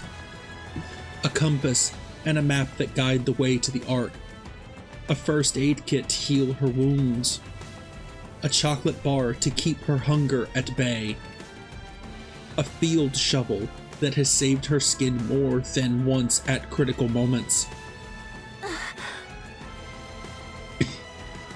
Everything that has kept her alive until now falls to the ground. And the reality she had been determined to avoid comes rushing at her, head on. Along with it, the fear of death comes crashing in. No. Somewhere deep inside her, a voice screams for her to stop. A part of her wants to stop right there and cry out that she can't do this. This is clearly insane. Like a suicide mission. What if Siren is already dead? What if she never realizes Mori is coming to save her? What if there's still even the tiniest bit of silver liquid left in Gluttony's throat? Or if Uni can't hold on any longer and the mouth closes? What if Mihara collapses and can no longer restrain Gluttony? No. She'll die. She'll die in the most excruciating way. The life she's fought so hard to hold on to will crumble away in an instant. Just like how that shovel fell to the ground. So will she go plummeting into death's cold embrace. No! Even so, she has to run. She must. There are people out there who have risked their lives for her. It's time for her to repay the affection she's been given. She's here to save the person who reached out and gave her a reason to live. She has to go to her. Mori ignores the fallen remnants of her life, summons her strength, and pushes off the ground with all her might. She sends herself hurtling forward. Siren! Hurtling towards the lifeless abyss.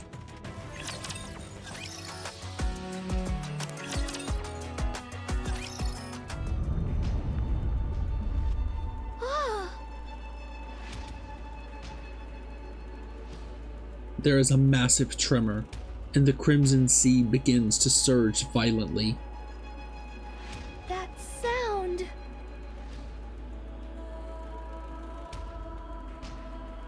Little Mermaid lifts her head and gazes above. Gluttony is shaking?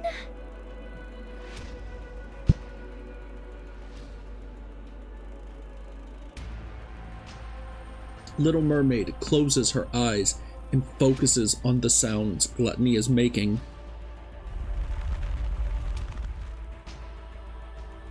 Deep vibrations reverberate throughout Gluttony's body as it tries to move.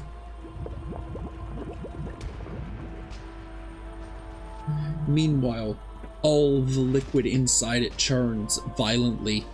It's as if it's fighting against something. But what? Little Mermaid focuses even more, listening intently to the noises coming from outside. The sound of something being pierced into Gluttony's body.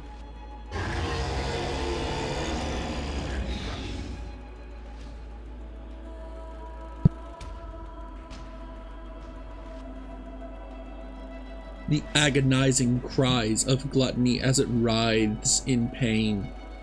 Something is hurting it.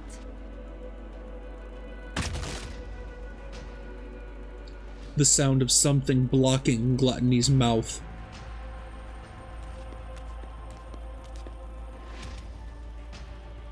The sound of footsteps. Someone's running this way? Siren! Ah! Little Mermaid looks up. Through the gap of Gluttony's opened mouth, light pours in. And within that light, Mori is there.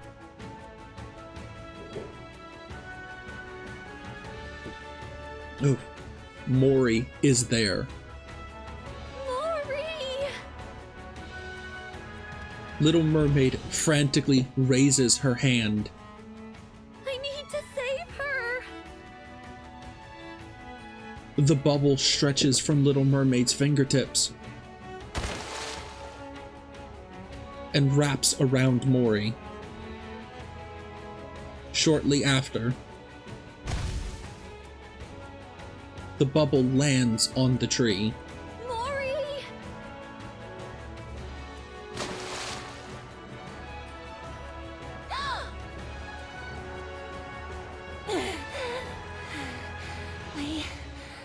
I really thought I was gonna die. What are you doing here again? Hold on. Mori hurriedly digs through her belongings. Inside a glass bottle, the E2 crystals and battery remain intact. Thank goodness. I got it through safely. Mori?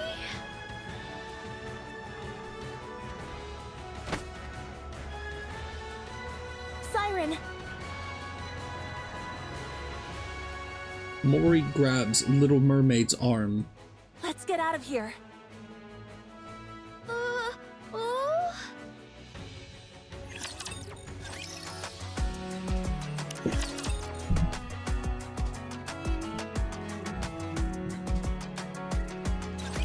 Let's get out of this place, Siren. Mihara and Uni are waiting for us outside. They're keeping Gluttony from moving. We need to leave at once. I can't. I must ensure the AA pillar's energy is completely depleted. You can do that outside. You just need to take it with you so that Gluttony can't consume it. That's impossible. Gluttony is instinctively drawn to substantial energy sources. Even if we take it outside, Gluttony won't stop chasing it until it's consumed once more. If it does swallow it and ends up digesting it, there'll be no going back. Then we have to take out Gluttony.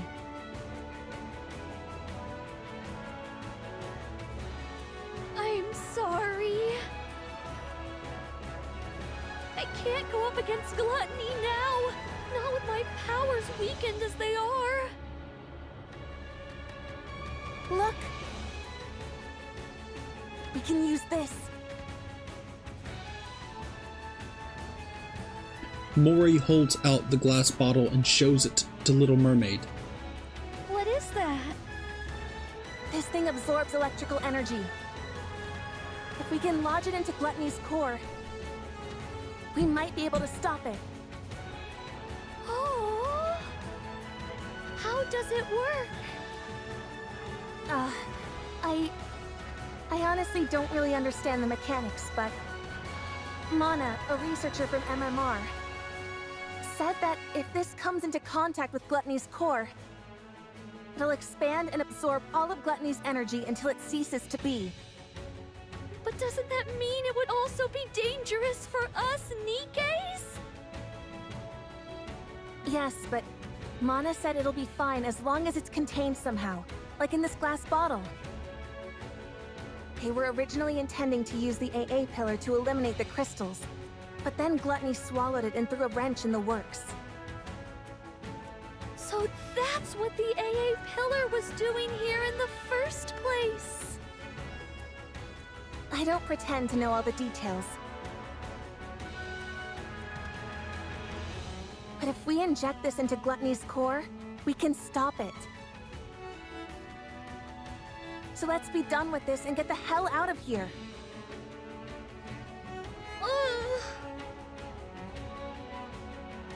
Little Mermaid takes the glass bottle from Mori. Siren? Mori, Yes? you came back to this hellish place to give me this? Yes. Thank you, Mori. And I'm sorry. Little Mermaid gently removes Mori's hand from her arm. But I'm not leaving this place. What? I will use this to defeat Gluttony. But first, you must leave. No. I'm not leaving without you. I might not be able to hit Gluttony's core on the first try. Even if I do manage to insert it into the core, it might not have the effect that we expect. Someone has to stay behind and keep watch. Then we'll both stay. We don't know how dangerous these crystals are, or what effects they will have on the bubbles, or Nikke's. If things go wrong, we could both end up dead. And we'll die together. Mori! Don't even think about using your kotodama on me. No matter how many times you send me out, I'll find a way to crawl back in. Mori, don't do this. No, you stop this. Don't throw your life away just because there's a tiny chance things might not go as planned. If there's even the slightest possibility, you need to cling to it. Stay alive! Mori! I know that I can't be of any help here. I'm not a goddess of victory like you. And even getting Gluttony to swallow me was a struggle. I can't even shoot well enough to block all the debris flying at me and my friends.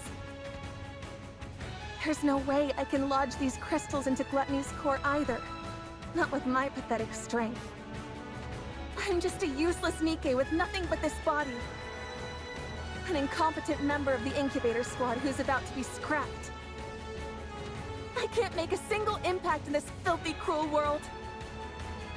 I know that. I know that, but... Mori stares straight at Little Mermaid with tear-filled eyes. I want to save you! I want to do that much.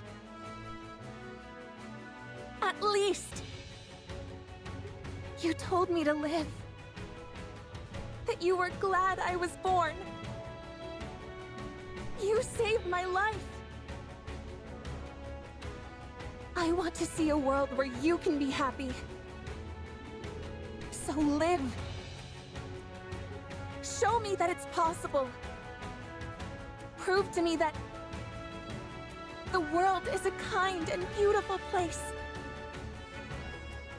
That as long as you keep living, someday happiness will come. Mori... Prove to me that kindness should be repaid with kindness.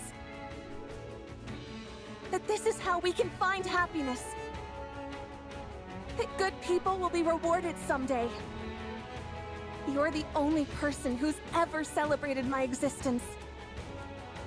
You're the one and only true goddess of victory. Goddess of victory. I don't want to live in a world where you're not around. I'll lose all semblance of hope. How could I go on living in a world where no one celebrates my being there? So live for me. Even if there's one small chance at survival. Cling to it and seize victory. Stay alive and keep surviving. Save me. Mori extends her hand toward Little Mermaid. My goddess of victory!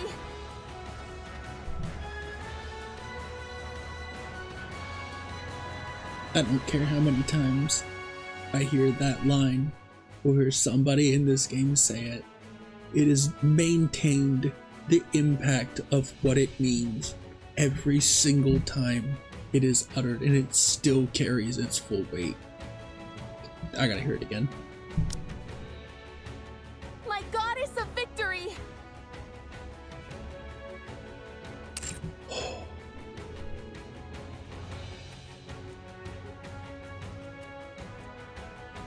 Little Mermaid looks at Mori's outstretched hand, and then into her eyes, which stare straight back at her. They're the eyes of someone who truly believes in her. Eyes filled with unwavering faith. Eyes that seem utterly unbreakable. In those eyes, Little Mermaid can see herself, Mori's goddess of victory.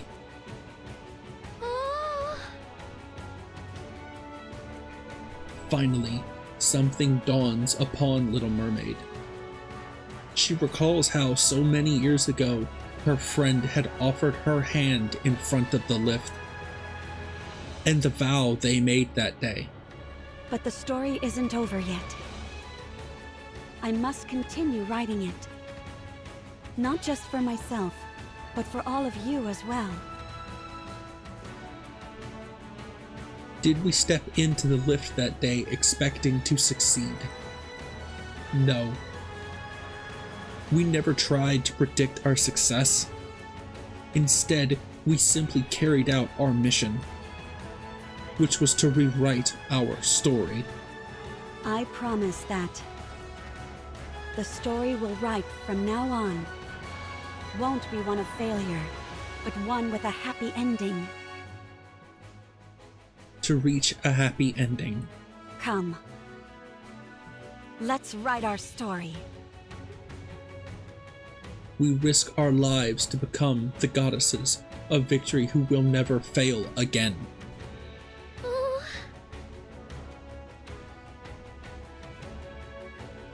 Little Mermaid looks again at the hand extended toward her. Every time she wavered and wanted to run away, her friend's unshakable faith guided her. And now, once more, that hand is reaching out to her. You're right. I can't give up. If there's even the slightest chance of us being able to rewrite our story, I have to take it. Little Mermaid grabs Mori's hand. I will survive. I will become the indomitable goddess of victory. Yes, that's it. Together, we'll survive and forge our own happy ending. Yes!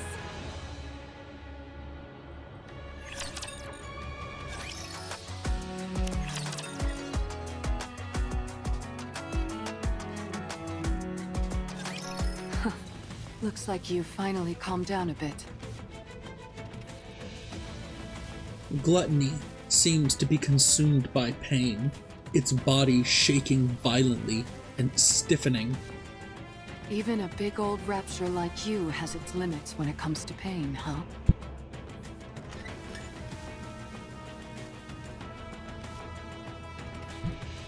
Uni's arms, which have been holding Gluttony's mouth open, begin to creak. Uni. It's exerting a lot of force, isn't it?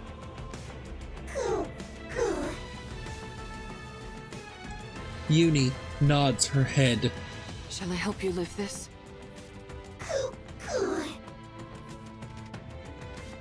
Uni shakes her head. You can handle it? You're incredible, Uni. I know it must be tough, but you're holding up well. Uni looks at her creaking arms. The force is immense, but she can't let go. Because the moment she does, 2 lives will be in danger. Uni suddenly feels as if the weight pressing down on her is that of 2 lives. And then she remembers the way she frivolously threw words around when taking countless lives. If she were to bear the weight of all the lives lost to her thoughtless words back then, just how heavy would it be?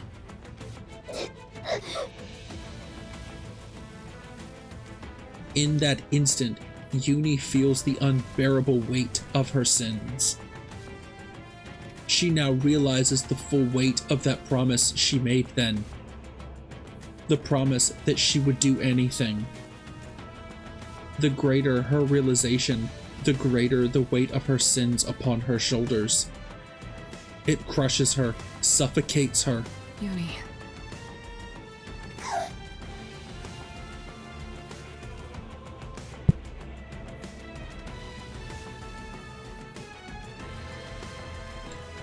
Uni looks at Mihara. It's okay. You're not alone. I'm here to bear the burden with you. That's why I gain this strength. So, let's save them. Let's rescue those who see our presence as a gift. The ones who consider us friends. If we keep saving them all, one by one, maybe someday, we'll be able to find the path to redemption. I'll be right there with you, Uni, until we reach the end of that path. So don't be afraid.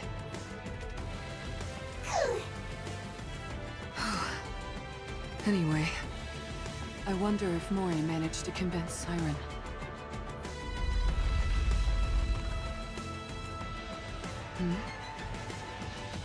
What's with all this shaking?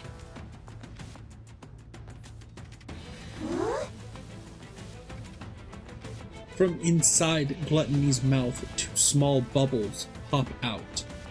Bubbles? The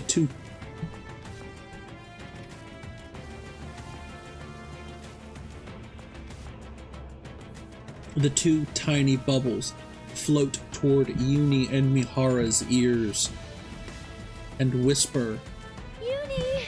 Mihara! Siren? Get back! Uni! Mihara quickly pulls out the pendulum and retreats along with Uni. Just as they've made their escape. A massive water bubble shoots out of Gluttony's mouth. Wow!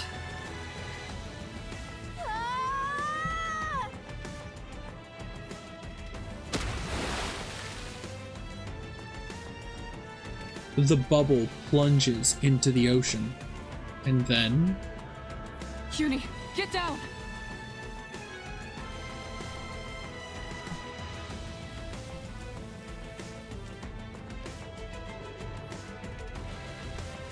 As Mihara pulls Uni down, silver liquid pours down from the sky. Don't worry.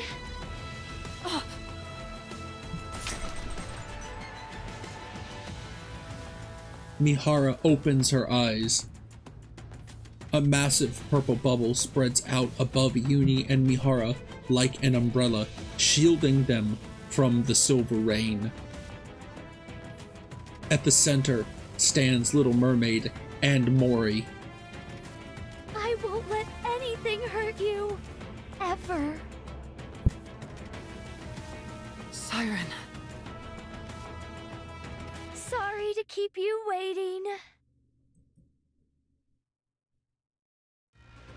A few minutes earlier, Siren? Oh? Do I really have to fire this thing? Uh-huh.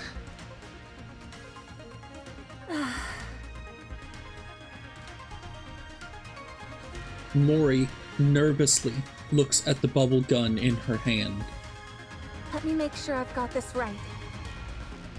The bubble bullet containing the crystals is loaded in here. And once I pull the trigger, it'll fly straight towards the core, right? Uh-huh. And while you do that, I'll send this entire space up to the surface. That way, we can protect ourselves from any unforeseen dangers the crystals might pose. You're going to bring up this entire area? Excuse me. That's why I need your help. The moment I make this space float, that's when you fire that gun. That way, the bullet will hit the core at the same time we surface. But what if I mess up? What if I miss the core? It's okay. The bullet will find its mark. I guarantee it. In other words, even if I miss, you'll use your kotodama to make sure it lands where it should. Uh-huh. All right then. Mori positions herself under the bubble tree, where she has the clearest view of Gluttony's core.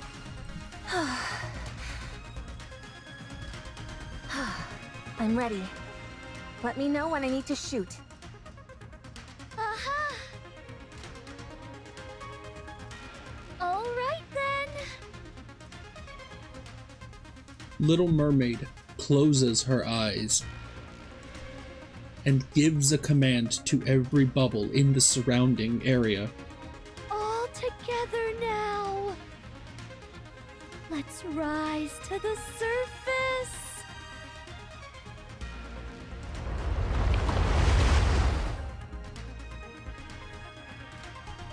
With a powerful tremor, the space encased in bubbles begins to float. Mori, now! Mori locks her eyes onto Gluttony's floating red core. Here goes nothing. She pulls the trigger.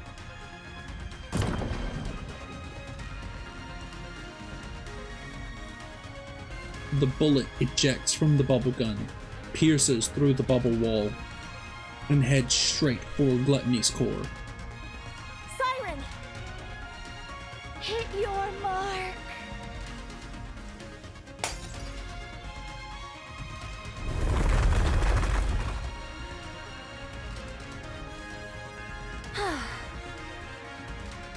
I thought I was gonna die back there. Mori collapses onto the ground. What about the crystals? We made sure it hit Gluttony's core. We saw it start to expand.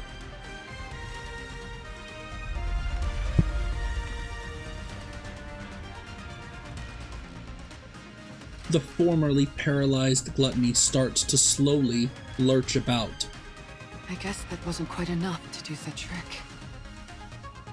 Yes, but it looks like it had no effect. Little Mermaid points to Gluttony's mouth. inside its gaping maw. Countless crystals continually form and dissolve into the silver liquid. Looks like it chowed down on those crystals, all right. We must eliminate gluttony once and for all, before the silver liquid completely dissolves the crystals. So, I'd like to ask, will you fight by my side? Little Mermaid turns around. As if you had to ask. Huh? Of course we're with you. That's why we came here. Yeah, don't be silly and ask such an obvious question. I already told you, we're all coming back alive. Little Mermaid is surrounded by friends who risk their lives to save her. Friends who are unbreakable. You're right! We're all making it out of here alive! Let's win this together! All right. Encounter!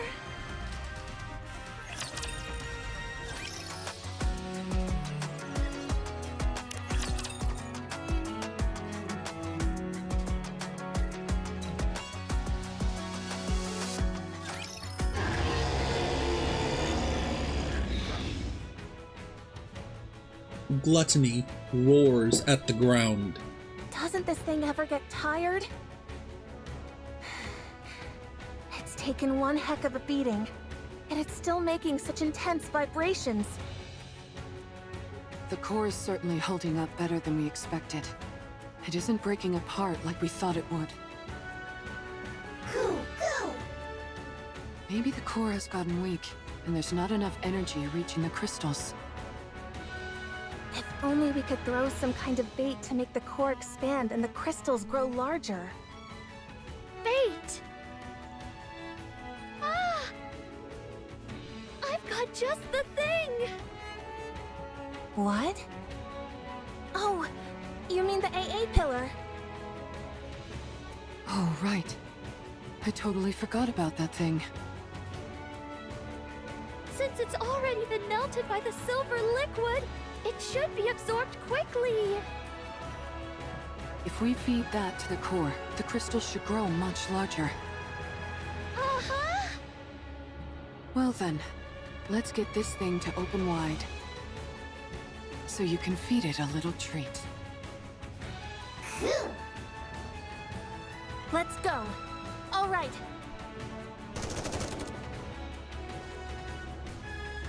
Mori fires a barrage of bullets at Gluttony's battered body. Its tentacles try to burrow into the ground to avoid the bullets.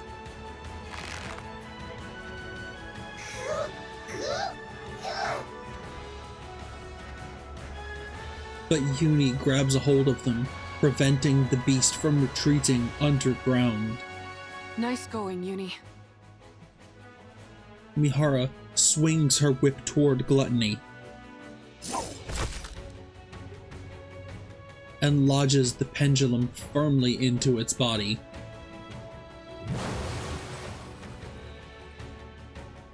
Gluttony spews silver liquid into the air.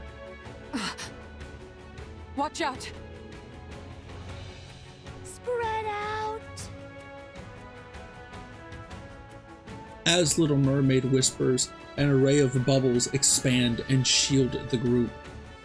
Don't you dare go around spewing such dangerous stuff.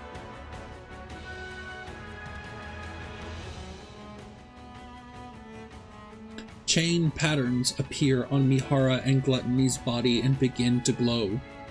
Shall we have another go at it together?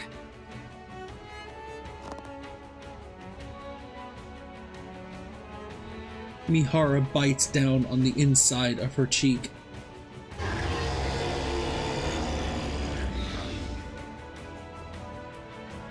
For a brief moment, Gluttony freezes as if unable to withstand the pain. Siren! Oh! You want this pillar so badly? Come and get it! As Little Mermaid stretches her arms, bubbles brimming with the AA pillar's energy bloom into the air. Everyone, step back! Okay, All right, Mihara yanks out the pendulum. In a desperate fit, Gluttony opens its mouth wide and lunges toward Little Mermaid, its colossal body scraping against the ground. you want food? Little Mermaid swings her hand, and the bubbles all fly towards Gluttony's core. Then chew on this!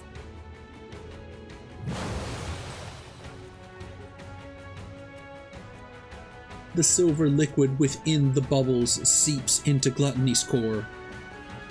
Then,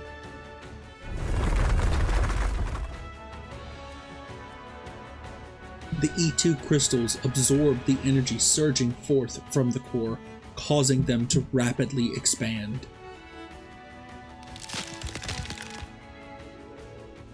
Break apart!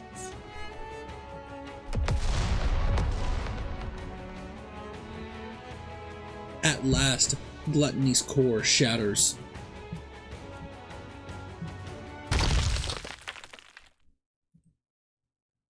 Gluttony collapses to the ground.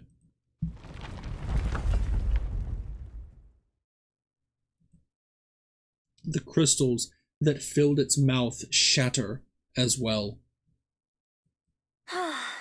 It's finally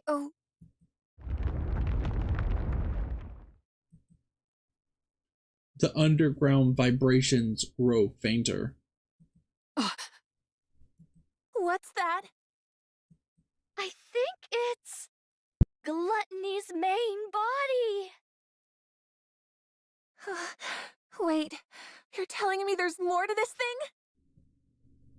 no wonder I sensed something more when I exchanged senses with it. That must have been the connection to its main body. You're right. When I was inside its throat, I used the bubbles to investigate. Gluttony consists of one massive main body, with multiple mouths attached to it. The place where I was staying was inside the throat of one of those mouth organs. So, the core we just destroyed is the core of that mouth? I'm afraid so. So that's why you kept saying we were inside its throat and not its stomach. Uh-huh. That's some rapture. How can you still laugh at a time like this? What are we gonna do if that thing comes back? It won't. Judging by how faint those sounds are, it seems to have run away. So it severed one of its mouths and fled? Uh-huh. It most likely ran away because its main body was about to be swallowed by the crystal. Nice to know we had it against the ropes. Considering how it ran off with its tail tucked between its legs, I doubt it will be back anytime soon. It knows that this place is filled with his worst nightmare. So what then? Did we win? Yes, we did. We won. We won!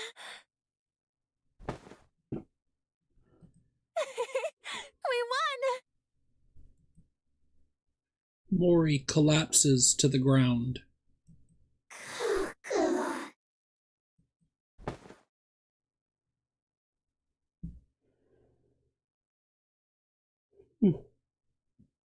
Uni also collapses. Good job, everyone! Siren, how does it feel to be back in the great outdoors after so long? Oh...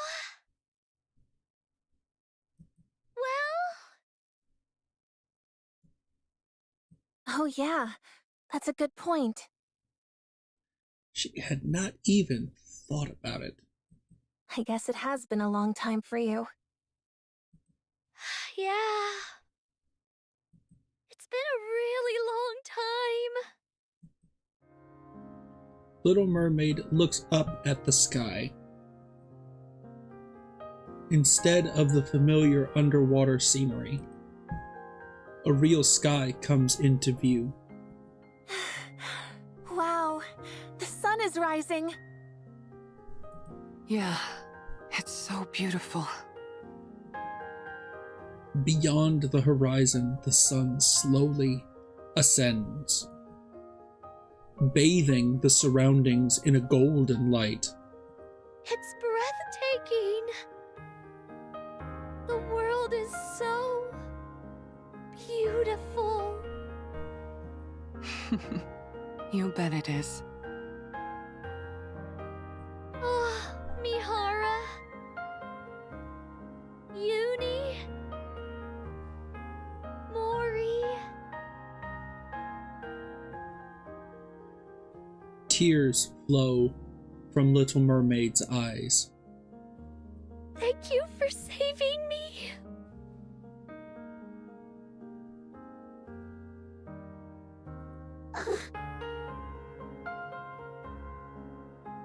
Siren. What are you crying for? Because I'm so thankful. I never thought I'd be able to see the sun again. To be able to set my feet on solid ground, breathe in fresh air. I didn't even dare dream of it. Siren. Thank you for saving me. For not giving up on me. For extending your hands out to me. Oh man, don't you cry. If you do, I'll start crying too. Oh. Mori covers her face with her hands.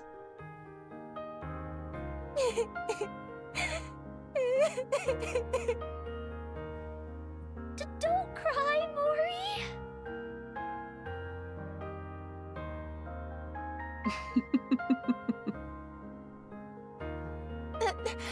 Don't you start laughing. Do you have any idea how worried I was? Don't you ever do that again. No more heroic sacrifices or any of that nonsense. Never again. You hear me? Yes, okay. Before the dazzling golden sunrise, a flustered Little Mermaid consoles Mori, who is wiping away tears. She is very tall. Siren is very tall. Meanwhile, Uni simply gazes at the moving scene before her.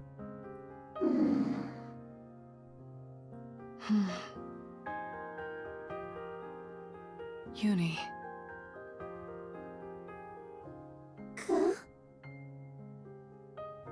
How are you feeling?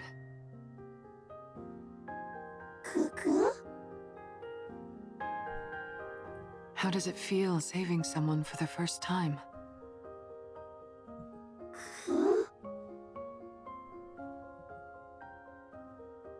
Uni looks at her battered arms, then at Mori and Little Mermaid, who are laughing together.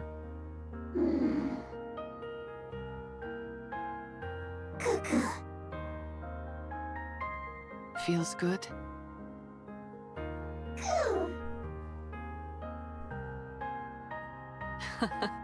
If you feel good, then so do I. You did great, Uni.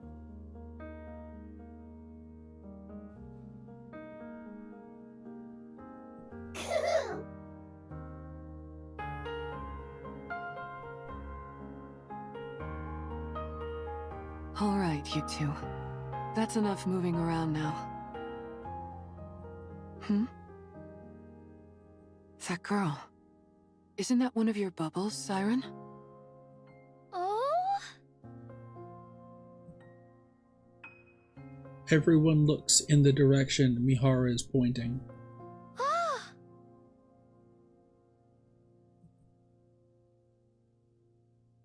And sees a girl with long pigtails made of purplish bubbles. Those are the bubbles I sent to find Cinderella! Little Mermaid reaches out toward the girl. But the bubbles disperse and eventually dissipate. What's she doing here?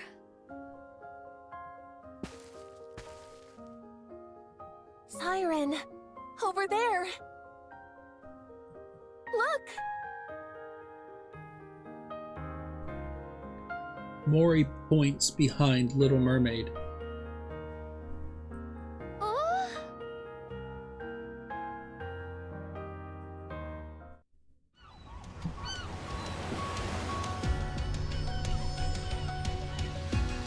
Over there!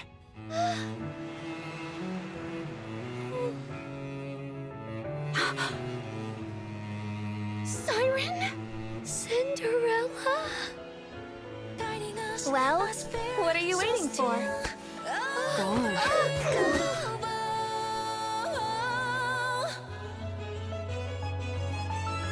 Our voices soar together, carving stems, hand in hand. Is it really you? It's warm.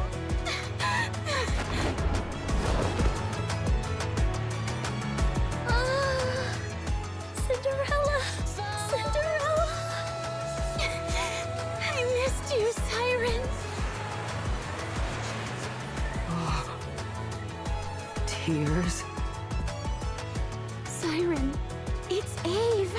Oh, Ave?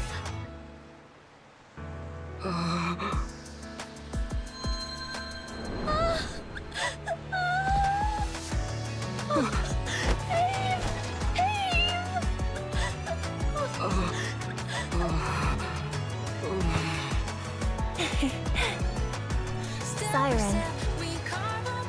It's a good thing you decided to stay alive, huh?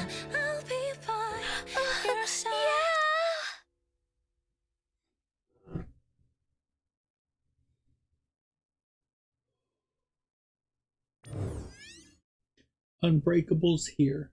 End.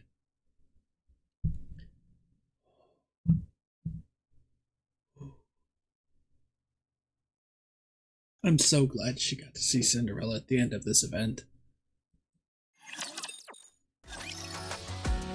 I'm so glad she got to see her at the end of this event.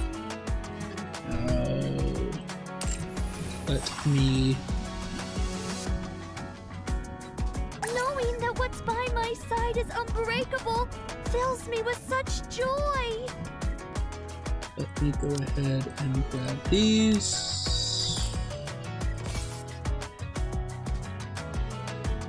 I made a miscalculation.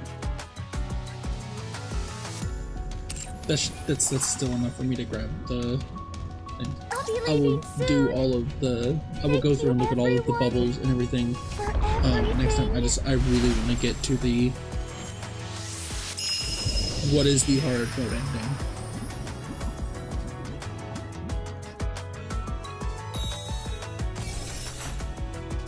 And oh, it's sirens.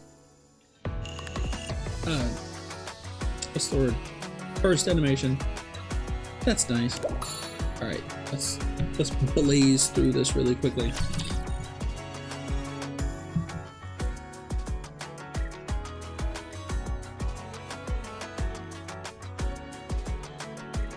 Get through these really quick. I will clean up neatly and beautifully.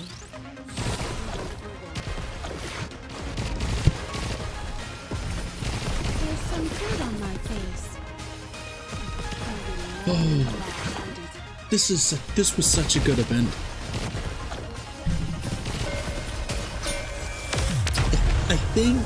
I really do think my favorite event is still Old I won't Tales. stop until we reach the happy ending.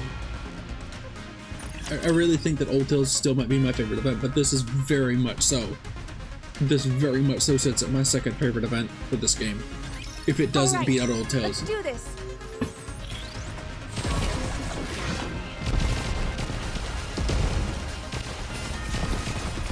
I'll do my best. Cheer me on. Let's keep going. Just a little bit more. Some dirt on my face.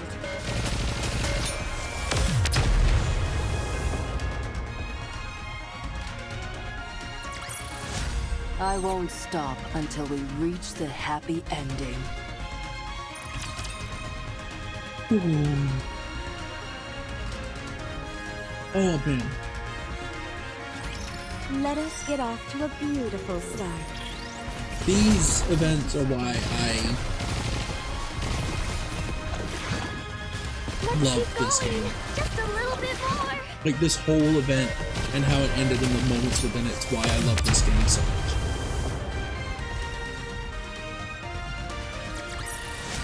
What a truly beautiful story this was. I am most pleased with it.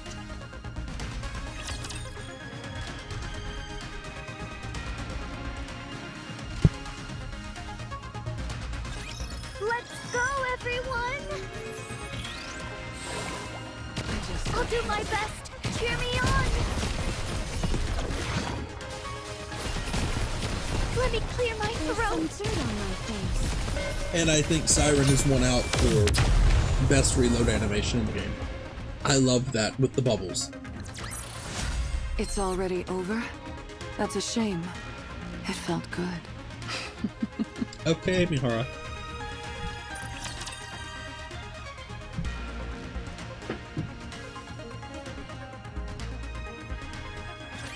Push me to my limit. I just got hit. Not good. Ma'am! Let me check the mirror for a moment.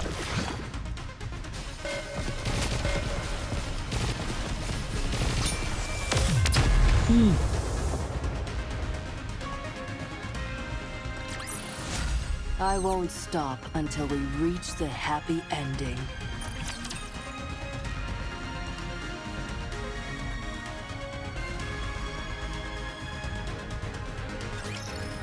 Screw it. Whatever happens, happens.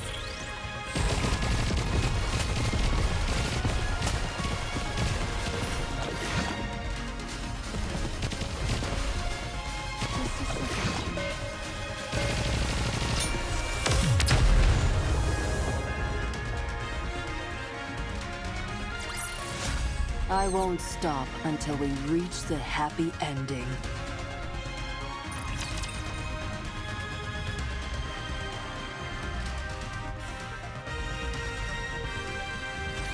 My voice is ready.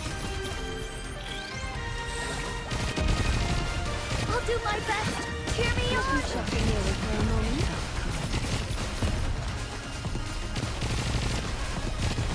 There's some dirt on my face.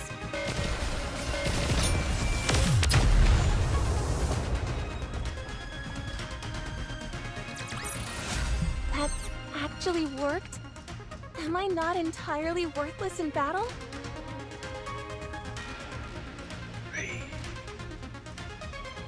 Please transfer her either to Wardress or the counters. Somewhere she will be appreciated and loved, please. Send her to a squad that will care.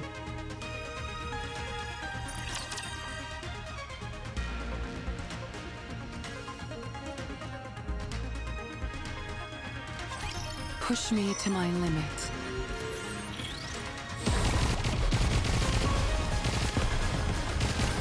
I'll do my best. Cheer me on. Let me clear my throat. Regroup and let's go again.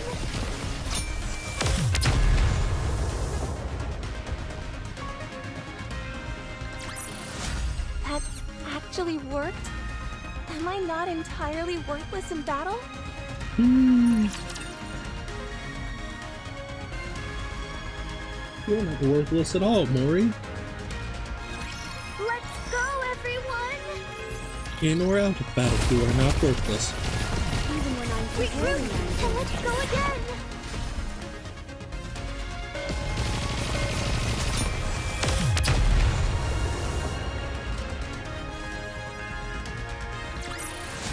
I won't stop until we reach the happy ending.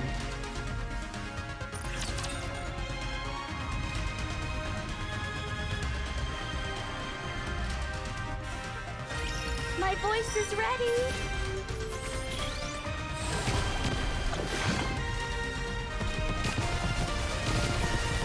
I'll do my best. Cheer me on. Let me check the mirror for a moment.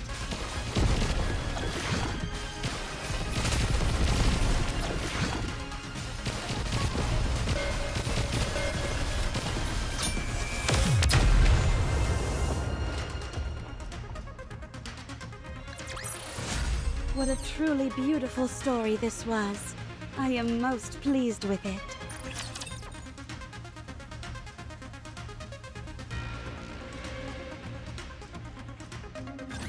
Gaze upon me, my audience.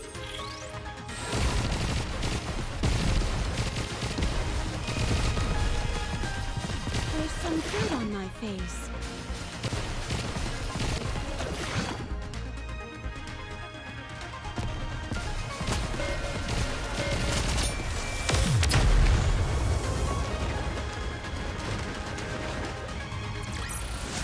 The story will be rewritten into a tale that's happy and beautiful.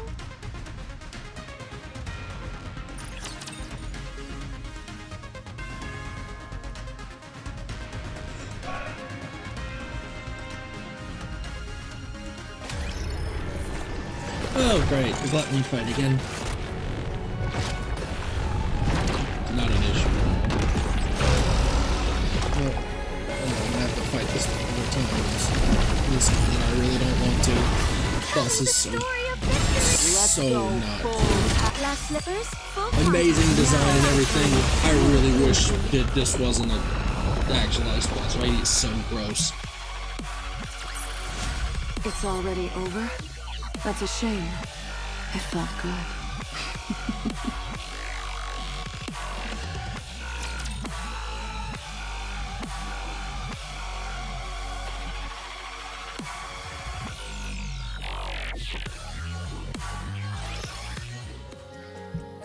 After the emotional reunion, Little Mermaid took everyone to the real ocean in a bubble. It's beautiful. Is this a place you created?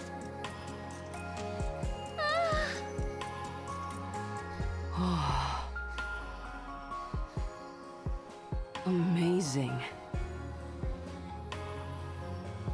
Cinderella and Gray stare at the bubble tree.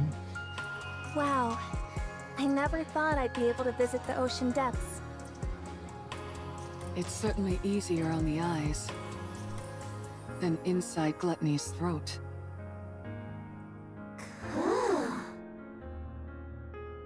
Is this all made from bubbles? Oh, it's because of Abe that I'm capable of all this. The past me? Oh. I wonder how it was made. Do you mind if I look into it? I'll tell you everything I know. Conduct as much research as you like. Thank you. Do you want to visit the bubble workshop? Or would you rather go back to the bubbles? No, it's okay. They're both so beautiful.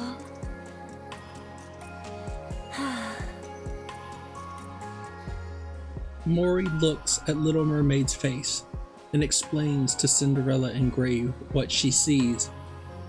Look at her. She can't even conceal her joy. How could she have thought of dying inside Gluttony without meeting anyone when she's that happy?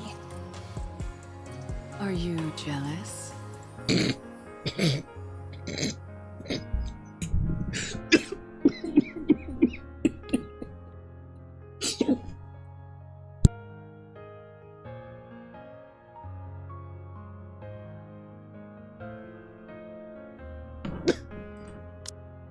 Are you jealous?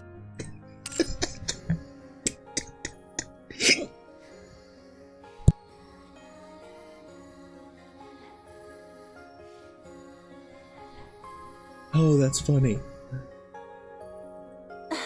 That's not it.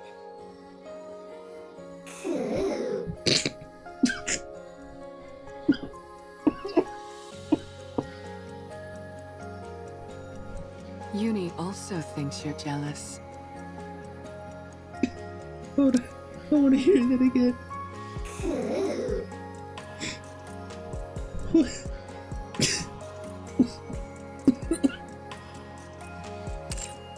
Oh.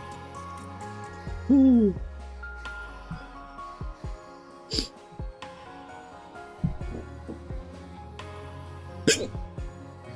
Excuse me. Ooh. Oh, man. I said no. It's just...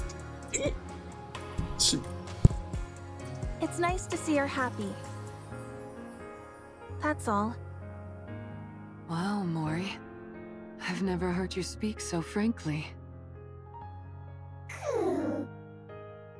Huh? What are you talking about? I know how to say things like this, you know.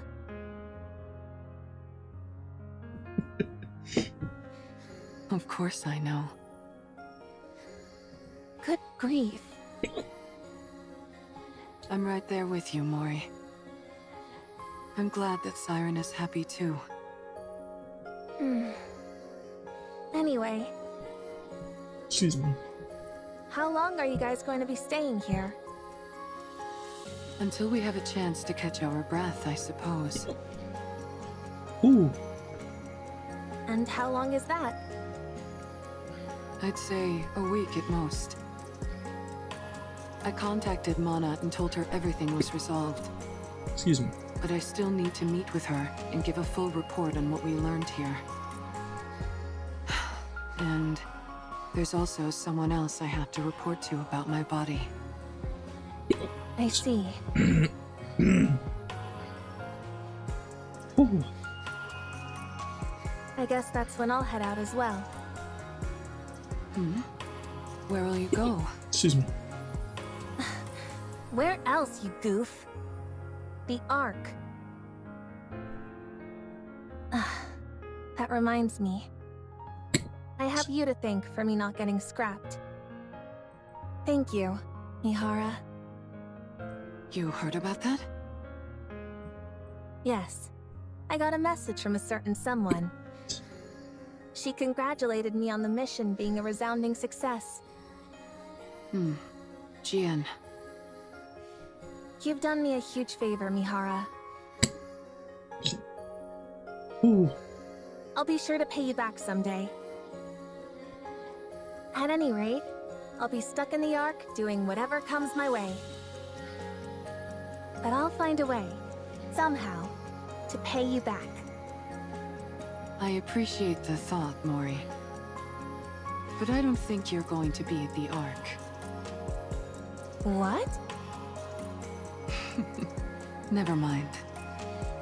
Now then, what do you say we start properly enjoying our vacation?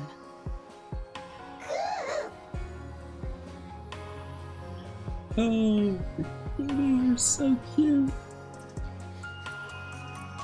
Good point. Who knows when we'll get another chance like this? We need to take it all in. Mori gazes beyond the bubbles into the ocean where the golden sunlight is shining down. We mustn't forget that beautiful places like this exist. Ensconced within a sea so beautiful that it feels torn from a fairy tale. New friends introduce themselves to one another. Meanwhile, old friends reminisce about past memories, share stories of their time spent apart, and laugh together. Together, they write the first page of a new story. It's time for us to all part ways.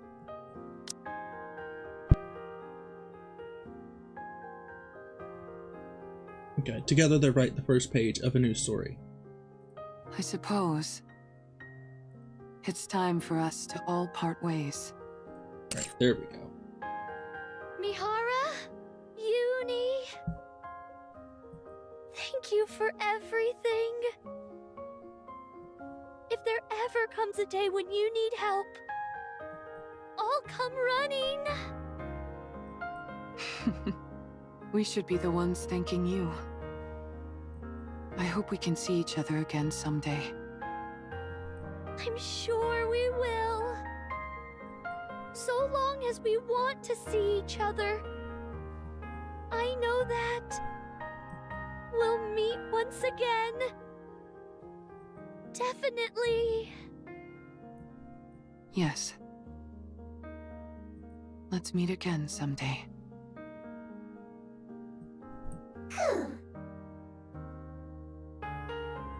Yes!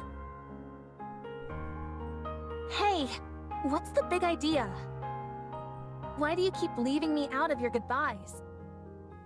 It's kinda hard not to take it personally. I'm leaving too. From now on, don't ever part from your friends. Live together with them, and be well. Don't foolishly try to throw your life away to save someone. Not everyone is like you. Be a little more cautious, okay? Oh. Don't just stand there. Say something. Where are you going? I knew it. Siren's like, you're coming with us. What do you mean? I'd say goodbye. You're coming with us. The Ark. Where else? Why? What do you mean by why? It's the only place I have left to go. Weren't you coming with me? What? You said it while we were both trapped inside Gluttony. That we'd both make it out of there alive and write a happy ending together. Don't you remember? I remember. I just thought you were talking about getting out of that rapture. You don't want to stay with me anymore? Please stop it unintentionally harming Siren. What? No! Of course I want to stay with you. Are you sure that'd be okay? Oh? You've seen for yourself how useless I am in battle. All I'm good for is digging holes in the ground. It's okay. I barely have any survival skills either. I don't really have anything that I'm good at. I'm fine with that. I don't know the first thing about what it means to travel on the surface, I'll only drag you down. Are you sure you're okay with that? You might be okay with it, but what about your friends? It doesn't matter. As far as I'm concerned, you became one of us the moment you risked your life to save Siren. This is why I love Cinderella. If Cinderella is okay with it, so am I. You guys. It's okay, Mori. Really. I've gotten to know you quite well. Another Siren artwork? Shift up, you shouldn't have. This is amazing. You're thoughtful, smart, brave. And you're also my friend. So I'll take your advice to heart. From now on, I won't live recklessly and put my life in jeopardy. I'll make sure my story has a happy ending.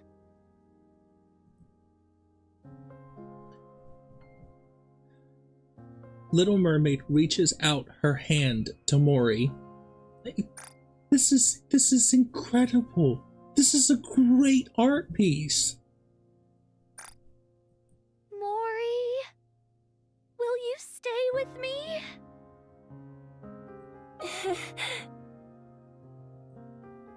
Mori also reaches out and holds Little Mermaid's hand. I will. I'd love to. I'd be honored to go with you guys. Are you really sure that's okay? Of course. You're part of the team. Let's go together.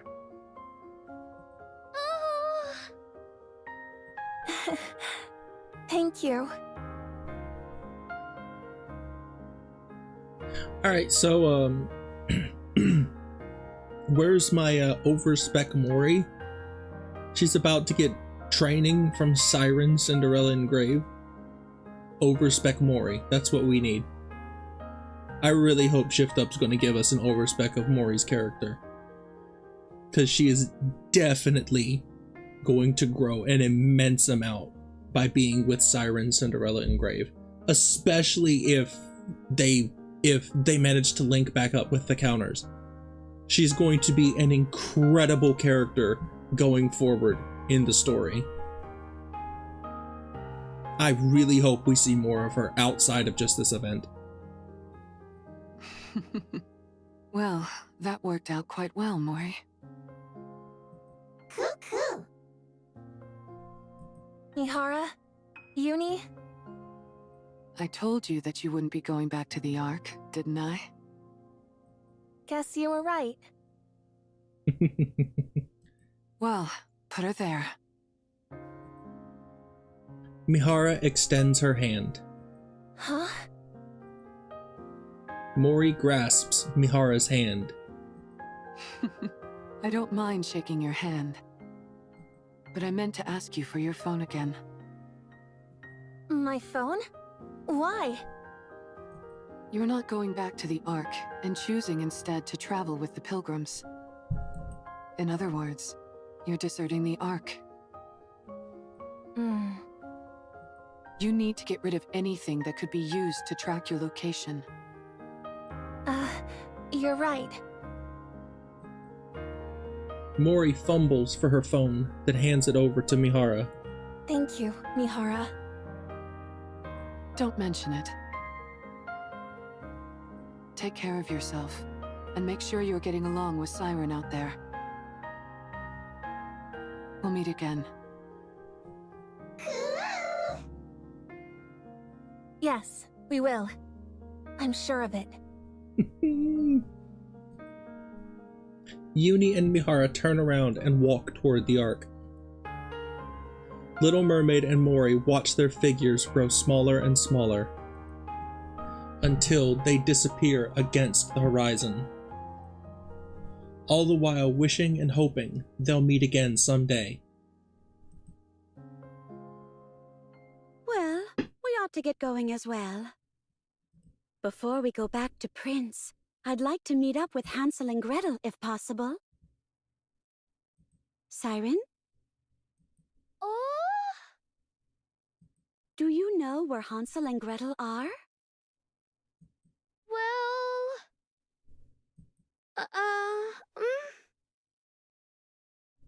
What's wrong? Did something happen to them?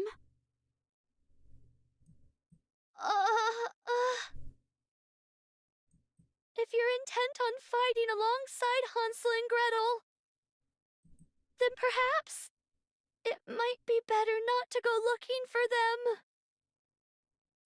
What? What do you mean? Hansel and Gretel are no longer on humanity's side. That's terrifying. She said that in a very terrifying way. I don't like that.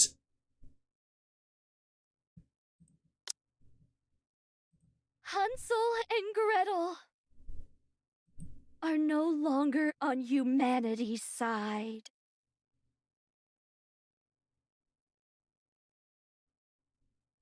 This also, like this are no longer on humanity's side.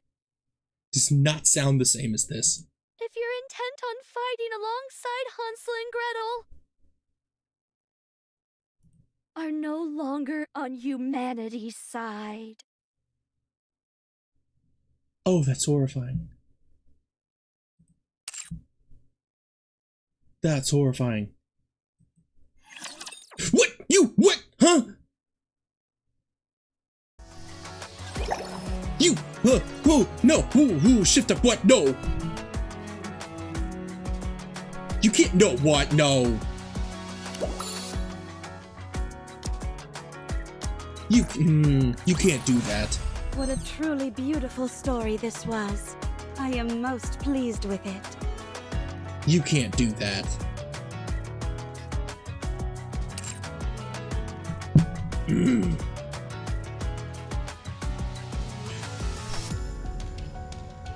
That's not cool. That's not fair. That's not funny. I don't like. You can't do that.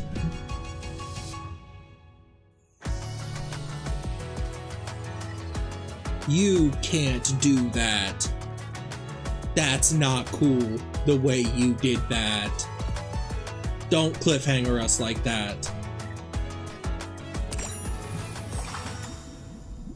We finally met! My dream has come true! So, so with that cliffhanger and a half, I think that's all for today's stream. So I will see all of you at a later time. I hope you've enjoyed the story that we had to share with you today. And for all of you, no matter where you are around the globe, I wish you a good morning, a good afternoon, a good evening, and a good night. Bye.